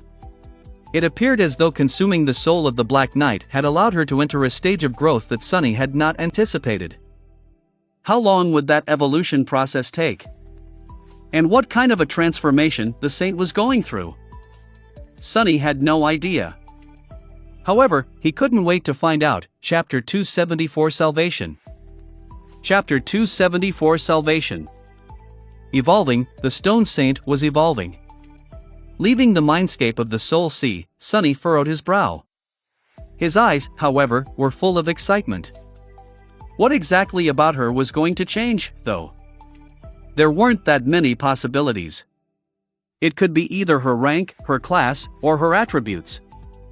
It was logical to assume that by defeating an opponent of a higher rank, the Shadow would be able to ascend to a new rank herself. However, there was a flaw in that logic. The Black Knight wasn't the first fallen creature Sunny and the Saint had slain. In fact, he was the third, with the Corpse Eater and the Spire Messenger being the first two. That's not even counting the two iron spiders the living statue had butchered before falling to Sunny's blade herself. But she had not done anything like pulling a black gem out of their corpses before. So, most likely, what allowed her to absorb the soul of that particular nightmare creature was not the mere fact of its incredible power, it was the strange but obvious kinship that the two of them shared. At least Sunny felt that this guess of his was right. That didn't help him understand what changes would occur to the taciturn monsters, though. Still, it was a very valuable piece of information to learn. In the future, if Sunny wanted to evolve his shadows, he would have to find not only a powerful, but also a suitable opponent for them to defeat. A kindred abomination of higher rank or class. Tilting his head, he tried to remember if there was another creature on the Forgotten Shore he knew of whose soul could be fed to the Saint. For a moment, the image of the walking colossus appeared in his mind. Yeah, no. Not gonna even think about that. Shaking his head, Sunny smiled slightly and walked over to his companions. Now that their deal had been concluded. The future he was so afraid of was finally upon them. The light of lanterns invaded the spacious room that had once belonged to the priestess of this ancient temple. With 6 people entering its peaceful haven, however, it didn't seem so vast anymore. Sunny looked around and sighed. The hidden quarters were just like he had left him. There were pieces of simple but luxurious furniture carved out of pale wood, with a few mismatched things that he had scavenged from the ruins. The stone walls were decorated with intricate engravings. An empty chest that used to be full of shimmering soul shards stood dark and empty. Feeding the stone saint had really bankrupted him. Sadly, being the master of a hungry shadow was not the cheapest of ambitions. On one of the walls, sets of lines were scratched into the stone, marking all the days he had spent living in the ruined cathedral. For a long time, this had been his home. The best home he ever had, really, which was a sad thing to say about a windowless stone room hidden in the middle of a cursed city. But Sunny liked it a lot. He was going to miss this dark, quiet place very much. The other members of the cohort, with the exception of Effie and Cassie, were looking around with interest. Even Neff showed a bit of curiosity. With a strange look on his face, Kai turned to Sunny and asked, This is where you lived?" Sunny raised an eyebrow and shrugged. "Yeah. Why?" The beautiful archer smiled with visible delight. "No, nothing. It's just that, this place is so tasteful. I did not expect your residence to be this chic." "What is that supposed to mean?" Sunny frowned. "What did you expect it to be?" Kai looked down, suddenly flustered. "Oh, you know. For some reason, I always imagined you sleeping on a floor in a cave." "Yeah, stupid, I know. Why would there be a cave in a temple?" Hearing that, Effie couldn't help but laugh. Wait till you see what's in his closet, Knight." Sunny gave her a menacing look, but thought better of saying anything. He understood that the huntress was just trying to lighten the mood. Knowing what was going to come next, every member of the cohort was consumed by fear and doubt right now. Effie more than the rest, because her role in the spectacle that Gunnalug had planned for them was especially cruel. Sunny sighed. A bit later, they were sitting around the hearth, the smell of food still lingering in the air. Everyone was silent, looking at the fire, their minds consumed with dark thoughts. Sunny knew that he had to make a decision now, but felt reluctant to do so. Instead, he just watched the shadows dance on the walls of the hidden chamber. After a while, Nephice finally broke the silence. Turning to him, she lingered for a bit, and then asked, "We will be leaving in the morning. Will you come with us?" Her voice sounded even, as always. But Sunny knew her well enough to discern notes of a suppressed emotion in it. Hope. Hope is the poison that will get you killed. But no. This was the old Sunny talking. One who was comfortable hiding behind his insanity, one who had given up. Who was too afraid to face the ruthless truth and pay the price to take what belonged to him, was his by right. Triumph. Salvation. And hope. Sunny was done being afraid. With a calm expression, he looked at Nephice and said, "The day after tomorrow. I still have things to finish in the Dark City. I will join you the day after tomorrow, for better or worse." She was silent for a few moments, and then a soft smile appeared on her face. "Thank you. I have some preparations to make, too. We will return to the bright castle together, then." He gave her a nod and turned away. Nephice had never shown any sign of being able to feel fear, at least not that he remembered. But he knew that it was just a front.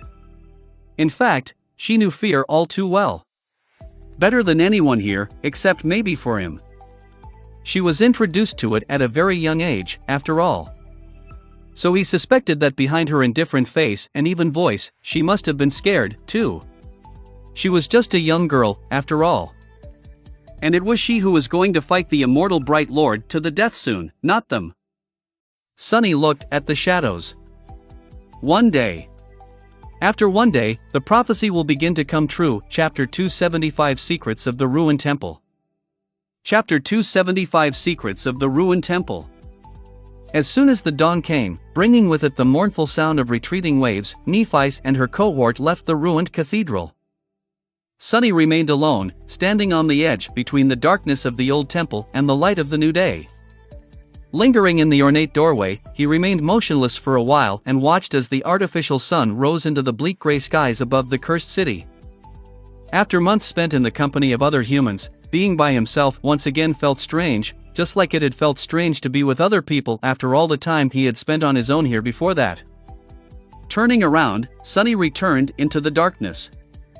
The grand hall of the ruined cathedral was peaceful and quiet. Without the menacing steel guardian, there was no one here to disturb the silence anymore. Even the darkness that populated the corners was empty and docile now, not at all the living entity it had been once. It felt sort of lonesome. Freely walking through the echoing expanse of the magnificent hall, Sunny looked around, taking in the sight of the cathedral that had sheltered in the past from a new perspective. Despite spending so much time here, he had never seen it like this in the same way the inhabitants of the Dark City must have seen it all those years ago. Sunny had only looked down on the hall from the height of one of the ancient temple's support beams. It looked majestic. But it was also not safe anymore. With the Black Knight dead, no one was left to defend the cathedral from the nightmare creatures that would want to claim it as their nest. So Sunny couldn't stay here for long. Not that he had the luxury of that choice anymore. Throwing one last look at the beautiful dark hall, Sunny sighed and began climbing the statue of the nameless goddess. Back in the hidden chamber, it was once again utterly dark. Sunny hesitated for a bit and began collecting his belongings. It didn't take him long. Growing attached to material things was pointless on the forgotten shore. There was no way to take them with him to the real world, after all, if he was even going to survive that long. But he still felt sad leaving all of his spoils behind. Back in the real world, Sunny never had a home like this, nor a lot of stuff to call his own. He had dreamed of enjoying a lavish lifestyle after becoming an awakened, but got stuck in this hell instead. This spacious room he called his home was a form of consolation. But now he had to leave.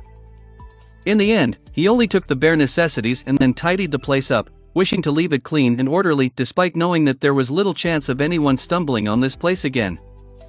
After everything was done, Sunny glanced at the tranquil room and hesitated for a bit. Then, he walked over to the wall where he had once scratched countless lines into the stone to count the days and summoned the prowling thorn. He wanted to leave a mark of his presence here. Something to tell that he had lived in this hidden chamber, in the ancient ruined cathedral, in the dark city, on the forgotten shore. In this world. A small mark to witness that he had been here, had struggled here, and then left to fight for a chance to escape. Sunny wanted to come up with some profound words, but nothing came to mind.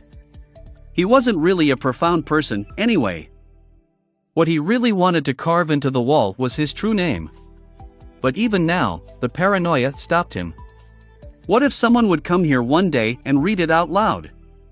What a funny disaster that would be. Finally, he raised the kunai and carved something beneath the lines that marked the days he had spent living in the ruined cathedral. Then, Sunny turned around and walked away. There were two runes left on the wall behind him. One meaning sun. The other meaning loss. There were two things Sunny wanted to accomplish before tomorrow morning. One was in the ruins of a library that he had never finished exploring, and the other one was right here in the ruined cathedral. Returning to the grand hall with his rucksack on his shoulder, Sunny walked past the statue of the nameless goddess and dove into one of the doors leading into the temple's inner sanctum. He had never been there before, kept away by the living darkness and the Black Knight. But now that the devil was gone, Sunny was finally going to see what was hidden inside. Walking through the rooms and corridors that the priests and priestesses had once used, he looked around and didn't notice anything of interest. Everything was pretty much destroyed and ruined, with only a few mundane things remaining untouched. There was nothing here at all, at least that was what others would think. Sunny, however, suddenly stopped in front of a certain wall and tilted his head. There was nothing special about that wall, at least nothing that could be seen. But he could feel a heavy mass of shadows hiding behind it, as though there was a hollow space there. After searching for a while, he found a hidden lever and pressed it. Or at least he tried. The ancient mechanism had rusted through and disintegrated over the thousands of years of neglect, of course. With a sigh, Sunny summoned the midnight shard, looked closer at the hollow wall, and inserted the tachi into the seam between its moving parts. Then, he unceremoniously used the unbreakable blade as a lever and pushed with all his inhuman strength. With a terrible scraping sound, a part of the wall slid away. The air rushed past Sunny, entering the dark mouth of a narrow corridor. Behind it, a set of stone stairs led down. Deep down underground. With a resentful grimace, Sunny flourished the midnight shard to shake off the dust that clung to it, put it on his shoulder, and entered the secret passage, Chapter 276 Black Door. Chapter 276 Black Door. The hidden passage led Sunny underground, twisting and turning through the massive stone. Despite the fact that he had been cautiously walking forward for a few minutes now, Sunny felt that he was still beneath the cathedral. In fact, by his estimation, he was approaching its center. And indeed, right beneath the spot where the statue of the goddess should have been, the narrow passage opened into a larger room. In it, a deep well leading even further down was situated, with a winding staircase spiraling down into the darkness. Sunny frowned. What is it with this place and creepy dark wells? Going further down was going to place him dangerously close to the catacombs. He knew all too well what kind of danger that would pose. The last time Sunny had ventured into the maze of ancient tunnels below the city, he barely escaped alive. After hesitating for a while, he stepped onto the staircase and began descending. Deep, ancient shadows surrounded Sunny, giving him a little comfort. At least he was among his kin. After a minute or so of walking down the stairwell, Sunny entered a large chamber that seemed to be carved into the bedrock, as opposed to being constructed by human hand. On the other side of it, a large door forged from black steel stood, illuminated by two burning torches. Two thoughts entered Sunny's mind simultaneously. The first one was that the metal from which the monolithic door was made looked eerily familiar. It was the same dark, lusterless, impenetrable alloy that the Black Knight had been made of. The second thought was even more disturbing. How come those torches are still burning? Had they been aflame for several thousand years? Come to think of it, the torches looked very strange. They seemed to be producing light, but it was pale and ghostly. There was no heat that came with it, too. The shadows cast by the ghostly flames were the most disturbing, though. Because of the movements of the fire, they were supposed to be dancing on the floor. But instead, the shadows were absolutely motionless. It was as though the light of the torches had trapped and paralyzed them somehow. Sunny thought for a while, and that ordered his own shadow to stay back. The shadow did not protest, in fact, it was visibly relieved. Taking a few exaggerated steps back, it merged with the deep darkness at the exit of the stairwell and waited there, glancing nervously at the strange motionless shadows from time to time. Sunny cautiously approached the black door and lowered the midnight shard into a protective stance. He was ready to face any sort of danger. But nothing attacked him. The only thing that happened was a sudden chill that ran through Sunny's body when he had entered the circle of light cast by the two ghostly torches. These torches they are definitely some sort of a protective charm. I am almost sure that their power can harm even shadows. The question he had to ask himself, though, was this: were the torches meant to keep something from entering the space that hid behind the black door? Or were they meant to keep something in, all novel full com? Well, there was only one way to find out. What Sunny was doing seemed absolutely crazy. But in fact, it was not. He had not come into this underground chamber just because of idle curiosity or because of being blinded by greed and the prospect of finding a treasure. What led him here and pushed him to study the black door was his intuition. By now, Sunny had to admit that his intuition was more than a mere manifestation of his subconscious. It had turned out to be correct one too many times. Especially ever since he had consumed the drop of ichor. After that day, he was able to sense the presence of divinity. And sometimes, he was even drawn to it, like he was drawn to this cathedral and to the mysterious key that lay buried in the body of the Lord of the Dead. The two seemed connected. And Sunny felt that he was about to find out how and why. But it was not all his intuition was capable of. There were other aspects to it, too. In fact, Sonny suspected that it had more to do with his fated attribute than it had to do with the spark of divinity. If he were to guess, he would say that after he had been changed by the ichor, that attribute was slightly enhanced, giving him the ability to sense subtle tremors that ran through the strings of fate from time to time, the strings that were, apparently, tightly wrapped around his body. The combination of the change that happened to his eyes and his close relationship with those strings gave Sonny a slight affinity to revelations and fate similar to the one Cassie had possessed, but infinitely less potent. It was enough to guide him to this door and make him want to open it, nevertheless. Stepping close to the monolithic black door, Sonny gazed at it and came to the conclusion that not even an entire army would have been able to break through this monstrous barrier. There was, however, a small keyhole hidden on its dark surface. Pulling on the string tied around his neck, Sonny took off the small metal key that hung on it and gripped it tightly in his hand. After hesitating for a few moments, he carefully inserted the key into the lock of the black door. It fit perfectly. As soon as Sonny put the key into the lock, the faint light of divinity it emanated suddenly became a little bit brighter. Sonny sighed, then readied himself and turned the key. Something clicked inside the metal door, and then it silently opened.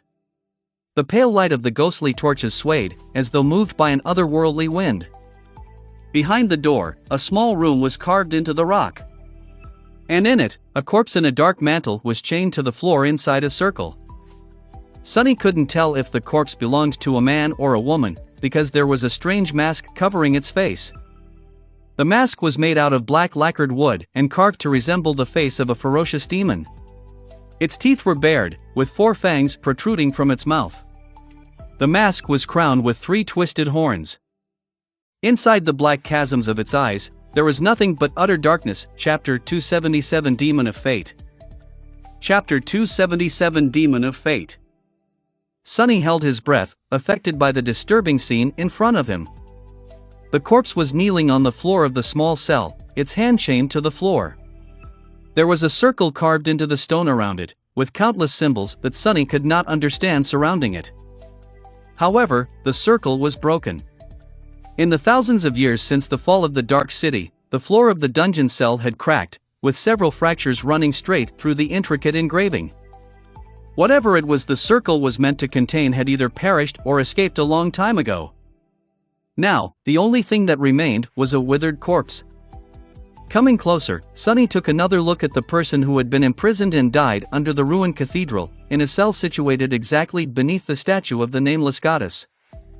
Because of the dark mantle and the black lacquered mask, Sonny couldn't glean a lot of information about the corpse. It seemed to belong to a human, but other than that, everything about it was a mystery. What terrible sin had this person committed to be condemned to this awful death? Strangely, Sonny's intuition was silent. It was as though there was nothing in front of him at all. To his sixth sense, the prisoner of the underground cell appeared as an empty space. Weird. This person had clearly been either hated or feared a lot to be locked behind all these barriers. Surely, finding such a creature would affect my fate. Why don't I feel anything, then?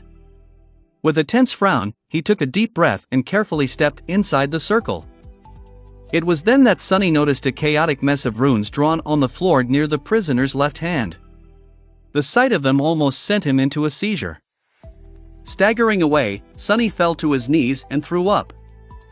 Ack, damn it! Those runes, those were the same runes the spell used to describe the mysterious unknown. Only here, the intensity of the terrible effect they had on the mind of anyone who saw them was much, much stronger. What the hell?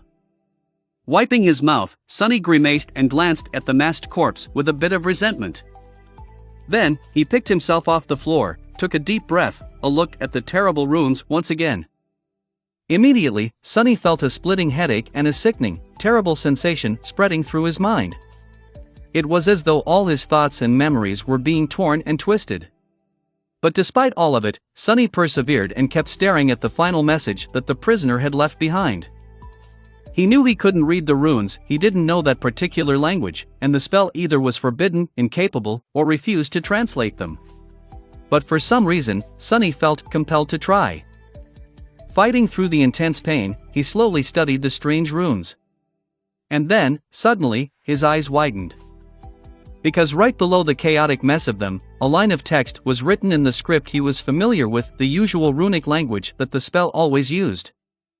This time, it did not provide any translation. Luckily, Sunny had studied these runes and knew enough about them to understand what was written himself. The last thing the person imprisoned under the cathedral wrote before succumbing to death made him shudder. Scratched into the stone was a short prayer. Hail Weaver, Demon of Fate, Firstborn of the Unknown Dash. Sunny stared at the runes until he was on the verge of losing consciousness. Only then did he turn away and closed his eyes. The nauseating dissonance of the terrible runes stayed carved into his mind.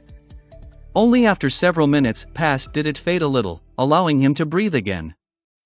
So, the mysterious weaver whose forbidden lineage he had inherited was, in fact, associated with fate. Just like Sunny himself. What were the chances? That's fated for you, I guess. The word he translated as demon wasn't the one used to describe nightmares creatures of the third rank, but a different one. Perhaps calling it a spirit or a demon would have been more suitable, a mortal, but powerful and ominous deity. One different from gods, but sharing the same nature. However, Sunny wasn't that versed in mystical terminology. All he knew was that the runic language was incredibly rich in words describing all types of monsters and creatures, while the human language wasn't. Hence demon was fine with him. Apart from the tantalizing revelation about the mysterious weaver, he had noticed one other important thing by forcing himself to study the runes. Before, Sunny had thought that there was a single entity that the spell refused to call by its name and simply described as Unknown Dash, leading him to call it the Unknown. Yes, Sunny was not that imaginative when it came to word choice. Whether the unknown were a kind of beings, a single existence, or a force of nature, he did not know. But now, he realized that there were actually two types of forbidden runes, and two things that the spell did not know how or did not want to mention. One was the same as those used in the description of the drop of ichor, which stated that the vile thieving bird was hated both by the gods and by the unknown. It also said that the reflection of the unknown stayed forever frozen in the depths of Weaver's pupils, and that just looking at it drove the thieving bird mad. The other was the same as those used in the description of the stone saint, which was created by the last child of the Unknown Dash, and now here by the dead prisoner, who had called Weaver the firstborn of the Unknown Dash. What the hell does all of this supposed to mean? His suspicion that Weaver had something to do with the creation of the nightmare spell only grew stronger after learning that they had something to do with the domain of fate. After all, the spell seemed to be weaved out of numerous strings of fate, and there was this being called Weaver, who had the blood of gods in their veins, but was also somehow connected to the unknown. Feeling his headache only growing stronger, Sunny winced and shook his head. Later. I will think about it later. There would be time to ponder about all this later. Or not, if he dies trying to escape the forgotten shore. Either way, that time was not now. Turning back to the chained corpse, Sunny cautiously avoided looking at the dangerous runes and kneeled in front of it. He wanted to know what was hiding behind the mask. But as soon as he touched it, the corpse suddenly shattered and fell apart, turning into dust right in front of his eyes. Even its dark mantle rotted and disappeared, as though the thousands of years that had passed since the fall of the Dark City and the destruction of the cathedral finally caught up with it. Soon, all that was left was a pile of dust. And the lacquered mask lying on top of it, its black surface glinting slightly in the pale light of the ghostly torches. Chapter 278 Weaver's Mask. Chapter 278 Weaver's Mask. Sunny looked at the black mask and the darkness hiding in its eyes. Its features were not as much contorted as fearsome by nature. It was simultaneously fearsome and somber, bestial and regal. As though existing at the border of all things. But most of all, the striking mask radiated a sense of mystery. The vicious fangs, the twisting horns, the black lacquered wood of it all, once again, his intuition was silent. There was nothing he felt toward the black mask, as though it didn't even exist. How strange. Sunny waited for a few moments, then picked up the mask and brought it to his face to take a closer look at it. But just a moment after his fingers touched the sleek surface of the polished wood, the mask suddenly disintegrated into a swarm of countless white sparks. Acting like water, the stream of light flowed towards Sunny's chest and entered into his body, disappearing into the dark depths of his shadow core. The voice of the spell thundered suddenly, louder than it had ever been before. "You have received a memory."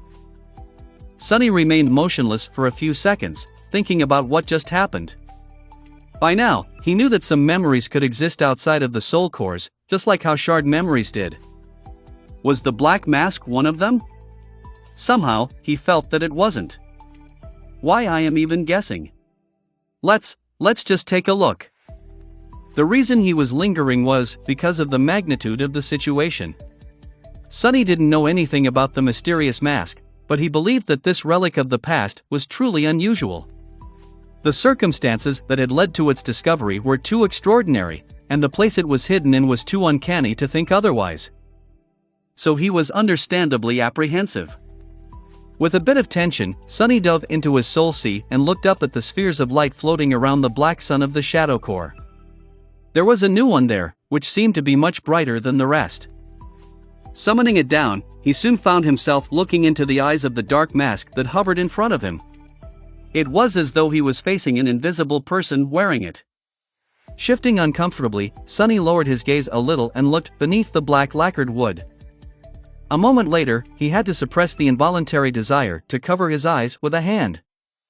Inside the black mask, 7 radiant embers were burning with such intensity that it almost blinded him. All around them, incalculable ethereal strings were weaved into a pattern so vast and intricate that it almost seemed boundless. 7 anchors, gods. Stunned by the visage of the mask's spellweave, Sunny hesitated for a bit and summoned the runes that described it. What he saw made him take a step back and gasp. Memory, Weaver's Mask. Memory rank, Divine. Memory tier, 7. Memory type, Tool. Memory description: Weaver believed that knowledge was the origin of power and so always hid behind numerous lies, wearing them as a mantle. No one knew Weaver's thoughts, Weaver's face, and Weaver's heart. Even the gods could not see what hid behind the mask. Memory enchantments, Mantle of Lies, Simple Trick. Sunny had to look away for a moment to take a breath. Divine memory of the 7th tier, Holy Hell. Words weren't enough to describe his astonishment. He was, however, surprised to see that the mask only had 3 enchantments. Sunny expected such a powerful memory to have dozens of them. Judging by how boundless and insanely complicated the weave of it was, there had to be that much, at least. Just what were these 3 enchantments to require a myriad of diamond strings to support them? Turning back to the runes, he concentrated on the enchantments and read further. Enchantment, Mantle of Lies. Enchantment description: hides the identity of its master. That description sounded very simple, but looking at the spellweave of the black mask, Sunny could tell that this enchantment was anything but. In fact, it was so vast and powerful that his mind was failing to even comprehend the scale of it. The enchantment was indeed designed to protect the identity of the person wearing the mask from prying eyes, but what it actually meant was that any form of detection was powerless against it. And Sunny suspected that any was not a figure of speech in this case, but simply a constatation of fact. For example, Cassie's aspect ability, which allowed her to see a person's attributes, would not work on someone wearing the mask. There were countless similar abilities among the awakened, none of which would work either. I guess that explains why my intuition was silent about the prisoner and the mask itself. Whatever kind of fate-related sixth sense I have is also countered by that thing. Even more terrifying was the fact that the enchantment was not aimed at just the awakened. The description of the Weaver's mask stated that even the gods could not see through it, and it was honest truth. Nothing could penetrate the barriers of the Mantle of Lies, not even the sight of a god. Sunny gulped. Scary. But then, this incredible and frightening enchantment did not even take up 1/10 of the volume of the ethereal diamond strings hiding beneath the surface of the black lacquered mask. The second enchantment was much the same. It was called, by which the spell was telling Sunny that it wasn't going to say anything about it. Its description was also empty. However, Sunny could tell that it had something to do with sight just by looking at the weave. He could also tell that it was not a passive enchantment, but an active one, meaning that currently, he could not access it. Usually, that would mean that he would be able to once he became a true awakened, but in this case, the amount of soul essence required to keep the enchantment activated for more than a fraction of a second was so vast that no awakened would have been able to. Only a saint would, perhaps. However, Sunny was not sure that he wanted to try even if he had the ability. The things Weaver saw were capable of driving unholy creatures insane, so it was wise to avoid going anywhere near that enchantment in the future, most likely. Most of the spell weave of the Weaver's mask, however, was dedicated to the third enchantment, one that was called a simple trick. Judging by the mind-boggling complexity of the pattern that made it possible, that trick of Weaver's was anything but simple, though. It was the most bizarre, intricate, and ingenious thing that Sunny had ever seen. Curious, he glanced at the description and froze, his eyes opened wide. The runes gleaming in the air read: Enchantment, simple trick. Enchantment description, reverses the effect of one's flaw. Chapter 279 Guilty Conscience. Chapter 279 Guilty Conscience. Sunny remained silent for a long time, staring at the black mask. The tranquil sea of his soul was still and silent, not at all like the storm that was currently raging in his heart. After a while, he thought. That Weaver was one sly guy, girl, person, being? Well, the fact that I don't even know that much only serves to prove the point. And I thought I was good at deceit and manipulation. How devious one must be to not let even the gods, even the nightmare spell, know anything about them? But it was fitting, in a strange kind of way. If Weaver's domain was that of fate, there was no other way. Fate was a terrifying, but subtle tool. Manipulating it to your advantage required a very special kind of genius, one that was directly opposite to any kind of directness, straightforwardness, and brutal power. However, if given the choice, Sunny would have preferred to face War God in battle than to make someone like Weaver his enemy. Masterful liars were far more dangerous than deadly warriors. He knew it better than most. Exiting the Soul Sea, Sunny hesitated for a little and then summoned the Weaver's mask. The cool wooden surface of the mask appeared on his face, held in place by some invisible force. Immediately, his vision changed slightly. Everything became sharper, clearer, more vivid. Sunny could feel the mask reaching into his eyes and connecting to something, the strange legacy he had inherited by consuming the drop of Weaver's blood. He sensed his intuition becoming more potent, too. It was as though he could almost see the mysterious strings of fate that span across the entire world. Almost. Glancing at the pile of dust that remained of the prisoner, Sunny frowned slightly. The identity of the person who had been wearing the Weaver's mask remained a secret.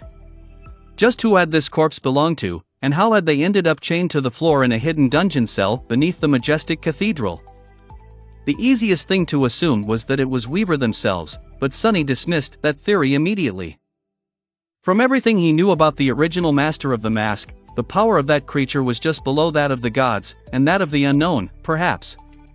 If Weaver appeared on the forgotten shore, the whole dark city would have been wiped out of existence before any harm was done to them. So who could have been wearing Weaver's mask? Some powerful carrier of the nightmare spell that had received it as a memory, just how Sunny did? Well, if Weaver was really a demon, which was a strange kind of a lesser deity, were there a cult dedicated to them? Had there been priests and followers of Weaver? The message the prisoner had left behind sounded awfully close to a prayer. Had that person been deemed a heretic and condemned to this place for that reason? Sunny sighed. There was no way to know. Hesitating for a bit, he turned away and left the somber dungeon cell behind. He only had this one day to finish all the things he had left undone in the dark city. There was no time for fruitless pondering. Once outside, Sunny walked over to the place where he had left his shadow and took a look at himself through its eyes. What he saw made him blink a couple of times. Ha! The black lacquered mask sat snugly on his face, hiding his features. He couldn't even see his eyes, which were drowned in darkness. What's more, even his height was somehow unclear. Sunny didn't actually become taller, but from the side, it looked as though he did, sort of. 1 second, it did, and the next one, it did not. It was sort of similar to how people's faces changed when lighted from different directions. In any case, he couldn't tell for sure how tall the person facing the shadow was. How fun! It was not that Sunny became completely unrecognizable, though. He would still have to be careful to hide the context clues about himself while wearing the mask. Mundane things like the way he walked, his usual mannerisms, and other subtle but unique details of his behavior could still betray his identity despite the fact that it was masked from all unnatural means of detection. To truly make himself appear as something else, Sunny would have to put on a performance. Good thing he was practicing the shadow dance, then. Was it not designed to fully imitate someone else's battle style and physicality? What a wonderful coincidence! Finally, the moment he had been dreading came. It was time to test if the simple trick was really capable of turning his flaw upside down. Needless to say, Sunny was nervous. His lips became dry, and he unconsciously tried to lick them, but now there was a mask on his face, so he couldn't. That bad habit of his had to be put to rest, apparently. Great! Alright, let's do this. Opening his mouth, Sunny said out loud, "I am very tall." In the process, he grimaced, expecting the familiar pain to invade his mind. But there was nothing. Sunny froze, blinked a couple of times, and waited. Still, nothing happened. Beneath the mask, a wide grin appeared on his face. "I am not only tall, but also exquisitely handsome. But that is not all, I am incredibly honest and nice, too. Every girl I meet immediately falls in love with me. Boys, too. That's just how lovable, handsome, nice, and tall I am. Everything I have just said is absolutely true." His mind was peaceful and quiet. There was no pain, no pressure. In fact, Sunny felt great. Wow! Feeling an almost overwhelming desire to continue spouting lies, he laughed in exhilaration. Amazing! This can be. But then, a tremendous explosion of pain suddenly threw him to the ground. With a startled yelp, Sunny grasped his head and then groaned through gritted teeth, feeling as though it was about to burst. What the hell? He just wanted to say how useful the ability to lie could be. Wait. The ability to lie would, indeed, be very useful. Which meant that by stating that fact, he would be telling the truth. And the Weaver's mask did not remove his flaw, just reversed it. So, it seemed like while wearing it, Sunny could not tell even a word of truth. That seemed like the right conclusion to make. But he needed to test it to be absolutely sure. With a doomed sigh, Sunny waited for a moment and then said, "My name is." A moment later, another pain scream resounded in the darkness of the underground chamber. Chapter 281 Last Job. Chapter 281 Last Job. Sometime later, Sunny emerged from the ruins of the cathedral with a rucksack on his shoulder, took one last look back, and left. Whatever his future was going to be, he doubted that he would come back here anytime soon. It was a bittersweet goodbye. Cautiously walking through the familiar streets of the dark city, where he knew every turn and every piece of rubble in this district of it, at least, Sunny kept his guard up. Many things must have changed in the months he had been away traveling through the labyrinth. The nightmare creatures he knew and, more importantly, knew how to avoid might have wandered away or perished, and new horrors might have taken their place. He had to stay prudent and careful. But still, his next and final goal was not that far away. As he sneaked toward it, Sunny thought about the Weaver's mask and the ways it could change his life. At first, he thought about simply never taking it off and walking around while delivering a deluge of lies. This way he would be safe from revealing his most guarded secret and becoming someone's slave, at least. But after considering this seriously, he came to the conclusion that it was not the best decision in his current circumstances. First of all, one couldn't be a part of any collective while lying all the time. Sunny had an unpleasant experience of being expelled from various groups for various reasons, and not being sincere and honest was one of the surest ways to make people want to avoid you at all cost, eventually, at least. And no one was able to survive alone in the dream realm. Not in a way that a person would want to live, anyway. Sunny knew a lot about this side of things, too. But most importantly, he was not going to be able to keep this lying for long, anyway, not when dealing with people that already knew him. Kai and Cassie would notice the strange effect of the mask immediately, Kai because of his ability to sense lies, Cassie because her ability to see attributes would suddenly stop working. But others would catch on that something strange was going on with him pretty quickly, too, simply because of how drastic the change in his behavior would be. Especially Nephi's, who knew him so well. After that, they would inevitably have a lot of questions, and answering those questions even with lies would put him in more danger than he already was in. So, sadly, Weaver's mask was not a panacea to Sunny's current situation. At best, it would be able to help him avoid certain predicaments if used sparingly. But really, he didn't want anyone to know that he was in possession of that memory at all. Sunny had to think of the future. If he was lucky enough to survive the fall of the Bright Castle and return to the real world, that was where the Black Mask could create miracles for him. It would allow him to have a hidden persona that was in no way connected to an awakened named Sunless, and as such, allow him to do and achieve things that would have been impossible or too dangerous to try as himself. To that effect, no one could know that the strange black wooden mask was connected to him, not even people whom he, somewhat, trusted. Both for his own good and theirs. It is such a pity, though. It was. Just imagining Castor's face if he were to ever learn about what type of treasure Sunny had somehow found this time was tempting enough to change his plans. Castor. Sunny's face darkened.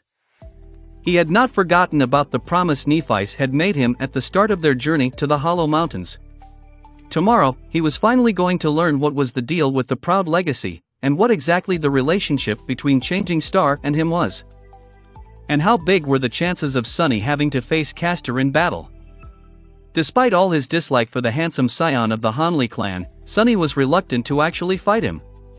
No matter how much progress he had made to get ready for the bloody conclusion of this disastrous chapter of his life, Castor was still not someone to be taken lightly.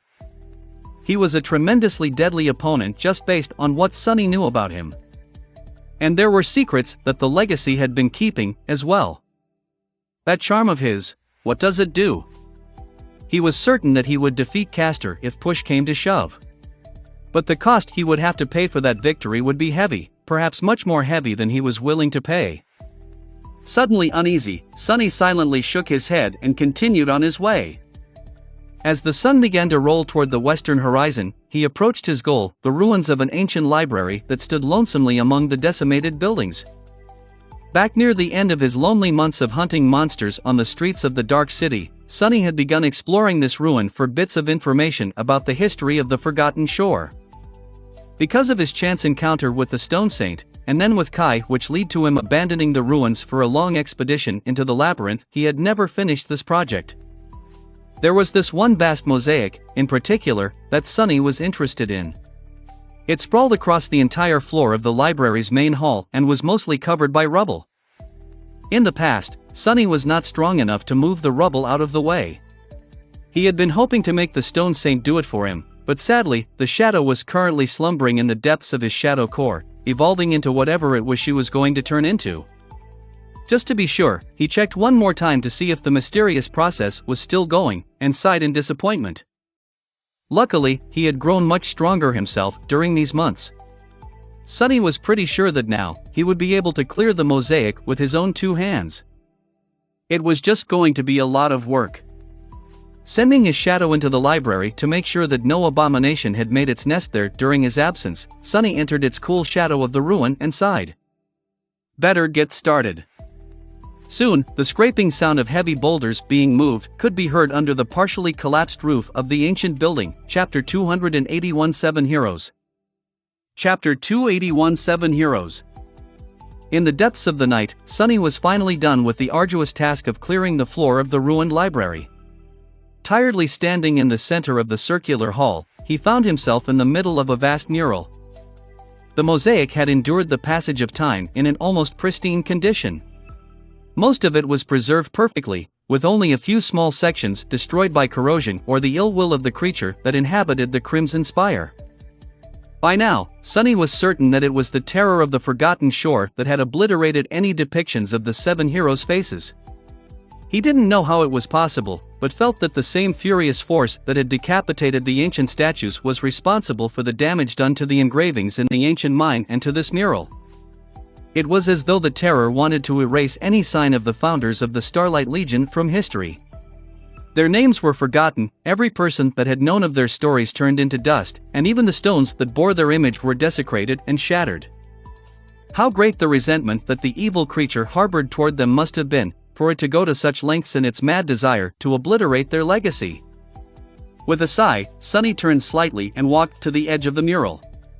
He was searching for the start of its story.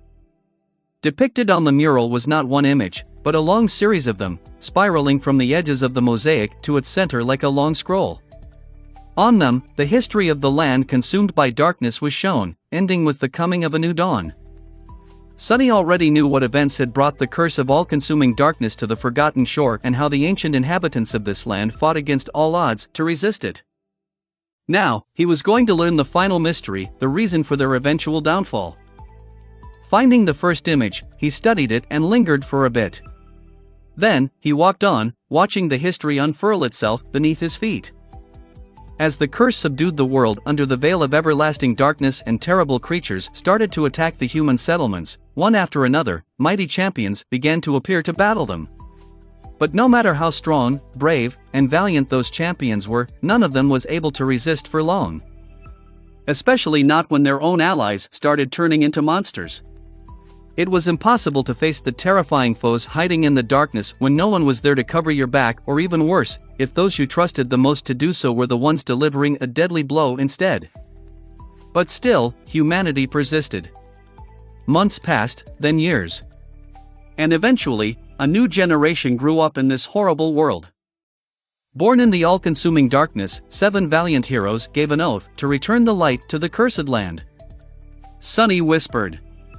People who would later create the Starlight Legion were indeed born in the darkness. They never even saw the light that they would swear to bring back. All they knew of it were the tales their elders had told them, tales of a time when people never turned into nightmares, and the beautiful stars shone even in the darkest of nights. This new generation grew up surrounded by nothing but darkness and horror, and was forged by it into a far more fearsome force than their parents had ever been. Hard times created hard people, and their time was as unforgiving and harrowing as one could imagine. Beyond so, even. And so, the people it created adapted to match this dark reality. Eventually, 7 of them rose above the rest, each leading their faction in the constant battle against the encroaching doom.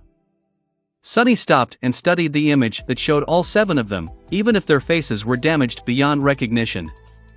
There was a knight in an intricate plate armor forged of white metal, with a stalwart blade grasped firmly in his hands. A graceful priestess in a light-flowing robe, her delicate hands shining with gentle light. A mighty hunter in an archaic cuirass leaning on a beautiful bronze spear. A masterful builder holding a mason's hammer in his calloused hands.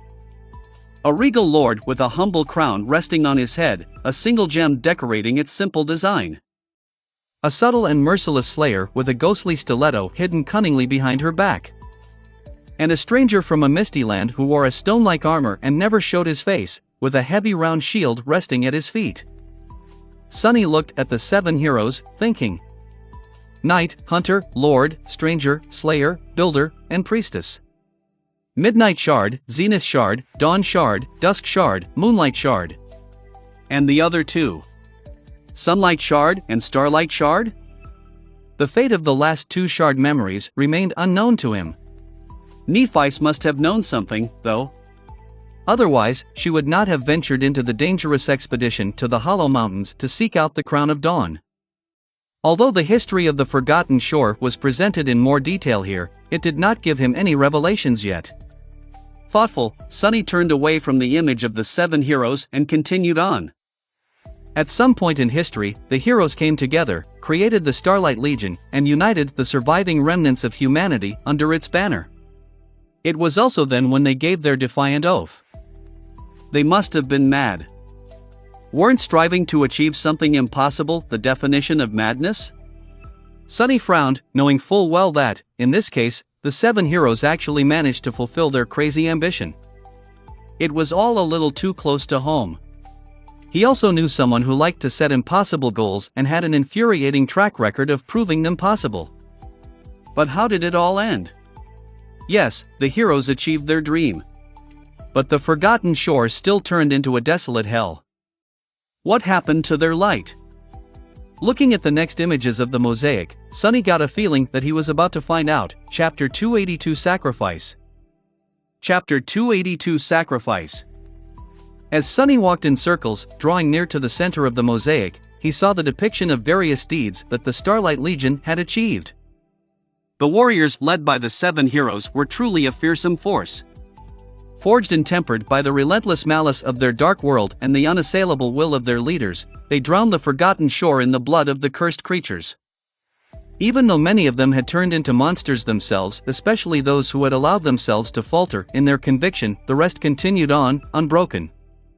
Sunny couldn't tell how powerful exactly the members of the Legion were, but from some clues of their battles, he guessed that they were at approximately the same level as the Awakened of his own world, at least at the beginning. With time, however, it seemed as though the warriors of the cursed land had grown much stronger. If most of the creatures they were fighting were of the corrupted rank, then that would put the Legion far above the humans back in the real world. Sunny wasn't sure if the 7 heroes and their soldiers were carriers of the nightmare spell, though, and if the same hierarchy of power could be applied to them. Eventually, the surviving humans migrated to the shore of the colossal impact crater and built an impregnable wall around the new city. This endeavor alone was so arduous and ambitious that he couldn't help but feel a sense of awe. Sunny slowed his steps. On the images in front of him, the construction of the Crimson Spire, no, it wasn't crimson yet back then, had begun. The Cyclopean Tower was built west of the city, reaching high into the sky like an axis of the world. Like a stairwell that was designed to allow humans to touch the heavens. This was what he was truly interested in. Sunny wanted to know what happened in the spire, how the artificial sun was created, and how the darkness that consumed this land was turned into a transient black sea. What he saw next made him falter, and then close his eyes with an expression of deep, exhausted resentment. In the second to last image, the 7 heroes were depicted standing apart in the 7 spots of the forgotten shore. In front of each of them, a crowd of thousands of people kneeled, waiting. Among those people were the warriors of the Legion and the civilians from the city, men and women, old and young. Each of the heroes held a weapon in their hands. Of course, this is what happened. What else would it be? A feeling of dark, bitter disappointment grasped his heart. Sunny didn't even know why he felt this way. It was not like he knew anything about the 7 heroes, really. But at some point, maybe because he needed to believe that there was a tiny glimmer of light in the vast and endless night, he had begun thinking of them as a symbol of the best humanity could be. What a foolish thought. He of all people should have known better. Curse you all. In the last image, one that took the center of the mosaic, 7 tall hills made of dead bodies surrounded the spire. Tens of thousands of people had been slaughtered, their blood flowing like rivers toward the dark tower. On top of each hill stood one of the valiant heroes, their hands stained red to the shoulder. As the last sacrifice, the slaughterers turned their weapons on themselves, thrusting them into their hearts. And somewhere out there, he knew, a tiny black seed floated in a pool of blood. Sunny grimaced in disgust. This was your dream? This is how you decided to bring back the light? You sick wretches. As the rivers of blood flowed to the spire, 7 streams of glowing crimson light moved above them and entered it from 7 directions. These streams represented the soul essence of numerous humans who had been sacrificed to create the artificial sun. But theirs wasn't the most terrible fate. In the center of the spire, a lone human figure was drawn, convulsing in harrowing agony as the raging storm of soul energy entered her body.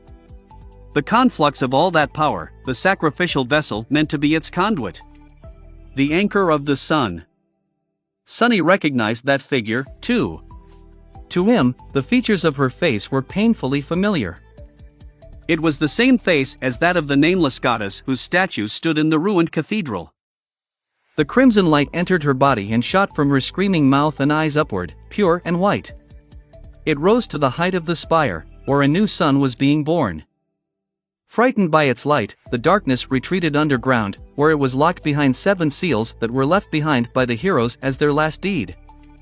The rest was easy to deduce. After the heroes perished to create the artificial sun, everything was fine for a while. But then, maybe after a few decades, or even hundreds of years, the light of the sun began to dim. So the people of the Dark City had to make a new sacrifice. Perhaps, the second time, only 7 people had been killed to renew the power of the spire. But then it happened again, and that time, 7 was not enough. So they sacrificed 14. And when it happened again, they sacrificed a few dozen. And eventually, hundreds of people were being slaughtered every year to keep the sun burning. Because of the simple fact that the 7 heroes and their people, all of them had terribly mighty souls. But their descendants, who didn't have to grow up in utter darkness and fight terrible monsters to live through the day, did not. And at some point in this vicious cycle, the vessel that had been imprisoned in the spire and served as the anchor for the bloodthirsty sun was corrupted. Whatever kind of conscience it had left had been completely shattered. The nameless goddess of the Dark City became the crimson terror of the Forgotten Shore. All that pain, all that rage, all that blood exploded from the spire and infected the very land itself, growing into an endless labyrinth of the strange crimson coral. The 7 seals came undone, releasing the darkness that had been imprisoned underground for hundreds of years. This was what Cassie had seen in the vision. The darkness and the fury of the newborn terror fell on the humans of the Dark City like a tide and wiped them all out, erasing even the memory of them from the face of the world. This was how the Forgotten Shore was born at Chapter 283, final piece of the puzzle. Chapter 283, final piece of the puzzle. So this is how it is. Sunny stared at the last image of the mosaic, a dark and resentful expression frozen on his face. Depicted in the center of the mural, a sun fueled by blood shone on the mountains formed by dead bodies. Tens of thousands of people had been slaughtered to create it, and thousands more must have been butchered later on to keep it burning in the indifferent sky. The first sacrifices had died willingly, lured into submission by their fanatical rulers. What about those who came after? Somehow, Sunny doubted it. And for what? How did it all end? The 7 seals had been broken, and the ancient civilization had been obliterated. But the sun created and nurtured by it was not destroyed, just corrupted.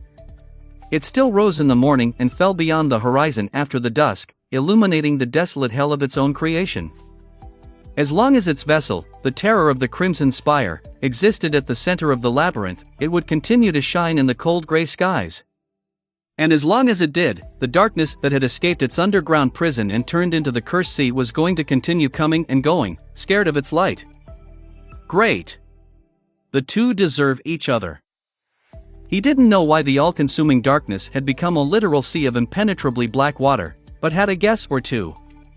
Either hundreds of years spent locked away behind the seals had affected it that way, or the artificial sun had. The terror had been changed by the curse, so why couldn't the curse be changed by the terror in return? Why wasn't that sun extinguished, though? There was no one alive on the Forgotten Shore to make sacrifices to the spire anymore, but Sunny suspected that there was a reason for why the crimson coral seemed to grow either out of or toward bones. If he was right, the whole labyrinth was a giant maw with which the terror absorbed the soul essence of every creature that bled on the coral before it died. It was all a part of its body. Sunny shivered, realizing that both the labyrinth and the dark sea were, in fact, colossal living creatures. It was just that the scale of them was so boundless that they seemed like forces of nature. Compared to the eternal struggle of the 2 titanic beings, the struggle of a handful of tiny humans was nothing short of insignificant. Or was it? Suddenly, he frowned. What about Nephis and her plan? How did the shard memories come into all of this? At first, a dark thought entered his mind. He imagined that Changing Star was preparing a mass sacrifice of her own, a hecatomb to appease the Crimson Terror. The number of the sleepers being sent to the Forgotten Shore each year was too eerily similar to the number of sacrifices made to the Crimson Spire by the inhabitants of the Dark City to be a simple coincidence.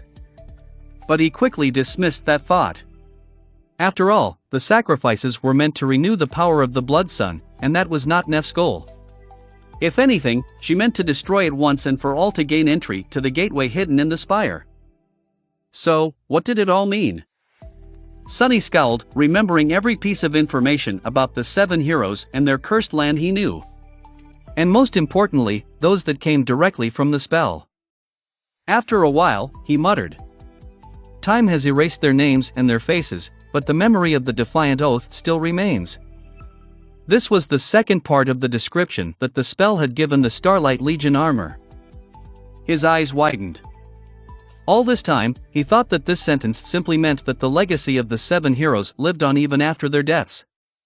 But now, he suddenly realized that the truth might have been far more straightforward.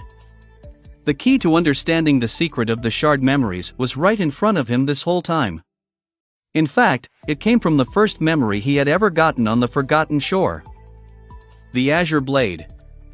On this forgotten shore, only Steel remembers, he whispered, a sudden understanding dawning on him like a revelation.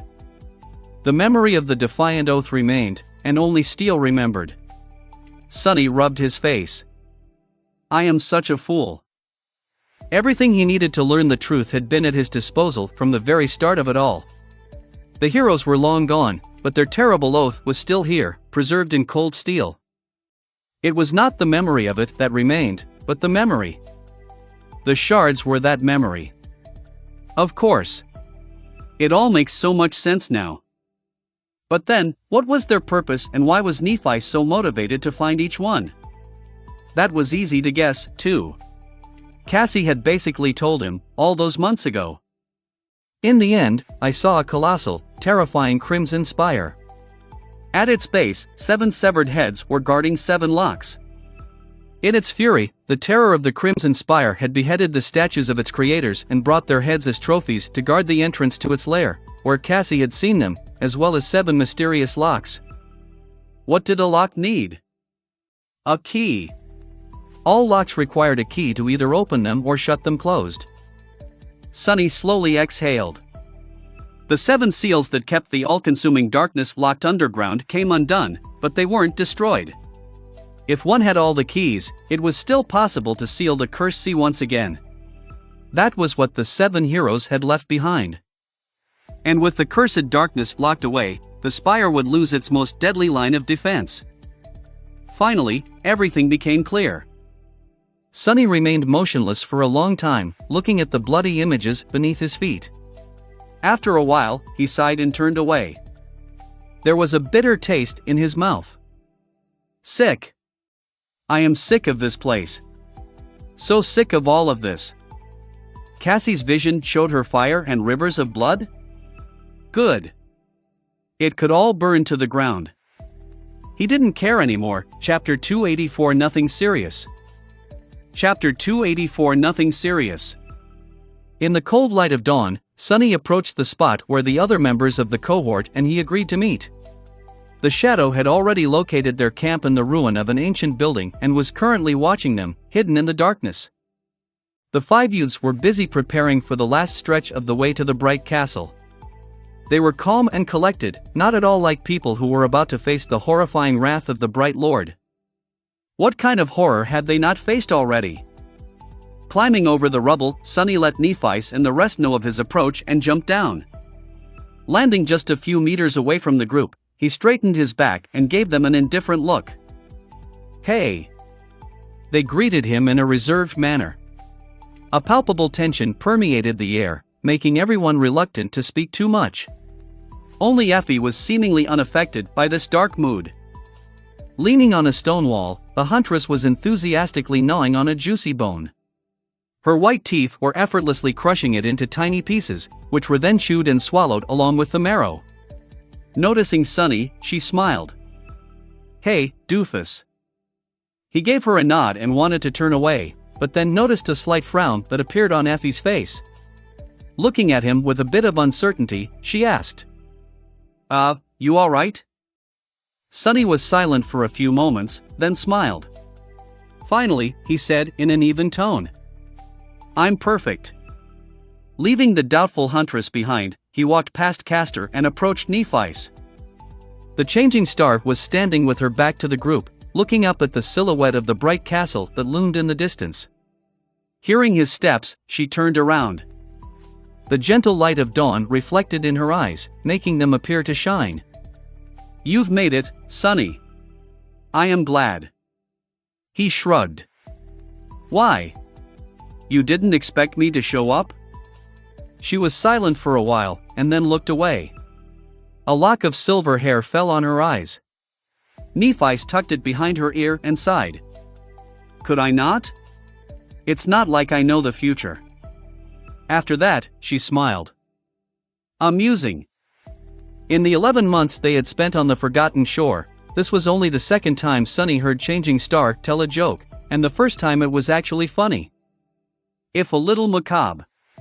But what was the harm in indulging in a bit of dark humor at this point? Sunny did not return the smile, however. Glancing in the direction of the bright castle, he asked, "So, what's the plan?" Nephi shrugged. "This time there is no plan. We have confirmed that Gunlog is still pretending to be looking for Effie to bring her to justice for killing the missing guards. Once we enter the outer settlement, the members of the host will come for her. Then, I will most likely be forced to challenge him. We'll see after that." Sunny looked at her with a dark expression. "Pretty much exactly what I expected." He didn't hesitate to ask, "Can you really break his armor? Even with the Dawn Shard, your sword is barely equal to an ascended memory. And that thing is a true transcended echo." She lingered for a while before answering. When she finally spoke, her voice was calm and even. "I don't have to break the armor. I just have to break the man." Sunny shook his head with a humorless smile. "Good luck achieving one without the other." He paused for a moment and then said without a hint of levity in his voice, "Anyway, you owe me a conversation." Changing Star glanced at him, then nodded. "All right. But not here." With that, she gave the others a sign to wait and walked away. Sunny followed. His shadow stayed, making sure that no one was going to try and eavesdrop on them. It was staring directly at Castor, following his every move with intense attention. As they walking, Sunny suddenly said, "By the way, I have something to tell to you, too." Nephi glanced at him and slightly raised an eyebrow. "Yes? What is it?" Sunny was silent for a bit. Then, he smiled. "Oh, it's nothing serious. Do you remember a guy called Harper?" She frowned, then shook her head. "Should I? Who is he?" Sunny shrugged. His expression remained neutral. "Just a guy that I killed. He was one of Gunlog's spies." Neff looked at him for a few moments, then asked with indifferent confusion, "What about him?" A slight shadow ran over Sunny's face. However, his smile remained exactly the same. "No, nothing. Just wondered if you knew him." When they walked far enough and were concealed from the eyes of the cohort by several tall walls, Changing Star stopped and turned to face him. Looking at Sunny, she said, "It is good that we can speak privately. Actually, I wanted to ask you a favor." He blinked. "Well, that is unexpected. What is it?" She hesitated for a few moments.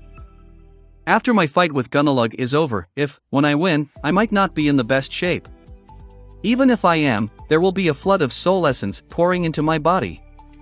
It will incapacitate me for a bit." The changes that happened to the body after a small portion of soul essence was consumed were subtle, but in large quantities, it could be disorienting, sometimes even debilitating for a short while. Sometimes, experiencing these changes and getting used to them took a little time. Sunny tilted his head. "A flood of soul essence? What does it matter if her core is either full to the brim or at least almost saturated?" He frowned, trying to guess what he wanted from him. "So what do you need me to do? Keep Haruz busy while you recover?" She shook her head, then looked away. A light sigh escaped from Changing Star's lips. "No. I want you to make sure that Castor is nowhere near me when that happens." Here it was. The truth was about to come out. Sonny stared at Nephi, his expression cold and dark. After a few moments of tense silence, he asked, "Why? What's the deal with you and Castor?" She looked at him, her striking gray eyes calm and deep. Then, she said, "It's very simple, really. Castor has been sent here to kill me." Chapter 285 Kill Order. Chapter 285 Kill Order. Sonny remained silent for a few moments. Finally, it became clear that Nephi wasn't going to continue. Feeling a slight sense of exasperation, he asked, "Why would Castor want to kill you?" Despite the calm appearance, there was a tempest raging in his mind. The revelation of Castor's true intention had shaken Sonny. Yes, he disliked the proud legacy, and yes, their dynamic with Changing Star had always been a bit strange, but he never expected to hear something like this. In his mind, Castor was more of an opportunist with distasteful ambitions, most likely having to do with the purity of his clan's bloodline, than a cold-blooded killer. In what world did him wishing to kill Nephi made any sense? He was her #1 fan. The only logical explanation Sonny could find was that the proud scion had been secretly working for Gunlog all along. But then, that theory also didn't hold when subjected to a close inspection. The Bright Lord was determined to kill Changing Star with his own 2 hands and in front of hundreds of people. What would he need Castor for? Nephi lingered for a bit, then shrugged. "People have been trying to kill me for as long as I can remember. Have you forgotten?" Sonny slowly shook his head. No, I did not. But what does that have to do with Castor?" She smiled. "They were not going to stop just because I came of age, survived my first nightmare, and was sent into the dream realm. If anything, that would have been the perfect opportunity to finally make me disappear forever. Sleepers enter this cursed world alone, away from the protections of society and whatever allies they might have in the real one. Do you see?" He gave her a nod, his expression growing dark. Indeed, no one was as vulnerable as young sleepers entering the dream realm for the first time. Nephi sighed and looked away. "In any case, when I enrolled into the academy, I knew that someone among our classmates had to have received orders to make sure that I never returned from the dream realm. I just didn't know who it was." Suddenly, she glanced at him. The corner of her lips curled upward. "Actually, for a long time, I thought that it was you." Sonny blinked and stared at her in disbelief. "What? Me? Are you actually, never mind? What exactly about me made you think that I'm an agent of some secret legacy cabal? Do I look like a legacy to you?" Nephi calmly looked him in the eye. "Honestly? Not any legacy that I know. But there were too many things about you that didn't make sense." He frowned. "Do tell." She slowly raised her hand, then began counting on her fingers. "Let's see, you claim to be an orphan from the outskirts, but somehow managed to survive both the first nightmare and the arrival on the Forgotten Shore. You didn't consume any soul shards, but kept growing more powerful. You said that you had never held a sword in your hand, but absorbed my lessons with astonishing speed. And finally, every other word you said was a lie, especially when it came to your origins, your past, your strength, and your aspect." Running out of fingers on one hand, she made a fist and pointed to it. "Need I continue?" Sonny cleared his throat. No, well, when you put it like this." She smiled and shook her hand, then lowered it. "But after some time, I realized that my suspicions about you were wrong. If you were really tasked with killing me, you could have just left me on the Ashen Barrow. Back then, I was as good as dead. But you didn't. In fact, you risked a lot to take both Cassie and me with you." The smile slowly disappeared from her face. "So when we reached the Bright Castle and Castor immediately appeared, insinuating his way into my inner circle, I knew pretty much instantly that it was him." Sonny frowned. "Aren't you getting ahead of yourself? Don't get me wrong, I'm the last person in this world who would want to defend that pompous bastard, but there were hundreds of sleepers in our crop, and out of those, only 7 were sent to the forgotten shore. And only 4 lived long enough to see the castle.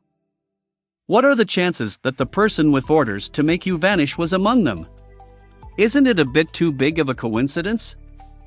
Changing Star slowly shook her head. Who said it was a coincidence? People often tend to forget that the spell has a mind of its own. It sees all and hears all. And it really loves to play with fate. If there was someone among those hundreds of people tasked with killing me, the chances of me having a fateful encounter with them in the dream realm would be all but guaranteed. That is how the spell always does things. Sunny had to agree. The spell, indeed, loved to play with fate. His whole damn life was proof of that. Meanwhile, Nephi's continued. Of course, despite my suspicions, I wasn't sure at first. But the more I observed Castor, the more convinced I became that I was right. He did everything in his power to get close to me, and then tried his hardest to subtly isolate me from everyone I could have trusted.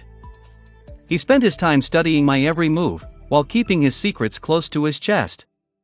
It's him. I've been sure of it for a long time. Sunny tilted his head, trying to digest this new information. After a while, he asked. If Castor wanted to kill you, why hasn't he made a move to kill you yet? She lingered for a bit, then smiled slightly.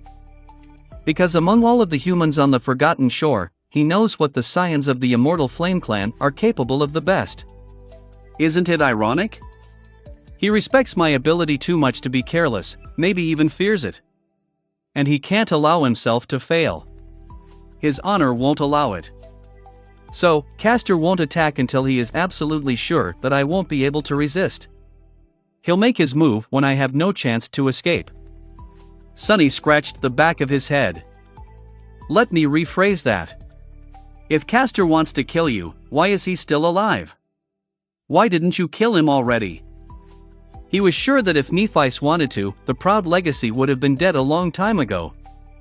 Changing Star hesitated, and then said in an even tone. Because I need him for what is to come. It doesn't matter that he intends to betray me. Traitor or not, he is of use. Chapter 286 Blessings of the Fire. Chapter 286 Blessings of the Fire. Sometime later, the 6 of them left the secluded ruin and made their way toward the bright castle. The dark city was silent and bleak, its streets devoid of life and movement. Even the nightmare creatures seemed to remain hidden in the lairs today, as though feeling the tension that hung in the air like a harbinger of a disastrous change. A lonely star was about to ignite in the sky above the cursed city. Nephis was the first one to walk under the marble arch and step on the road that led to the outer settlement. Her face was calm and motionless, any hint of emotion hidden behind her usual mask of indifference. It was as though she was returning home in triumph, not marching to her own execution. There was a slightly distant look in her eyes. Sunny abandoned his usual position at the back of the group and was now walking side by side with her. Maybe it was just a whim, but he felt unwilling to follow in her footsteps as he had always done before, from the first day they met. As they ascended the tall hill, Changing Star suddenly asked. Sunny, do you remember your first nightmare well? Her voice sounded relaxed and idle. He cast a sideways glance at her and hesitated for a few moments. Then, he answered in an even tone. Like it was yesterday. She smiled slightly. Was it hard? Slowly, a grin appeared on his face. Hard? No, not hard. Impossible. It was a ghastly, despicable, and torturous ordeal. Truly the stuff of nightmares. Calling it hard would be an injustice. With a dismissive shrug, Sunny drove the memories of the Black Mountain away and asked. What about yours? Nephis looked away, remembering. After a while, she said. Mine wasn't that bad, actually. He stared at her in disbelief. What, you only had to kill a measly 1,000 unholy titans with your bare hands, or something like that?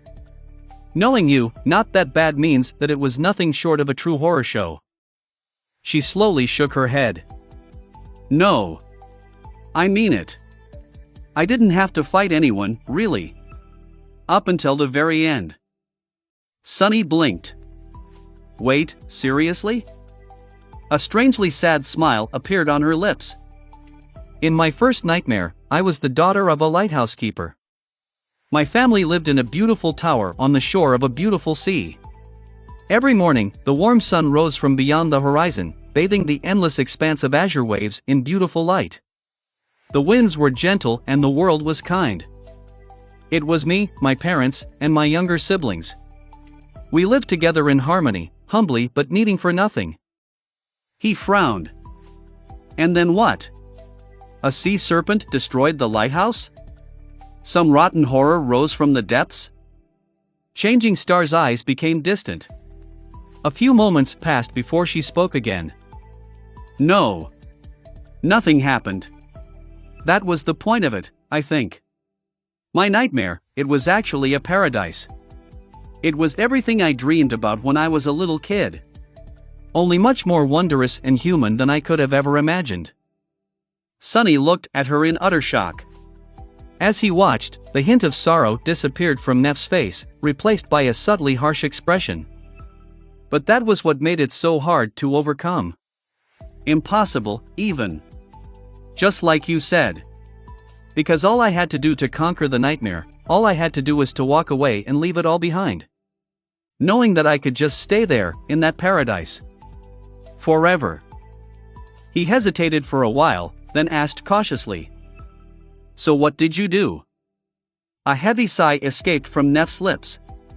Her eyes grew dim. I searched for a way out of the nightmare for a long time.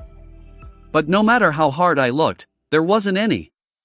Day after day, night after night, as time went by, it became harder and harder to force myself to continue searching.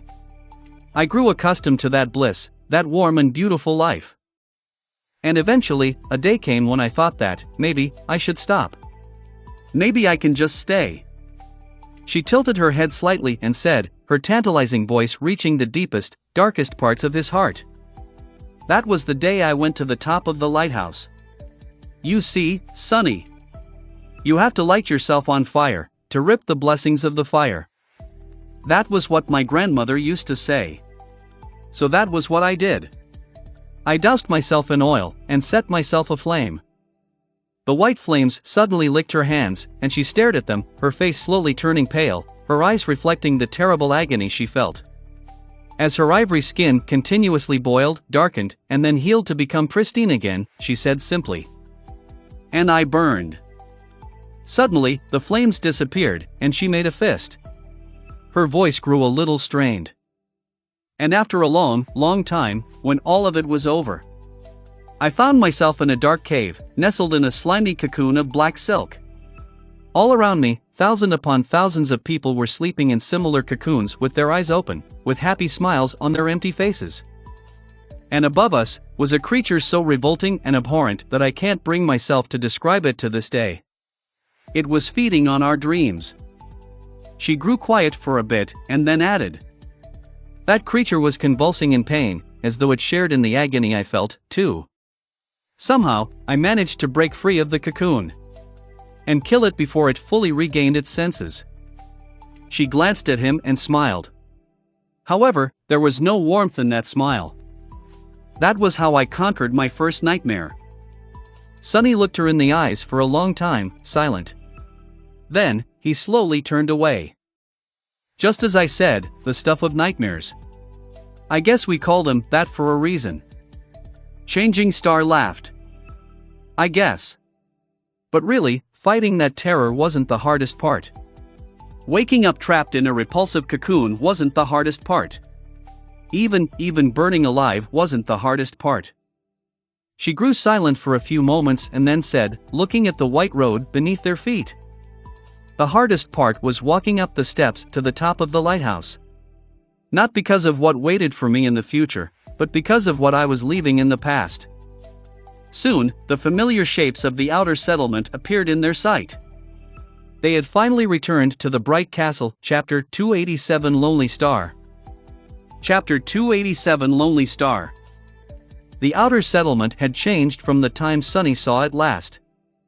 At the point where the white road widened into the vast platform that the settlement stood upon, a tall stone barricade was built, with watchful sentries observing the approach to the crest of the hill. Each of them was wielding a memory weapon and a sturdy armor, their faces full of dark determination.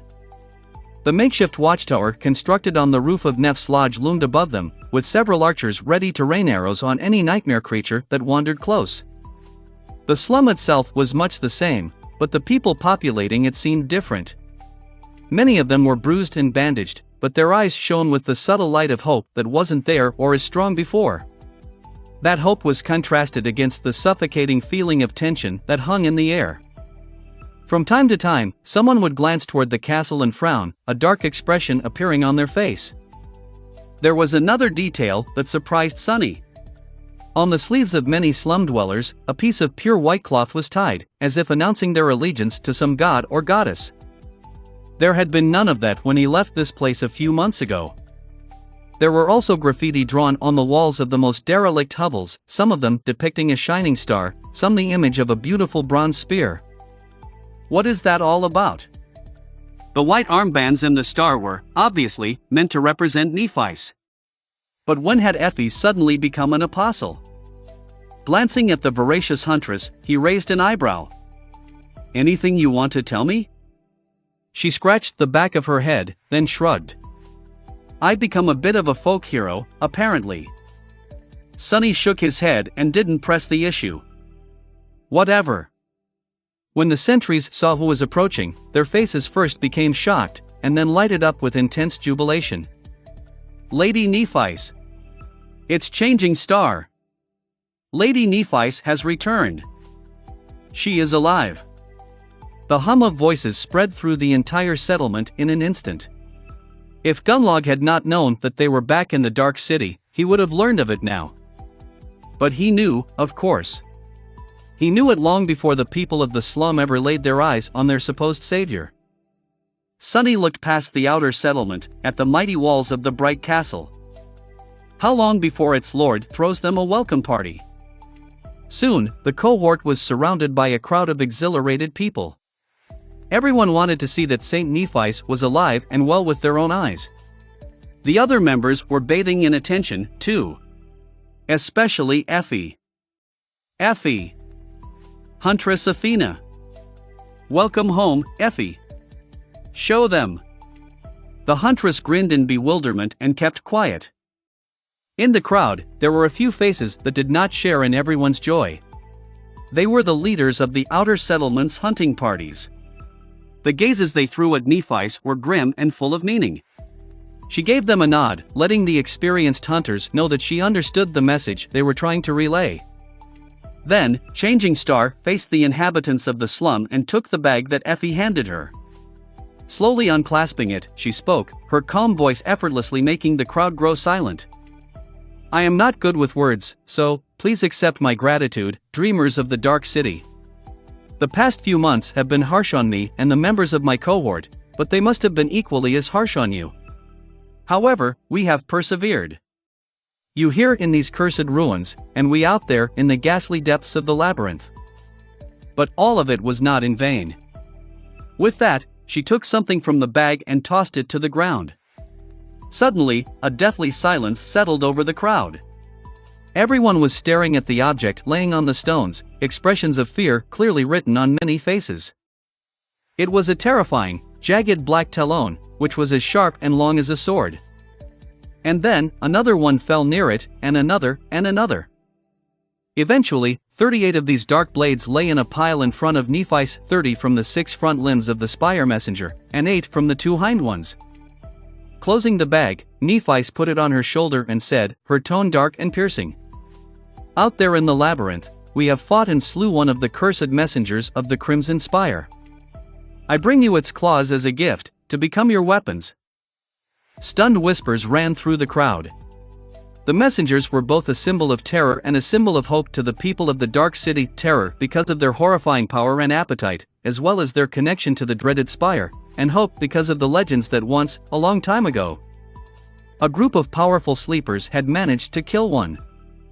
And now, the legend came alive right in front of their eyes.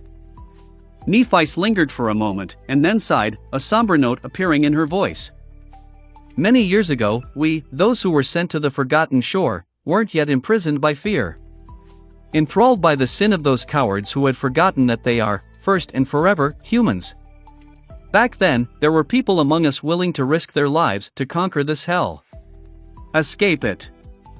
The First Lord and his companions were the greatest of them. And now, brilliant sparks of light suddenly appeared around her head like a sacred halo. Changing Star's eyes shine with pure white radiance, and, as the crown of dawn weaved itself from light and fell upon her head, she spoke. She didn't rise or even strain her voice, but the impact of her words only grew because of it. I have brought his legacy back to the Dark City. This is the crown of the First Lord. We have retrieved it from a place of eternal darkness where he had fallen in battle. He died trying to find a way out of this cursed land for all of us to follow. She paused for a moment and then said, her face illuminated by the brilliant white flames that burned in her furious eyes. On her forehead, the single gem decorating the dawn shard shone with that brilliance, too. Almost like a third eye. And with it, we will finish what he started. Chapter 288 Progress Report. Chapter 288 Progress Report.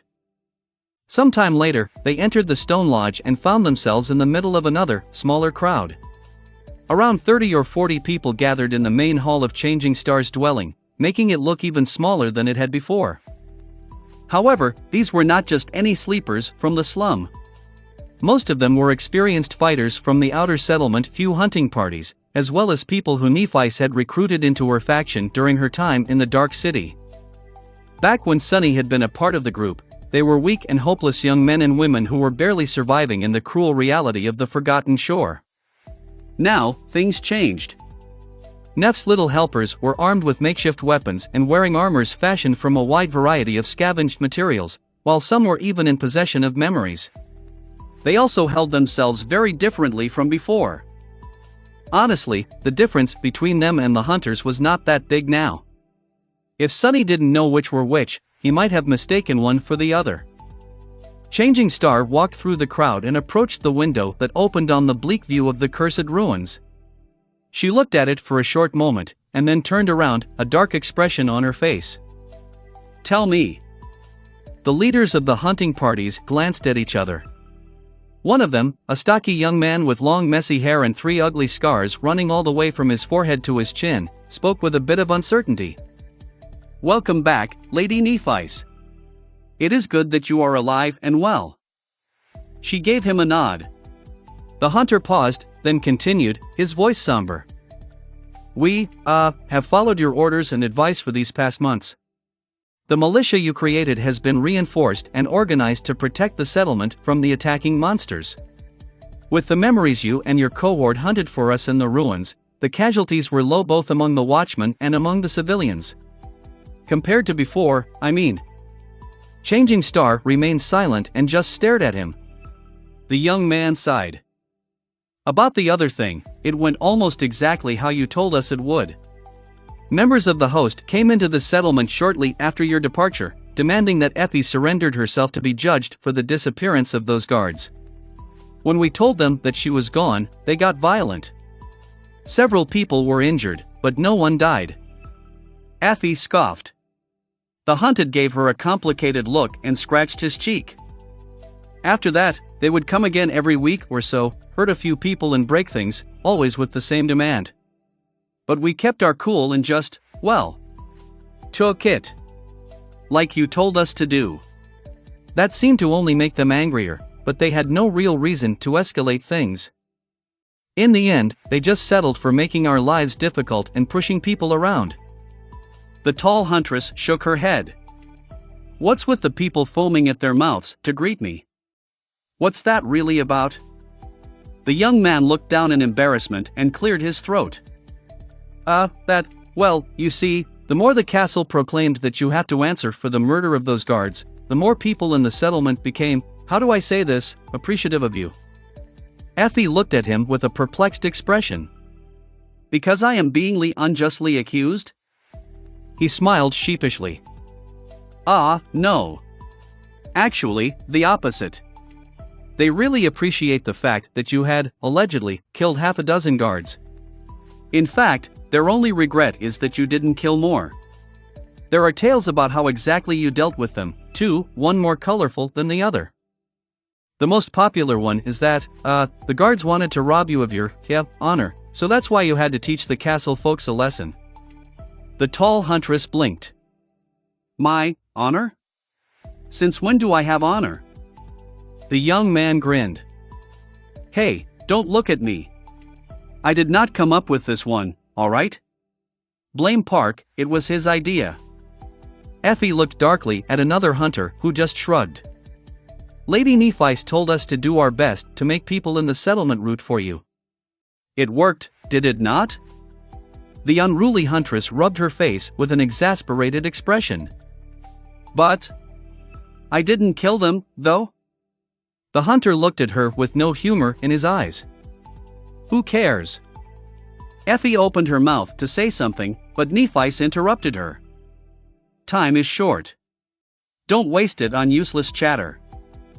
Then, she turned to the hunter with scars on his face and asked, What about my last instruction?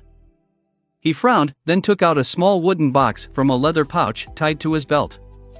The young man held the little box like it was the most terrible nightmare creature. Handling it with extreme caution, he approached Nephice and handed it to her. There were drops of sweat on his forehead. This is what the person from the castle brought. I don't know what they used to make Hyde create that thing, but the result was exactly as you wished, at least according to the note they left.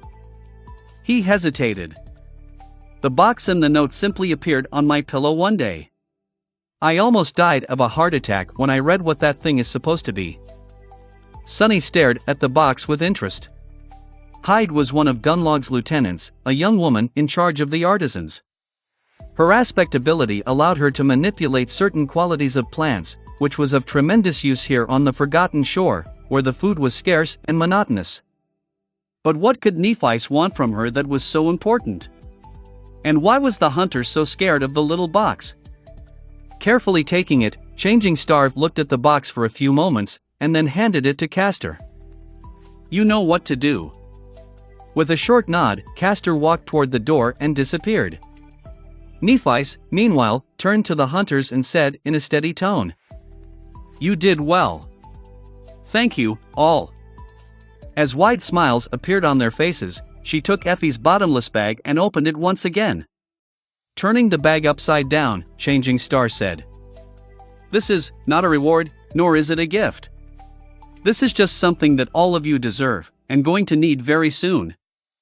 A moment later, a river of glimmering crystals flowed from the bag, scattering on the table's surface. There were hundreds and hundreds of them, each shining with subtle, alluring light. Soon, the crystals spilled over the edges of the table and fell to the floor.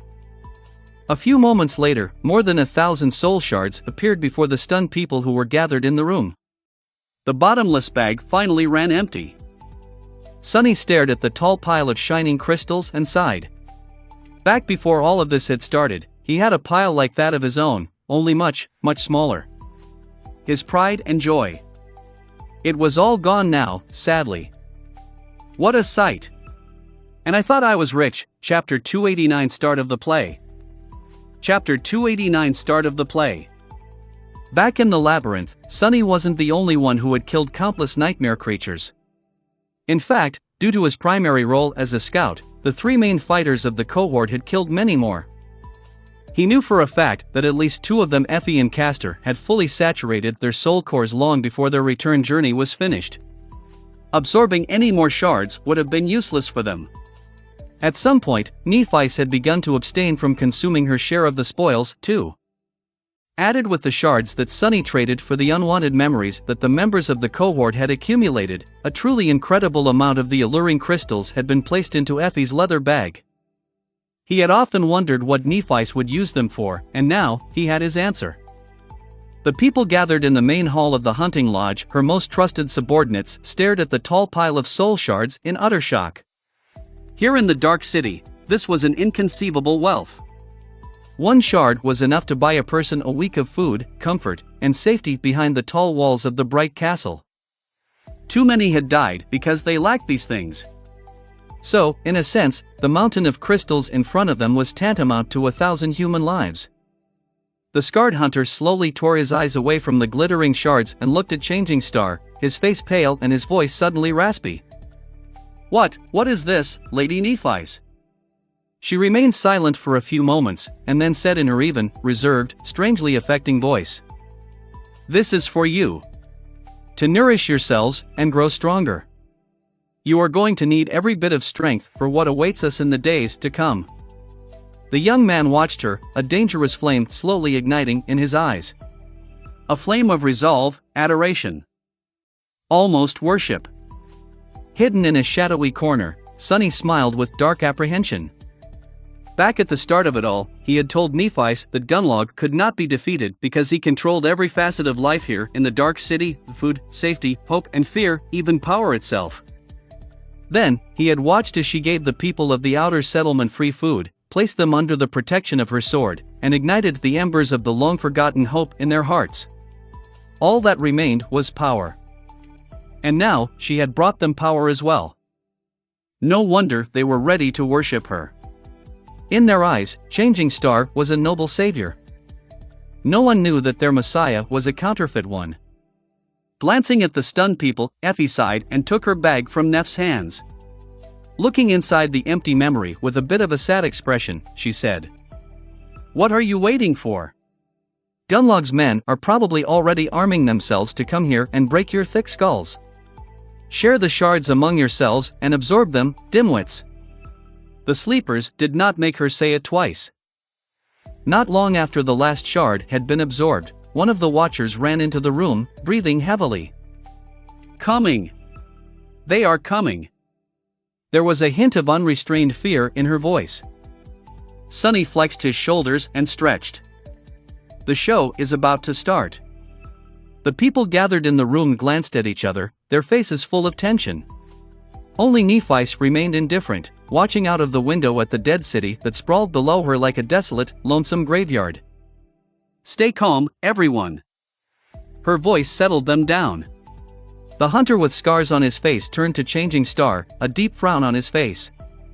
After hesitating for a few moments, he said, But, they are coming to take Effie. We can't allow that to happen. I'm done watching good people be taken into the damn castle and never return. If they want to make an example out of her, like they did with Jubii, over my dead body." The hum of angry voices rose in the hall, accompanied by heated glares. "Exactly. They will pay for Jubii's death." "Your dead body? Why not their dead bodies?" Nephis lingered for a moment, then turned to them. A slight smile appeared on her face. "Don't worry. Nothing is going to happen to Effie. You have my word." That seemed to calm them down a little. It seemed as though they were willing to believe anything she said, regardless of how impossible her promises were. Was that the definition of blind faith? Before anyone could answer, however, a crashing sound came from the direction of the entrance to the stone lodge. It seemed as though someone had just smashed through the door. There was a short scream, which quickly grew silent. Something fell on the floor. Then, the sound of heavy footsteps could be heard, drawing closer to the hall where all the people had gathered. A few moments later, its door was shattered, too, exploding into a shower of splinters along with the bits of stone that surrounded it. A giant of a man walked into the hall, his mere presence making the entire space look tiny. Compared to him, even Effie seemed to be of average height. There was a morose expression on his face and a dark glint in his cold, cruel eyes. The giant did not wear any armor, allowing his monumental muscles to strain the fabric of a sleeveless silk shirt. It appeared that Tesai, the fearsome leader of the castle guard, had decided to welcome the cohort back to the Dark City himself. Neff's followers paled, their fiery indignation replaced by fear. What a monster, Sunny thought indifferently, pondering on what the quickest way to kill the morose giant would be. Behind Tesai, a group of guards, each wearing a sturdy armor and wielding memory weapons, could be seen. Their eyes were immediately drawn to the robust figure of the tall huntress, and then, hateful smiles appeared on their faces. The guards seemed very happy to finally find the woman accused of murdering their own. The giant only glanced at Effie and then turned to Nephi. His deep, low voice resounded in the stone hall, sending shivers running through the hearts of many sleepers gathered there. Changing star. So you're alive after all. She met his gaze and endured it without flinching. You must be Tezai. To what do I owe the pleasure? The giant lingered before answering. The corner of his mouth twitched and slowly curled upward. Finally, he said, "Oh, no. The pleasure is all mine." Then, he raised his mighty arm and pointed at Effie. "Lord Gunlog has invited this one to the castle, to face punishment for her crimes. You should have trained your dogs better, Changing Star. See what happens when they go around biting people?" He lowered his hand and flexed his shoulders, then looked at her with a dark expression. "Now, I would advise you rats to step aside and let me take that she-wolf with me." Nephi crossed her arms and stared at the giant, cold sparks igniting in the depths of her calm gray eyes. A few moments later, she said evenly, "Or what?" Chapter 290 Judgment Day. Chapter 290 Judgment Day. Changing Star's words brought the room to dead silence. On both sides of it, people were slowly preparing themselves, dark resentment burning in their eyes. It felt as though the tension reached critical mass and was about to explode into a storm of violence. Only 3 people remained calm and unaffected by the direness of the situation: Nephi herself, Sunny, and Tezai. The giant bared his canines in a grin. His eyes, however, remained cold as ice. "What a revelation! And here I was, thinking that you are a great defender of justice. Were you not, Changing Star? Or is your sense of justice reserved only for the crimes of those who don't serve you?" He sighed and added, his voice full of disappointment, "That huntress of yours is accused of murder. Why are you trying to prevent me from bringing her to justice? I thought that you, of all people, would not get in the way of fairness." Nephi frowned. "Accused does not mean convicted. Why do you claim that she is guilty?" Tezai stared at her and said, his low voice sending tremors through the stone hall, "There is plenty of evidence. There are plenty of witnesses. So many people came forward to give a testimony. Her guilt is undeniable. How will you answer that, Changing Star?" Sunny smiled slightly. "How peculiar. So many people apparently saw Effie slaughter those fools. Did I imagine killing them or what? I was a bit crazy at the time, to be fair." "Ha!" Before Nephi could answer, Kai suddenly took a step forward and shouted, "That is impossible." However, she made him stop with a stern look. The charming young man hesitated, then gritted his teeth and fell silent, glaring at Tezai with burning indignation. Changing Star turned to the imposing giant and smiled. Well. That changes everything, then. Please forgive me, if you can. I have been away from the Dark City for so long, and wasn't informed of these developments. If this is the case, then by all means, take her away." Effie grimaced and looked at her with an amused expression. Sunny did not take his eyes off of Tezai, however, his shadow stared at Nephi's, too. The smile suddenly disappeared from her face, replaced by boundless coldness. "However, I am coming with her. All of us are, in fact. We are awfully curious to see that evidence and hear those witnesses. And, most of all, we are all dying to see justice done and those guilty punished. Surely, Lord Gunlog would not mind." An expression of dissatisfaction appeared on Tezai's face. With a deep frown, he looked down on Neff from his oppressive height and said in a growling voice, "Why do you think that you can come, wench?" Changing Star was silent for a few moments, calmly looking at him. Then, her eyes suddenly shone with furious white light. In a voice that promised agony and death, she said with contempt, "Who's going to stop me?" The giant stared at her with a complicated expression. It seemed as though he was being torn between pride and fear. It was all a mask, though. A masterful performance to hide his true emotions. Triumph and jubilation. He had come here with the excuse of bringing Effie to justice, but his true goal had always been Nephi's. She was the one Gunlog wanted to destroy. And now, she was bringing herself to him, like a lamb going to slaughter. What Tessie did not know was that Changing Star was as far from a lamb as one could be. More like a demon in sheep's clothing. Sunny glanced at the morose giant with something that resembled pity. Meanwhile, Tessie slowly shook his head and said, his voice full of false reluctance. Fine. Do as you wish. Come with me to the castle, if you want. Bring your rats with you. All of you will witness the brilliance of our Lord. All together, they exited the lodge. Tessie was walking in the front, holding the tall huntress by the shoulder. Her hands were tied behind her back with a flimsy rope, more of a symbolic gesture than a real restraint, considering Effie's strength.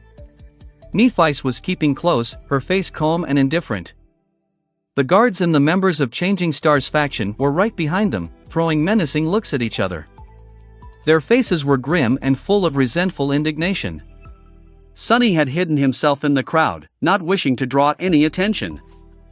Now, he was moving with it, feeling the restless agitation through the chaotic movement of the surrounding shadows. As they moved toward the castle, more and more slum dwellers surrounded them, their faces full of shock and anger. They got Effie. Bastards! Let her go. Lady Nephi. Do something. Glancing at the growing number of people who were gathering around them, she smiled reassuringly and said, Stay calm. Come with us if you want. Today, we'll see justice done. However, her appeal to remain calm had the opposite effect on the crowd. It ignited it instead, and soon, a clamor of shouts rose above the outer settlement. Justice! Justice! However, at some point, the tone of it changed, an almost palpable sense of bloodlust finding its way into the people's voices. The word they were shouting was also replaced, and soon, the crowd was chanting something else. Calling not for justice, but for judgment. Judgment. Judgment. Sunny observed the raging beast of the human crowd with a troubled frown. A cold, familiar emotion grasped his heart. He knew this sickening feeling all too well. It was the same way he felt when facing frenzied nightmare creatures. Hell! As they drew close to the stairs leading to the entrance of the castle, almost 100 people were following them. The guards standing at the gates stared at the crowd with a bit of fear in their eyes. And at some point, Castor appeared out of nowhere and took position right behind Nephi. The proud legacy looked pale and a bit disheveled, but it seemed that he had managed to complete the mysterious task given to him by Changing Star without receiving any wounds. A few moments later, they entered the Bright Castle, Chapter 291 Eye of the Storm. Chapter 291 Eye of the Storm. The crowd poured into the castle, their faces contorted with anger and resentment. However, as soon as the slum dwellers passed beneath the swaying skulls that hung above the gates, their fury turned cold. In the echoing stone halls of the Bright Castle, it was hard to forget that Gunlog's power was absolute. For as long as any of them remembered, he had ruled over the Dark City with an iron fist, elevating those who bowed to him and destroying those who did not. Countless men and women had tried to challenge the Bright Lord in the past, great people, terrible people, and everyone in between. It was their skulls that now stared at the crowd, darkness nesting in their eyes. Finally, doubt and fear appeared in the hearts of the inhabitants of the outer settlement. Many of them stared at Nephi, their faces turning dim and listless. Changing Star did not react to this sudden change in one way or another. Looking straight ahead, she calmly walked forward, an indifferent expression on her face. Her usual mask was in its place once again, preventing anyone from knowing her true thoughts. Trying to remain unnoticed, Sunny made his way to the front of the crowd to be closer to Nephi, Effie, and Castor. No one paid him any attention. In the grand scheme of things, people thought of him as an insignificant piece, if at all. Just like he wanted them to. From his point of view, the atmosphere in the Bright Castle seemed to be a bit strange, and not because of the invading horde of slum dwellers. Its halls and corridors were too empty, too lifeless. He didn't see any people hurrying on their daily business, as they always would. Even the opulent desk in the entrance hall was empty, the clerk usually present behind it absent for some reason. "Where is everyone?" His question was soon answered. Entering the throne room, he saw hundreds of sleepers standing along its walls, waiting to meet them. It seemed as though the whole population of the bright castle had gathered here. There were the guards, the hunters, the artisans, the quiet handmaidens. Even people who paid tribute to remain in the castle were all there. Sunny noticed a few familiar faces. Steb, the large man in charge of the memory market, stood uncomfortably near the members of the host. There was also Iko, the owner of the gambling den, and many others whom he remembered from his brief stay in the castle. The air was tense and heavy. It seemed that not all of these people had come to the throne room of their own free will. Many of them had troubled, frightened expressions on their faces. Others were relaxed and joyful, waiting for an entertaining show with dark fascination burning in their eyes. What disturbed him the most were the several figures of nightmare creatures standing among the humans. Those were the echoes belonging to the inhabitants of the castle, each one more terrifying than the other. Why are they out of their owner's soul seas? On the raised dais at the far end of the great hall, illuminated by the false stars that were carved into the wall of the dark alcove, the 4 lieutenants of the Bright Lord stood. There was Gemma, the leader of the hunters, Kido, the chief artisan, and Saishin, who was in charge of the handmaidens. And Haru's, of course. Sunny stared at the dreadful hunchback, who just stood there with his usual bored expression, looking at the wall. He was pretty sure that today, at least one of them was going to die. As if feeling his gaze, Haru suddenly turned and glanced at Sunny. This time, however, Sunny did not look away. He stared straight into the hunchback's glassy eyes, a calm and calculating expression on his face. I wonder how he killed all those people without being seen even once. With so many victims, somebody had to catch a glimpse of this butcher hard at work. What aspect ability does he possess? How do I counter it? Haru stared at him for a few moments, then tilted his head and smiled with strange amusement. A second later, he turned away and looked at the wall again, seemingly losing all interest. Meanwhile, Tessai walked to the middle of the hall and threw Effie down, forcing her to kneel on the floor. Then, he gave Nephice a dark look and joined the other lieutenants on the steps leading to the throne. The 200 or so slum dwellers were standing at one end of the throne room, their faces grim and full of dark apprehension. With the exception of those directly serving Changing Star, most of them were dressed in dirty rags, with only a few wearing a proper armor. Some were unarmed, some had memories or makeshift weapons hanging on their belts, and some even had swords hastily fashioned out of the talons of the slain Spire Messenger. Opposite them, with their back to the throne, stood the people of the castle. Many of them looked like they didn't want to be here, but more had contempt and indignation in their eyes. Those were mostly the members of the host, who were more than 200 people strong. Each of them was clad in a sturdy memory armor and wielded enchanted weapons. They were strong, well-fed, and experienced in combat. The hunters, especially, were a formidable presence despite their comparatively small number. They were looking at Nephice with intense hatred, the memory of her killing one of their own in this very hall still fresh in their minds. Changing Star stood beside Effie in the middle of the empty space between the two groups, looking at the white throne. Her ivory face was cold and indifferent, and her silver hair glinted in the rays of sunshine that fell through tall windows. Sparks of light were dancing in the depths of her calm gray eyes. She was the focal point of everyone's attention and the target of the dark storm of emotions that raged between the ancient walls of the castle today. If it bothered her, she did not show it. And then, finally, the Bright Lord himself appeared. Sunny knew that Gunnalug entered the Great Hall even before seeing him. He knew it because of the sudden change in the people that surrounded him. It was as though a wave of invisible pressure had crashed into the crowd, forcing them to groan and bend, almost buckling to the ground. Their legs trembled, their faces paled, and drops of sweat appeared on their skin, as well as fear and panic in their eyes.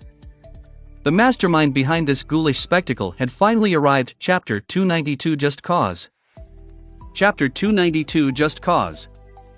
Gunnalug looked just like the last time Sunny had seen him. like a golden demon born of some harrowing hell.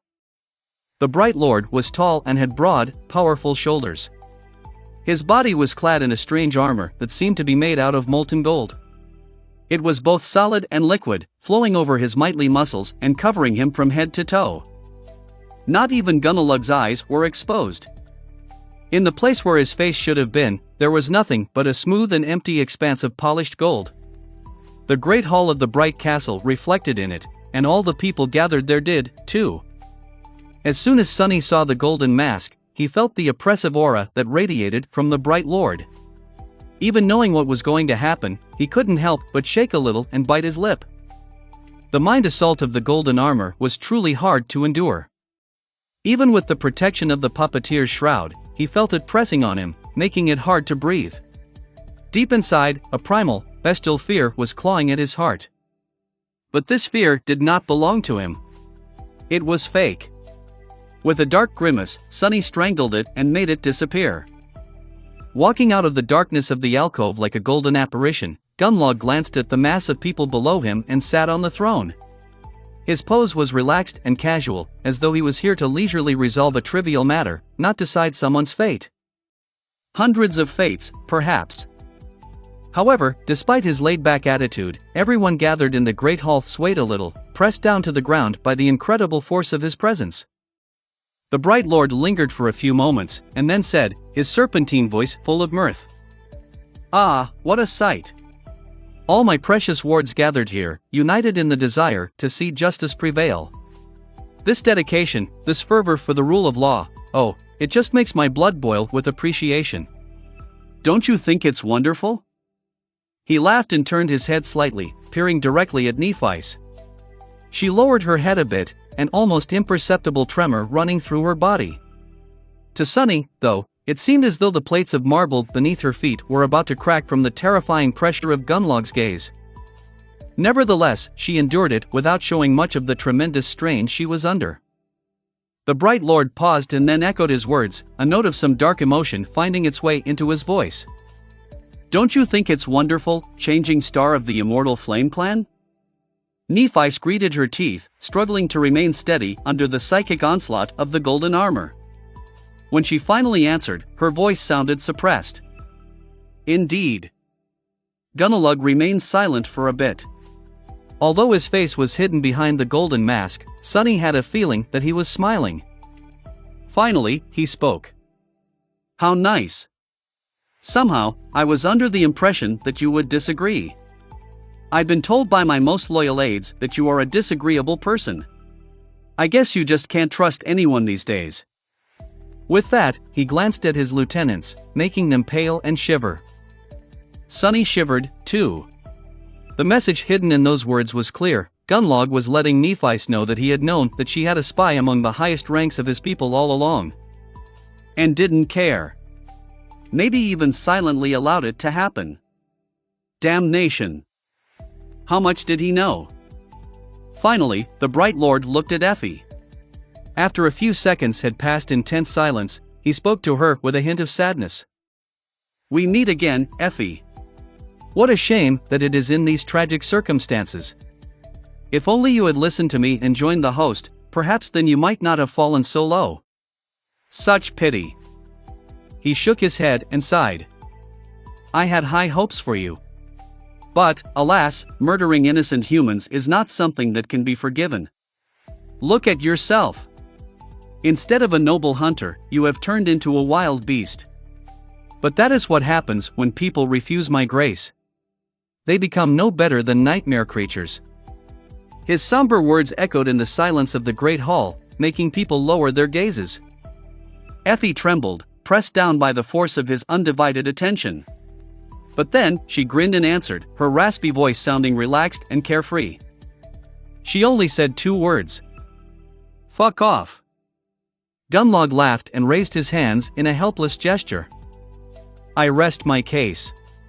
You all see how unrepentant this vile murderer is. There's not a drop of remorse left in her corrupted, rotten soul. That is why, with a heavy heart, I have to sentence this once promising young woman to death. She has to answer for her crimes, and leaving her alive would put you, my wards, in danger." I am left with no choice. A hum of voices rose from the crowd.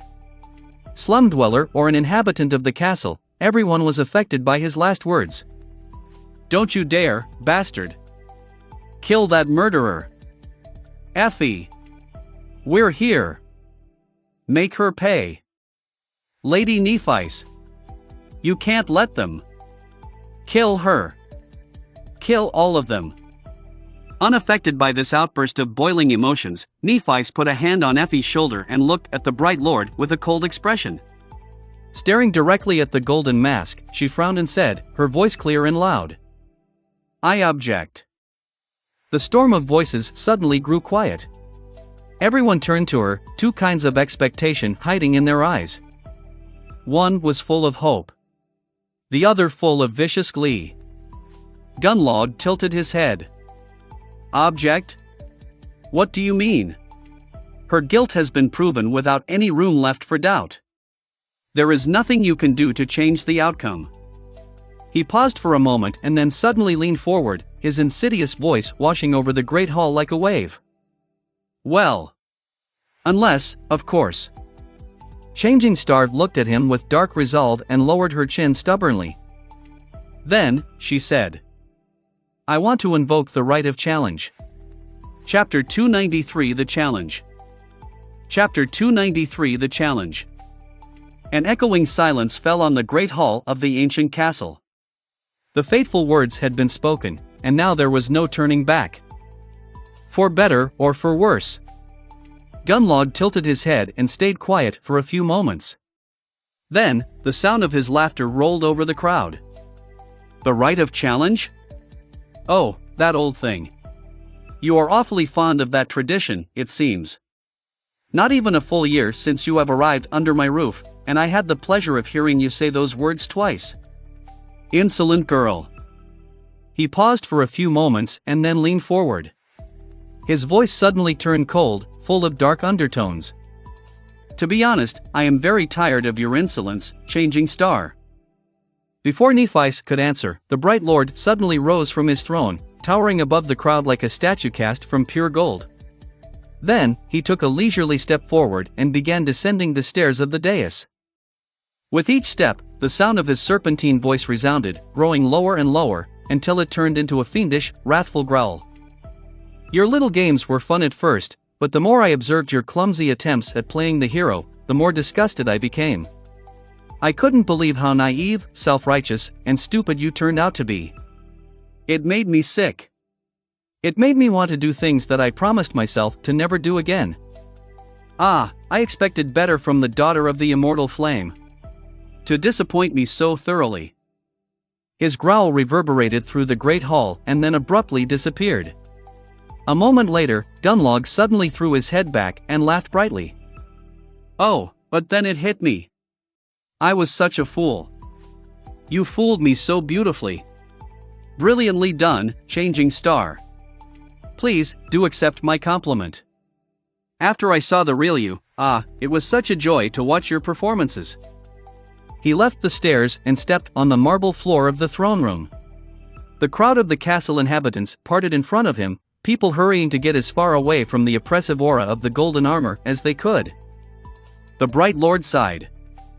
It's such a shame that all of this will has to stop now. You see, while I can't help but applaud your effort, in the end, you still turned out to be just another fool. He glanced at Effie and asked, his voice full of mockery. A challenge? I don't think it's your place to demand such a thing. You are not the one accused of the crime, after all. If someone has to invoke the right of challenge, it should be Effie herself. Don't you think? Nephice gritted her teeth, struggling to remain poised under the assault of the psychic pressure. Refusing to turn away from the polished mirror of the Bright Lord's face, she said. It's just like one of your minions said. I am responsible for the actions of my people. Any crime they commit is my crime. Dunlog watched her, his expression hidden. Neff's pale face was reflected in his mask, staring back at her with merciless gray eyes. After a while, he spoke. Sound logic. Who are you going to challenge, then? She hesitated for a few moments, then said steadily. whoever it was that passed the guilty verdict. The Bright Lord chuckled. Oh. But by the same logic, that would be me. She smiled darkly and glared at him, white flames dancing in her eyes. Then you are the one I challenge. Her words resounded in the great hall, sending hundreds of people gathered there into a state of stunned shock. So, this is it. Sunny looked at the crowd of stunned people, mentally separating them into two groups. Those who were going to be a threat and those who were not. Regardless of how the fight between Nephice and Gunlog ended, the small enclave of humans living in the Dark City was going to descend into utter chaos. If Changing Star was killed, her followers would make her into a martyr and go insane. The host would not just let them off either. If the Bright Lord fell, no matter how much of a bastard Gunlog was, he was also the glue that held this whole place together. Without a tyrant enforcing some semblance of order, no matter how ghoulish, things would get really ugly really fast. Who was going to stop the nightmare creatures from wiping the humans out then? In any case, there was going to be a bloodbath.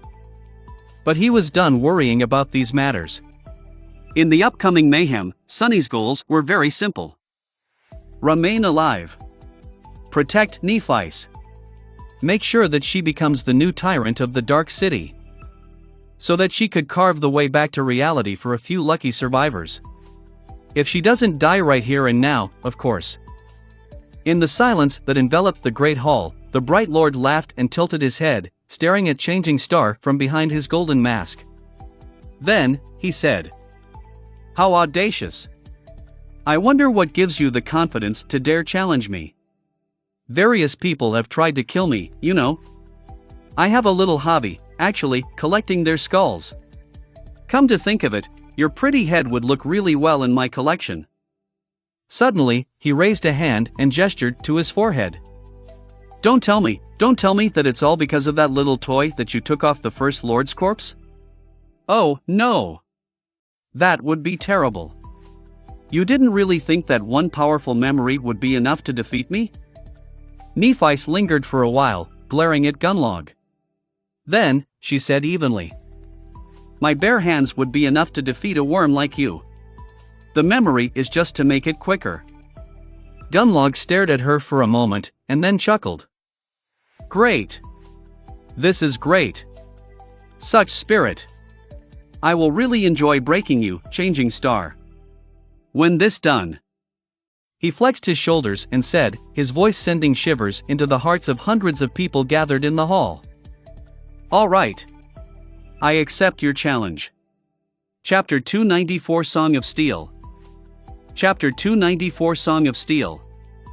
The great hall of the bright castle grew silent and still. However, that stillness was not tranquil, but like a predator that fell low to the ground, ready to explode into a violent lunge to tear its prey apart. The sleepers pressed themselves against the walls, giving Changing Star and the Bright Lord space for their battle. Effie was dragged away from the middle of the hall by two guards, and now, there was nothing but emptiness separating the two fighters. From one side of the hall, the five lieutenants, Gemma, Tessai, Kito, Saishin, and Haruz, were looking at their master with complicated emotions. On the other side of it, Kai, Castor, and the leaders of the outer settlement hunting parties were doing the same. Cassie was also there, her hand resting on the hilt of the quiet dancer. There was a grim, somber expression on her beautiful face. Sunny glanced at the blind girl, and then turned to the center of the throne room. Two people were standing opposite each other there. One was a tall man encased in a strange golden carapace that followed the lines of his mighty body. The other was a young woman in an elegant plate armor forged of white metal. There was a subtle similarity between them. Both were emanating a striking, compelling sense of power and confidence that very few people ever possessed. Both were fearsome and deadly. Both were at the apex of their kind. However, this was where the similarity ended.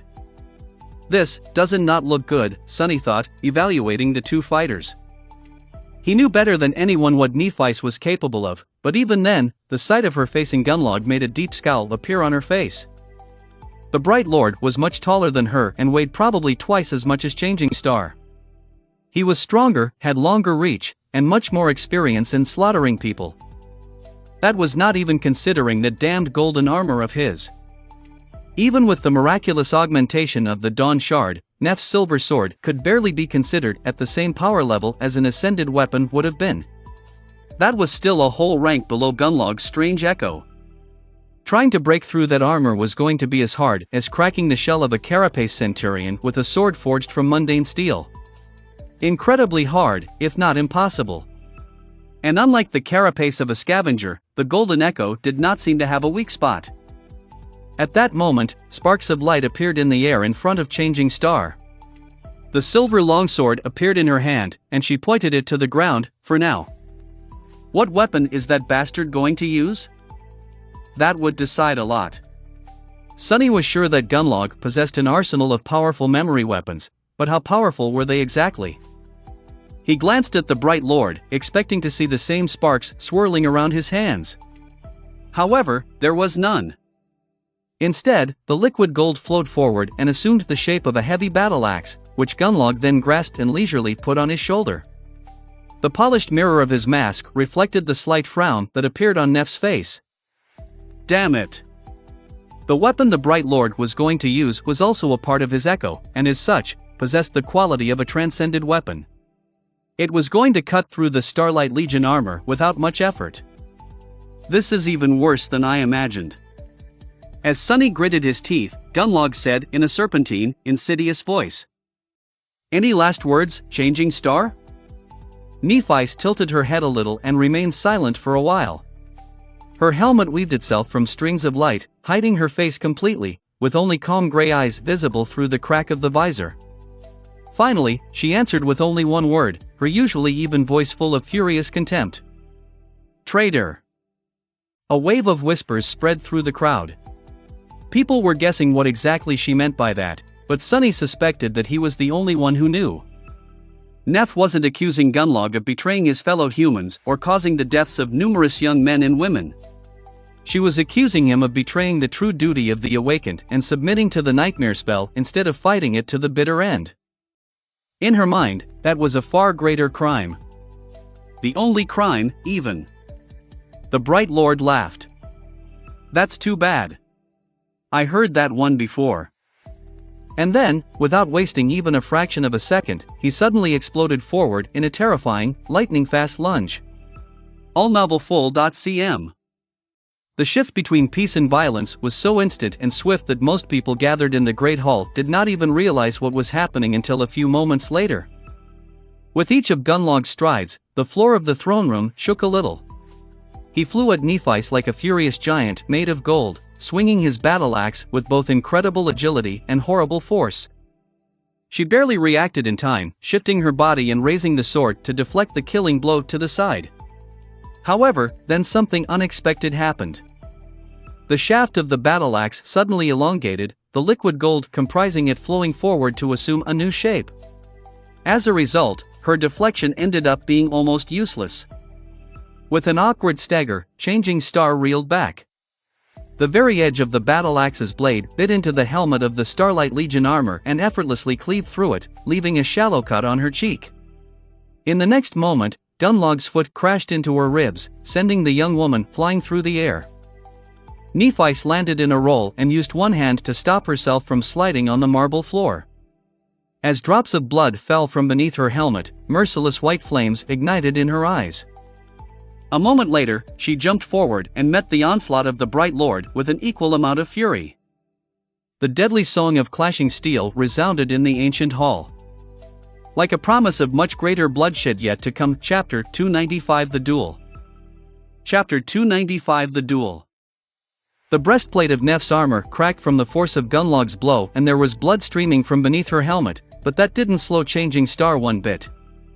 Jumping forward to meet the Bright Lord's assault, she dodged the blade of the battle axe, twisted, and tried to deliver a strike of her own.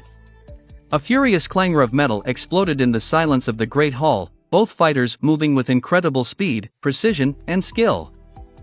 In a span of several seconds, they exchanged numerous blows, but each was either deflected, dodged, or blocked. This terrifying clash was not at all like Sunny had imagined. There was nothing elegant, graceful, or elevated about it. All there was barbarous violence and cruel brutality, each of the fighters doing everything in their power to break, cripple and kill their opponent. Their voices sounded like that of wild beasts, partially from the incredible strain of the duel, but also to let out the suffocating bloodlust and murderous intent that were drowning their minds. That was not to say that any one of them had lost control of their thoughts and actions. Both were cold-blooded killers and knew how to remain calm in the throes of the most terrible rage. A few seconds later, Gunlog and Nephi disengaged and staggered away from each other, letting the spectators draw in shaky breaths. The Bright Lord's golden armor was pristine and unscathed. Nephi's, however, had several bloody cuts on her body, the black material encompassing it torn and ripped. Another crack appeared on one of her pauldrons. She glanced at it briefly and then indifferently turned back to watch her enemy. Everyone in the throne room, in one way or another, was thinking about the same thing, a cold and sickening feeling slowly spreading through their chests. How would they fare in such a fight themselves? The answer was simple: they would have been long dead, eviscerated in mere seconds by one of these awesome fighters. Everyone felt death breathing down their necks.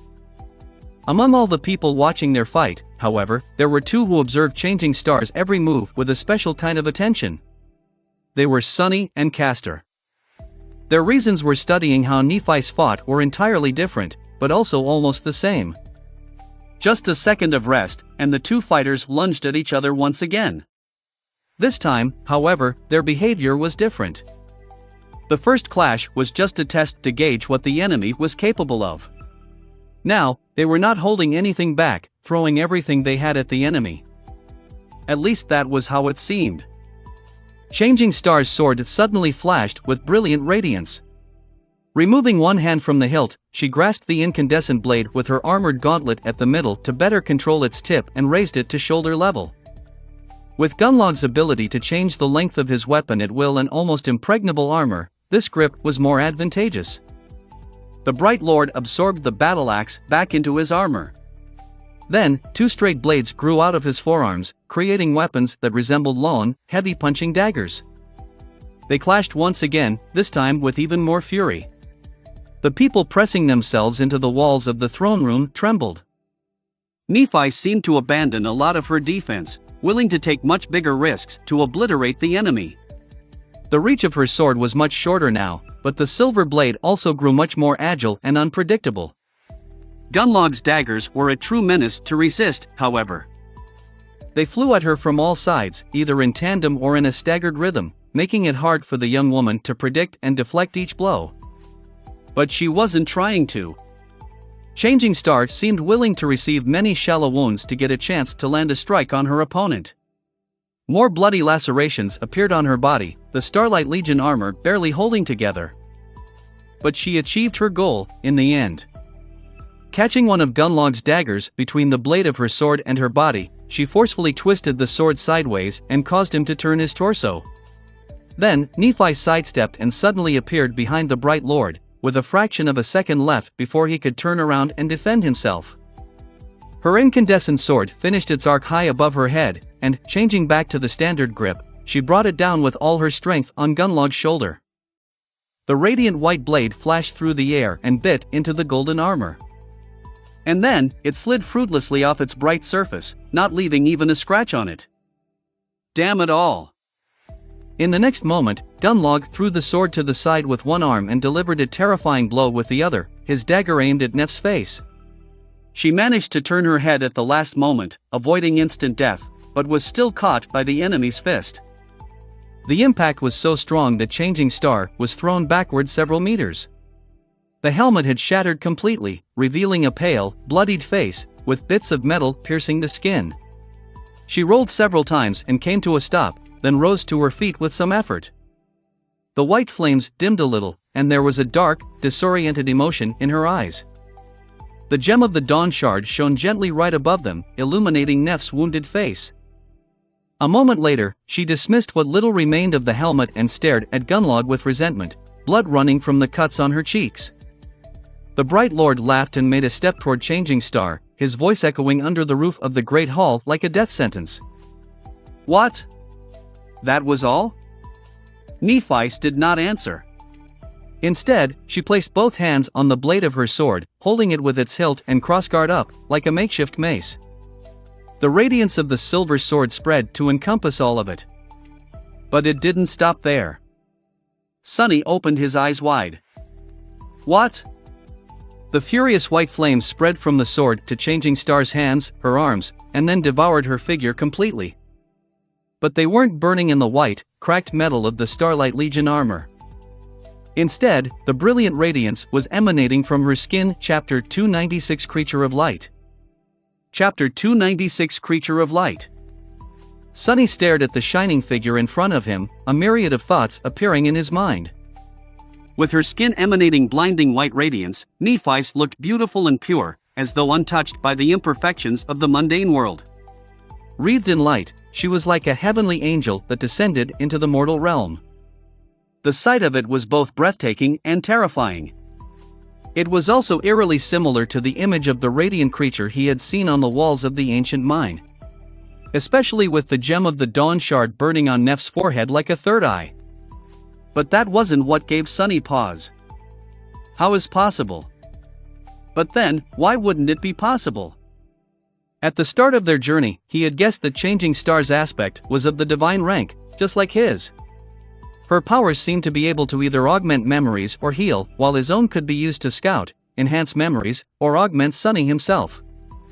Because Nephis had never used the white flames to achieve that last effect, he had assumed that she was incapable of doing so, and thus her aspect, while powerful, was less versatile. But augmenting herself was exactly what Neph was doing right now. Sunny knew it instantly. She wrapped her body in light just like he had wrapped his own body in the shadow countless times. With this enhancement, her physical prowess had to grow exponentially. Had she always been capable of doing so and hid that facet of her aspect intentionally, or was this something she learned how to do only after growing more powerful and absorbing hundreds upon hundreds of soul shards in the labyrinth? That question was going to remain unanswered, at least for now. Because the battle between Changing Star and the Bright Lord was far from over. Just like Sunny suspected, with her body wreathed in light, Nephi suddenly became much stronger and faster. If before she was visibly weaker and slower than Gunlog, even if not by much, now, it seemed the other way around. She dashed toward the enemy, batted away one of the daggers, and delivered a crushing blow right to the polished mirror mask. This time, there was a slight mark left on the surface of the golden armor by her sword. The two of them became locked in a ferocious battle, dozens of attacks flying at each fighter. The clangor of metal grew in volume, turning into an almost deafening cacophony. Changing Star was fighting with abandon, more and more wounds accumulating on her radiant body. However, she also managed to land several more blows, each striking at the golden mirror of the Bright Lord's face. Slowly, a hint of a crack started to appear on its surface. Sunny also noticed that her wounds weren't healing. It seemed as if Nephis was only capable to support two effects at the same time, one augmenting her sword, the other her body. To summon the healing power of the white flame, she had to sacrifice one or the other. But she was unwilling to. A few moments later, it seemed as though Gunlog was slowly starting to lose ground. His enemy was just too fast, powerful, and ferocious. More and more strikes landed on the golden armor, and although it seemed to hold, for now, it was clear that the continuous blows were taking a toll on both the Bright Lord and his echo. However, the Golden Serpent had a few tricks up his sleeve, too. When the momentum of the fight began to favor Nephis, he suddenly chuckled and turned his face to catch her reflection in the mirror mask. A second later, the sound of muffled groans could be heard escaping from the mouths of hundreds of people. The psychic pressure emanated by the Bright Lord suddenly increased many-fold, throwing some people to the ground and making others stagger. Sunny saw blood flowing from people's noses, eyes, and mouths. He himself also felt it and gritted his teeth, struggling to remain standing. He almost failed. Changing Star, who was at the center and the true target of the mental assault, let out a pained yelp and staggered. That was the moment when Gunlog stepped forward and stabbed her through the chest with one of his daggers. As the long blade pierced the lithe body of the young woman and exited from her back, he said in a calm and friendly voice, "There. That's enough. Go die now, stupid girl." Then, he twisted the dagger, making her scream once again. Nephi stared at him, blood flowing from her mouth. Then, she raised her sword and hit him in the face with the pommel, again and again, until a small crack finally appeared on the surface of the mirror mask.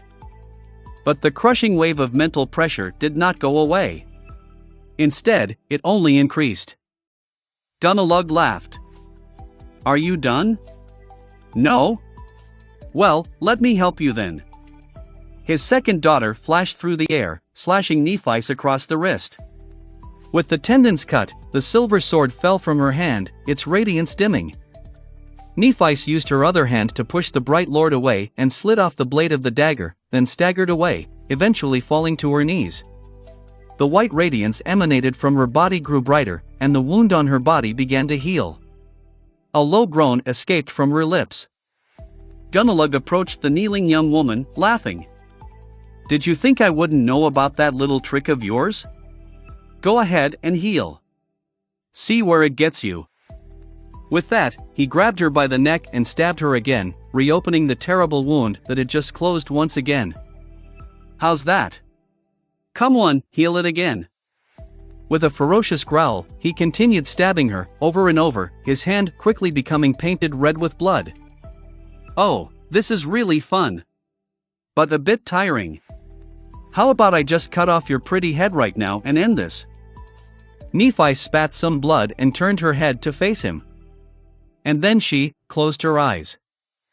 Back when they had first arrived in the Dark City, Sunny had noticed that Cassie wasn't affected by the psychic pressure of the golden armor at all.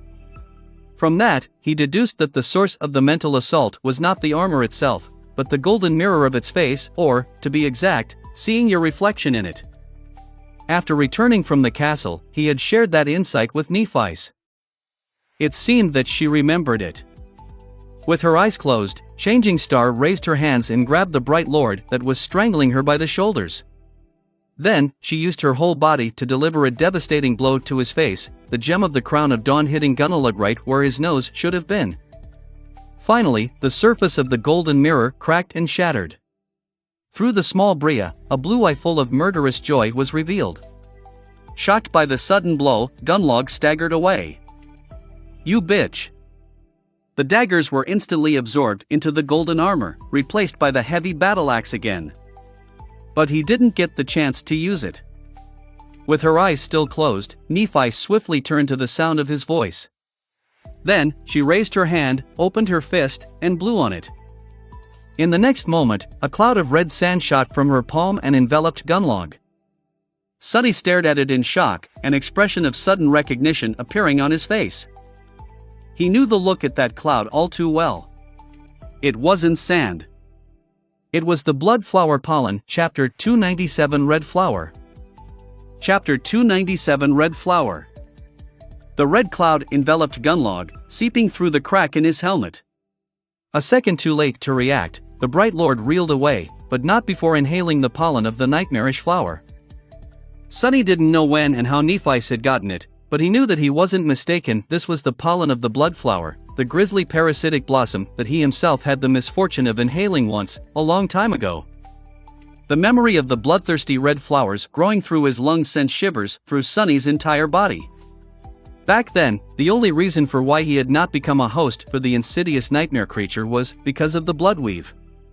Without it, he would have been devoured from the inside in mere minutes. And now, the bright lord was going to fall to the same fate. She really did it. The rest of the sleepers gathered in the great hall did not know that Gunnalug was already as good as dead, however. Including the tyrant himself. Bending over in a fit of violent coughing, he growled. "What? What have you done to me, bitch?" Nephi was still where he had dropped her, kneeling on the floor. Her armor was shattered and torn, with rivers of blood streaming down the cracked white metal. The brilliant radiance of her skin had been extinguished, but there were incandescent flames burning under it. The horrible wounds on her chest were slowly closing, and the lacerations on her face were already gone, leaving it just as perfect as it had been before. That face, however, was bloodied and pale, contorted in an expression of terrible agony. In her eyes, however, there was dark malice. A chorus of whispers rolled through the crowd when they witnessed the ghastly wounds healing themselves. Be it the members of the host or the slum dwellers, all of them had two words on their lips. Immortal flame. Immortal flame. And then someone shouted, their voice full of stunned awe. This is the blessing of the fire. Deaf to all of it, Changing Star moaned and slowly rose to her feet. Then, she struggled to look at the bright lord and said, her voice shaking from pain. I killed you. Through the crack in the golden mask, Sunny saw Gunlog's blue eye first narrow, and then suddenly open wide. In the next moment, the bright lord began coughing again. This time, a suppressed scream escaped from his lips. It's about to start. Sunny shifted a little, subtly positioning himself closer to Castor. Gunlog, meanwhile, staggered and groaned. There was blood dripping from beneath his broken mask. Then, a shaky laugh resounded in the throne room of the ancient castle. Ah, did you really? What a surprise. He dropped his battle axe, which then turned into a puddle of liquid gold and merged with the strange armor. He took a step toward Nephi's, but then swayed and fell to one knee. For a few moments, the bright lord remained motionless. Then, his body convulsed, more blood spilling through the cracks in the visor of his golden helmet. A muffled scream could be heard once again, full of torturous pain. Hundreds of people were watching him, stunned, their eyes full of disbelief, anger, and terror. The bright lord raised his head and glanced at Nephi's, then hissed. What a joke. I can't die like this. Changing Star looked down on him, her face cold and motionless. There was no triumph or gloating in her eyes all novelful.cm. But there was also no mercy. Turning away, she hesitated for a moment and then said, her voice strangely gentle. Rest easy now. Your nightmare is over. Gunlog stared at her in disbelief, and then suddenly laughed. There was a disturbing, gurgling sound coming from somewhere deep in his throat, as though he was drowning in blood. Good, this is too good. Yours is only starting, though. With that, he slowly rose and then turned away. Swaying, the bright lord took one step forward, then another. The crowd watched silently as he arduously made his way to the steps that led to the throne of white marble and climbed them, blood spilling from the cracks in his helmet, his golden armor flowing and swirling around his body in a state that resembled panic. Finally, Gunlog reached the dais and fell on his throne, looking down on the great hall of the ancient castle with a strange, wistful expression.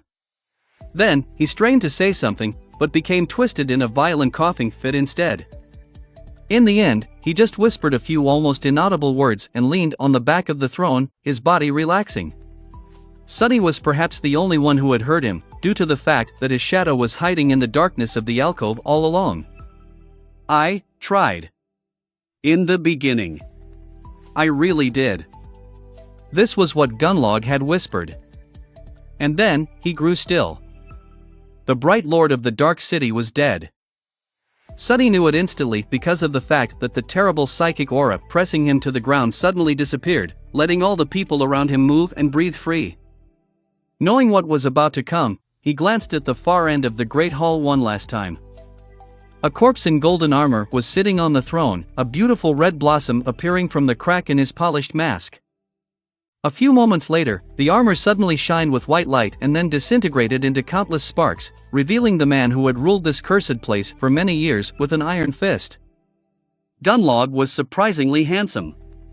Even though his face was covered in blood, it was easy to tell.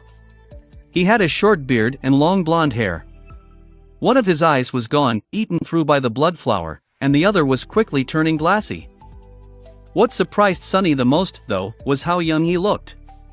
It was hard to imagine the bright lord as anything but powerful and ageless, but in fact, he was no older than 27. Somehow, Sunny had forgotten that fact. Kids. All of us here are just lost kids. He didn't waste too much time thinking about that, though. Because in the next few moments, Tessai, who had been staring at his dead lord with his usual morose expression, turned around and looked at the crowd of slum dwellers, then at the members of the host. The giant lingered for a second and then said, his deep, dark voice reverberating through the ancient hall. What are you waiting for? Kill them all. And then, everything descended into madness. Chapter 298 Fire and Blood. Chapter 298 Fire and Blood. The first guard to follow Tessai's order lunged forward, summoning his weapon, and fell to the ground, a heavy kunai suddenly appearing in his eye. Due to everyone's attention being drawn to the bloodied figure on the throne, no one noticed as Sunny moved his hand slightly, letting the prowling thorn fly. He wasn't looking at Gunlog, though. His eyes were drawn to Nephi's, while his shadow watched Castor. When the Bright Lord died, something strange happened to Changing Star. Her eyes opened wide, losing focus, and then she swayed a little and fell to one knee. Her body was busy rearranging itself after absorbing a huge amount of soul essence, which made Nephi's vulnerable for a few moments. That was when Tessai had given his order, and that was when Sunny threw his kunai and killed the guard rushing to attack the slum dwellers. Someone screamed, and in the next moment, the great hall of the castle descended into chaos. Unnoticed by anyone, Castor suddenly turned into a blur. Not so fast. Sunny was thrown off his feet and awkwardly fell, his wrist screaming in pain. He had achieved his goal, though. Even while falling, he saw the proud legacy rolling on the marble floor, tripped by the invisible string of the prowling thorn. A second later, hundreds of sleepers clashed against each other, their suppressed rage, bloodlust, and murderous resentment finally exploding into a storm of violence. The white marble was instantly painted red with blood.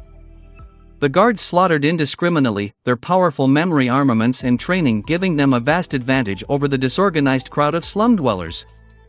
But they weren't killing just those who came from the outer settlement. In the panic and havoc that engulfed the throne room, differentiating friend from foe was not an easy task. Sunny saw several artisan assistants fall to their blades, as well as a few unlucky people who had paid a heavy tribute in exchange for the promise of safety. With Gunlog gone, that safety was now gone, too. It almost seemed as though the guards didn't care who they killed, or were even glad to be let off the chain.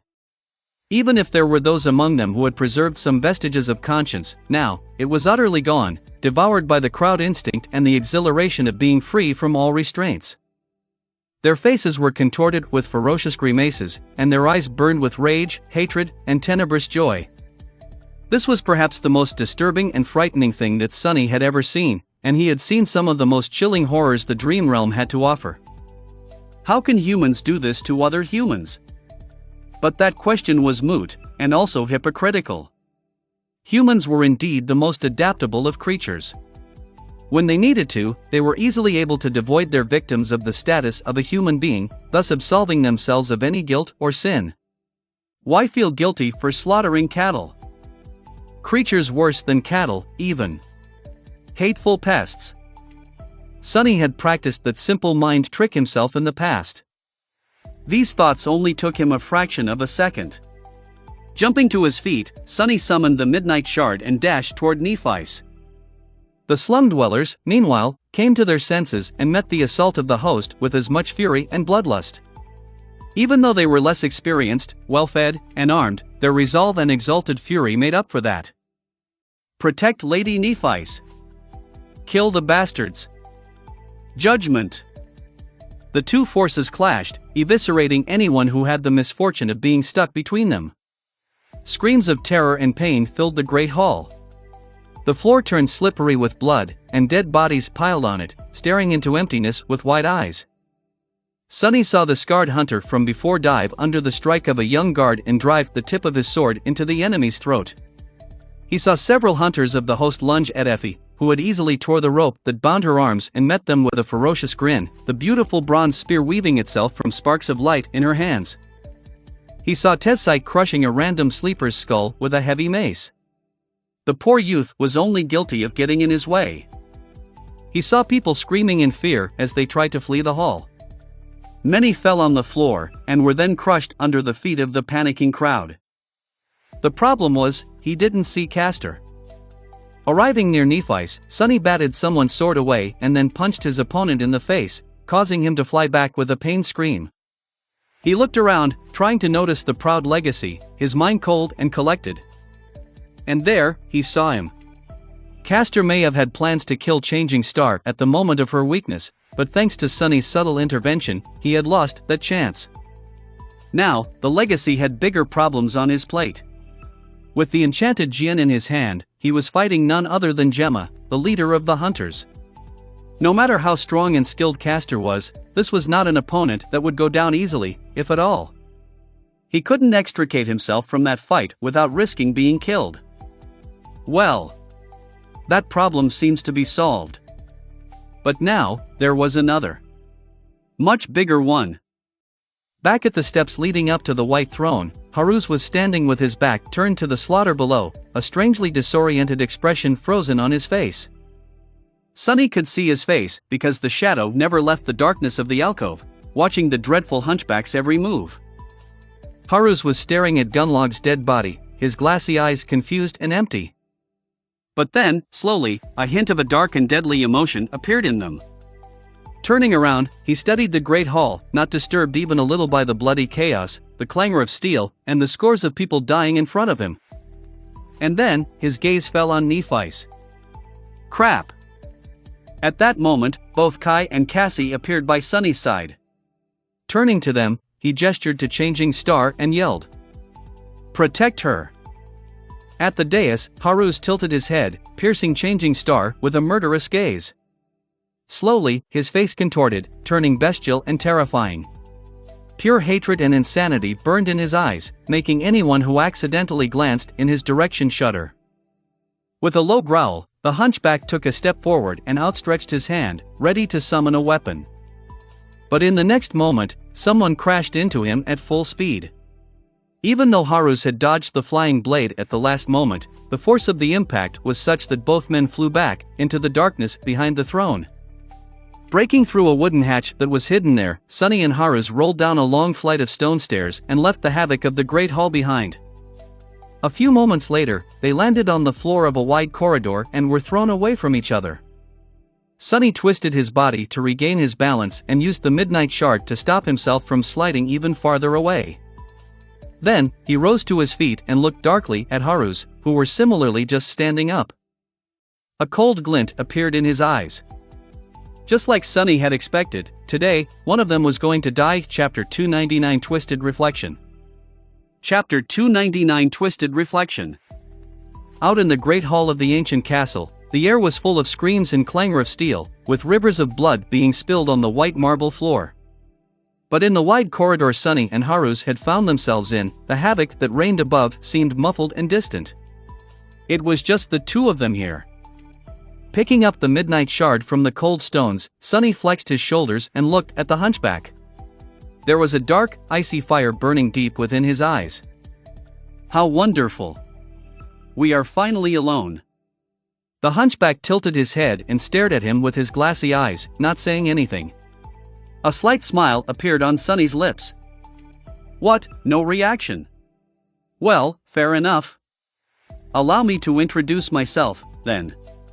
My name is Sunny, and I've been craving to kill you for a long, long time. Haruz remained motionless, looking at him with the same indifferent, bored expression. A hint of anger appeared on Sunny's face. Taking a subtle step sideways and slightly turning his torso, he said in a casual tone. To tell you the truth, Haruz, I have killed many monsters. Some of them were nightmare creatures, and some were men. I killed a person or two, as well. But I have never done it out of malice. I've never enjoyed it, too much. He paused and then spat, his voice shaking. But I will enjoy killing you. Sunny grasped the hilt of the midnight shard with both hands and took a step forward, piercing the hunchback with a furious gaze. You embody everything that I despise. The mere fact of your existence offends me. You sicken me, and for that reason alone I am going to end you. You don't deserve to live. Haruz blinked and continued staring at him, motionless.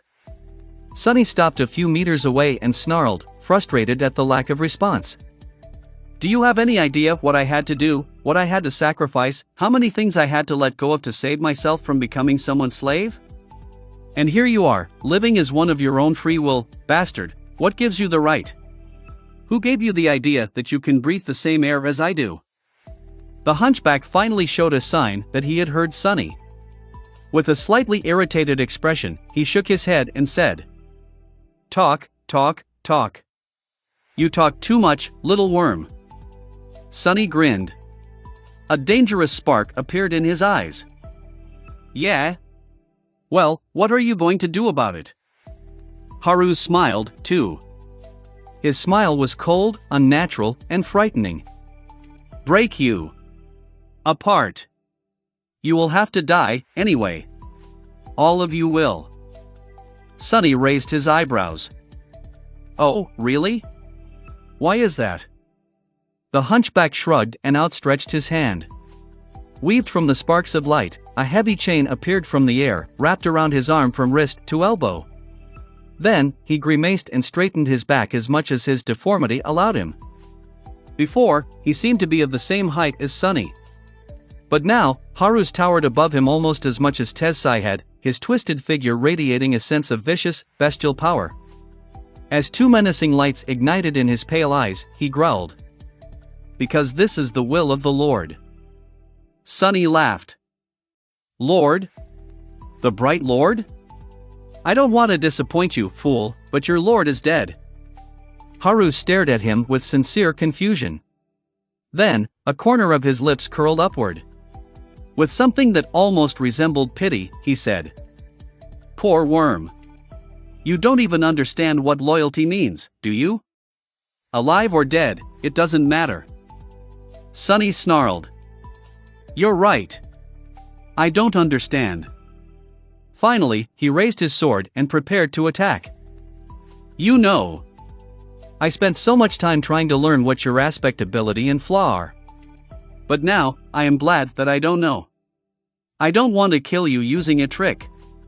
I just want to obliterate you. Haru's listened to him. A mocking grin appeared on his lips.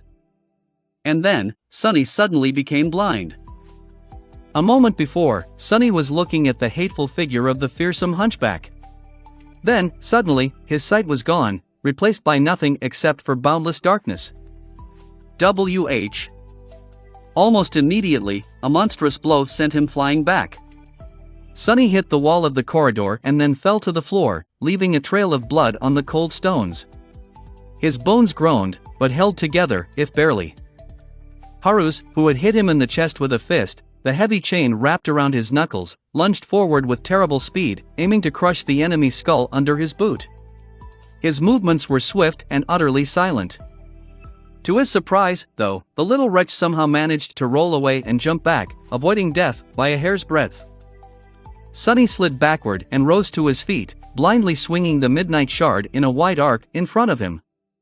The blade of the tachi missed the murderous hunchback entirely, but bought him a second to gather himself. Not that it was going to help. He was still blind. Of course, it all makes sense now. Sunny finally unraveled the mystery surrounding Haru's. He understood why so many sleepers, no matter how skilled and with no regard to the might of their aspect abilities, had been somehow rendered powerless and easily slaughtered by Gunnalug's executioner. He also understood why there were no witnesses to the countless murders that Haru's had committed. No one had ever seen him killing his victims, their bodies were always found only after the slaughter was over. It was not because the terrifying hunchback was able to move like a ghost or possessed such great power that no one could even try to resist it. It was because his aspect ability could literally make people not see him. Or anything, for that matter. It didn't matter how skilled or mighty his opponents were. Once they were blind, all their technique and abilities were made useless. Killing a blind person was an easy task. It also did not matter if someone was there to see Haru's kill. As long as he wanted, he would remain unseen for as long as he wished. That's how the legend of the horrifying butcher was born. People were always more afraid of things that they couldn't see, after all. Sunny spat a mouthful of blood and grimaced. It was nice to reveal another secret. The question was, would he be able to survive knowing the truth? Chapter 300 Bright Lord's Slave. Chapter 300 Bright Lord's Slave. By a twist of fate, today, Haru's was facing possibly the worst opponent he could have faced on the Forgotten Shore, among the sleepers, at least. However, Sunny wasn't surprised. He had always felt that he and the murderous hunchback were destined to end up fighting each other to the bitter end. Before, he had thought that this was just intuition, but now he knew that his occasional and subtle premonitions were anything but random. All that time ago, he had already sensed that the two of them were connected by a string of fate. Was it such a surprise, then, that his aspect happened to counter that of Haru's to large extent? And it did counter it, although not completely. If anyone else was in Sunny's place, they would have been already dead. Robbed of their sight, very few people, if anyone at all, could have resisted the furious assault of the terrifyingly strong hunchback. But Sunny wasn't just anyone. Even while blind, he had shadow sense on his side. While it wasn't the same as being able to see Haru's, by sensing the movements of his shadow, Sunny was able to predict his attacks with at least some level of precision. It wasn't perfect, though. At least he had not reached the level where this form of perception could fully replace vision. So, now, Sunny had a choice to make. While his shadow was wrapped around his body, it gave him an incredible boost in strength, speed, and endurance. It wasn't able to provide him with a second pair of eyes, however. So he could either continue to rely solely on shadow sense and keep this boost, or let the shadow go and fight Haru's with just his own strength while being able to see. Decisions. Sensing the hunched shadow of the murderous butcher lunge forward, Sunny dodged left and heard something whistle past his temple with terrible speed. A fraction of a second later, and his skull would have been crushed by the links of the iron chain wrapped around his enemy's fist. He missed the hunchback's other hand, though. His wrist was suddenly caught in an iron grip and twisted, forcing Sunny to yelp and let go of the midnight shard. Another second, and his bones were going to shatter. Following the direction of the twist, Sunny performed an aerial cartwheel to save his arm and reluctantly ordered the shadow to slip off his body. As he landed on the stones, Sunny was finally able to see again. Haru's was holding him by the wrist with one hand, his other raising to deliver a crushing blow. Sunny doubted that there would be anything left of his face if he were to allow that blow to land. He still held the midnight shard in his free hand. Turning the tachi upward, Sunny thrust it in the direction of the hunchback's throat. As a hint of surprise appeared in his enemy's eyes, Haru's changed the direction of his strike, turning it into a block instead. The razor-sharp blade bit into the links of the heavy chain wrapped tightly around his forearm and bounced off. However, that gave Sunny the opportunity to wrestle his wrist free and jump back. Despite the fact that his bruised hand was shaking, he put it back on the hilt of the midnight shard and faced Haru's once again. The hunchback titled his head and stared at Sunny with an amused expression. "Slippery worm, how are you doing that?" Sunny grinned. "Wouldn't you like to know?" Then, he grimaced and added after a few moments of pained silence. "I can still see you thanks to my aspect." Haru's grinned. "Oh. Good, it is nice of you to tell me." With that, he suddenly threw his hand forward. What is he doing? The distance between them was too large to land a punch. But in the next moment, Sunny realized his mistake. It was too late, however. The chain suddenly flew off the hunchback arm and instantly covered the distance between them. Before Sunny could react, it was tightly wrapped around the blade of the midnight shard. Then, Haru's pulled it back with tremendous force. Sunny could either allow himself to be thrown to the floor right in front of the cruel executioner or let go of his sword. He chose the second option. The midnight shard flew far away and fell on the marble floor with a melodious ringing. There was little hope of retrieving it, and Sunny doubted that Haru's was going to give him enough time to dismiss and summon the tachi again. Indeed, almost instantly, the fearsome hunchback was already lunging at him, the iron hammers of his fists ready to break every bone in Sunny's body. "Go die, bastard!" Sunny growled and dashed forward. Dodging a deadly strike, he twisted his body and delivered a ferocious blow of his own. His fist connected to the hunchback's chin, making Haru's reel back. Sunny might have been lean and not as tall as most men, but he wasn't a weak outskirt kid anymore. The power of 900 shadow fragments, each earned in a deadly fight against unimaginable horrors, coursed through his veins. He was much stronger than he looked. Strong enough to shatter stones with his bare hands. And yet, he wasn't nearly as strong as Haru's. While shaken by the blow to the face, the hunchback didn't look seriously hurt. But his next strike almost made Sunny buckle. For a few short moments, the two of them became entwined in violent, barbarous combat. Using their fists, legs, and even teeth, they did anything in their power to destroy the enemy. Haru's fought with the measured skill of an experienced killer, while Sunny fought with the desperate, feral cunning that his cruel upbringing had taught him. The hunchback was at a dire advantage in that fight. With his tremendous might and much larger weight and reach, all he had to do to win it was to wrestle Sunny to the ground. Knowing that, Sunny had done everything in his power to avoid being grappled. He twisted and moved, dodging the hunchback's large hands and delivering strike after strike. Soon, Haru's was bleeding from a half-dozen cuts on his angular face. Sunny, however, was in much worse shape. The hunchback's fists, and especially the damned chain of his, had left terrible marks on his body. The skin on his forehead was split open, and a stream of blood was flowing down his face. Usually, that would have blinded a person. But both of his eyes were already blind, he was using his shadow to see. How ironic. Still, it was just a matter of time before Sunny made a mistake. And very soon, he did. Sunny was only a fraction of a second late, but it was all Haru's needed to land one of his wide palms on his shoulder. Then, he gripped it with enough strength to make Sunny's bones groan, thus robbing the enemy of his only advantage, mobility. As Sunny's eyes opened wide, the hunchback grinned. "Time to die, little worm." With that, he threw him against the wall, making a net of cracks streak through its stone surface. Hurt and disoriented, Sunny felt something cold and inevitable grip his neck. Looking his victim right in the eyes, Haru squeezed Sunny's neck and smiled. "Good. It's good that you can see. Usually, they don't. Such a pity." Sunny raised his fist and hit the hunchback in the face, but to no result. He couldn't find the proper purchase or move his torso to deliver a proper blow. Regardless, he tried again, then again, then again. The skin on the face of his strangler split, letting more blood flow, but Haru's just continued smiling, looking at him with fascination. "Good. Good. This is so good, so good." Sunny weakly raised his hand again, but lingered, hesitating before trying to hit the hunchback again. With what little air remained in his lungs, he wheezed. "Hey, bastard, do you remember how I told you that I didn't want to use a trick to kill you?" Haru simply grinned. "Well, that was a trick." At the same time, he struck the hunchback in the face again.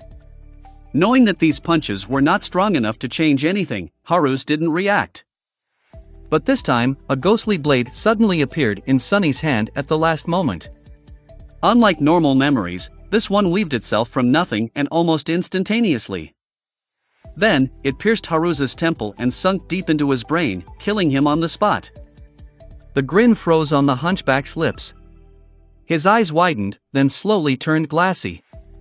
His terrible grip on Sunny's throat weakened. Then, he crumpled to the ground like a broken mannequin, his empty eyes still open and staring into nothingness. Sunny fell to his knees and drew a horse breath. "Die, you bastard. Die, die, die." A wicked, furious grin appeared on his face. "Die and go keep your lord company in hell." Shaking, he used the wall to stand up and looked at the dead butcher with a strange mix of hatred, triumph, and contempt. After a while, he said, "Don't want it doesn't mean I won't, you fool."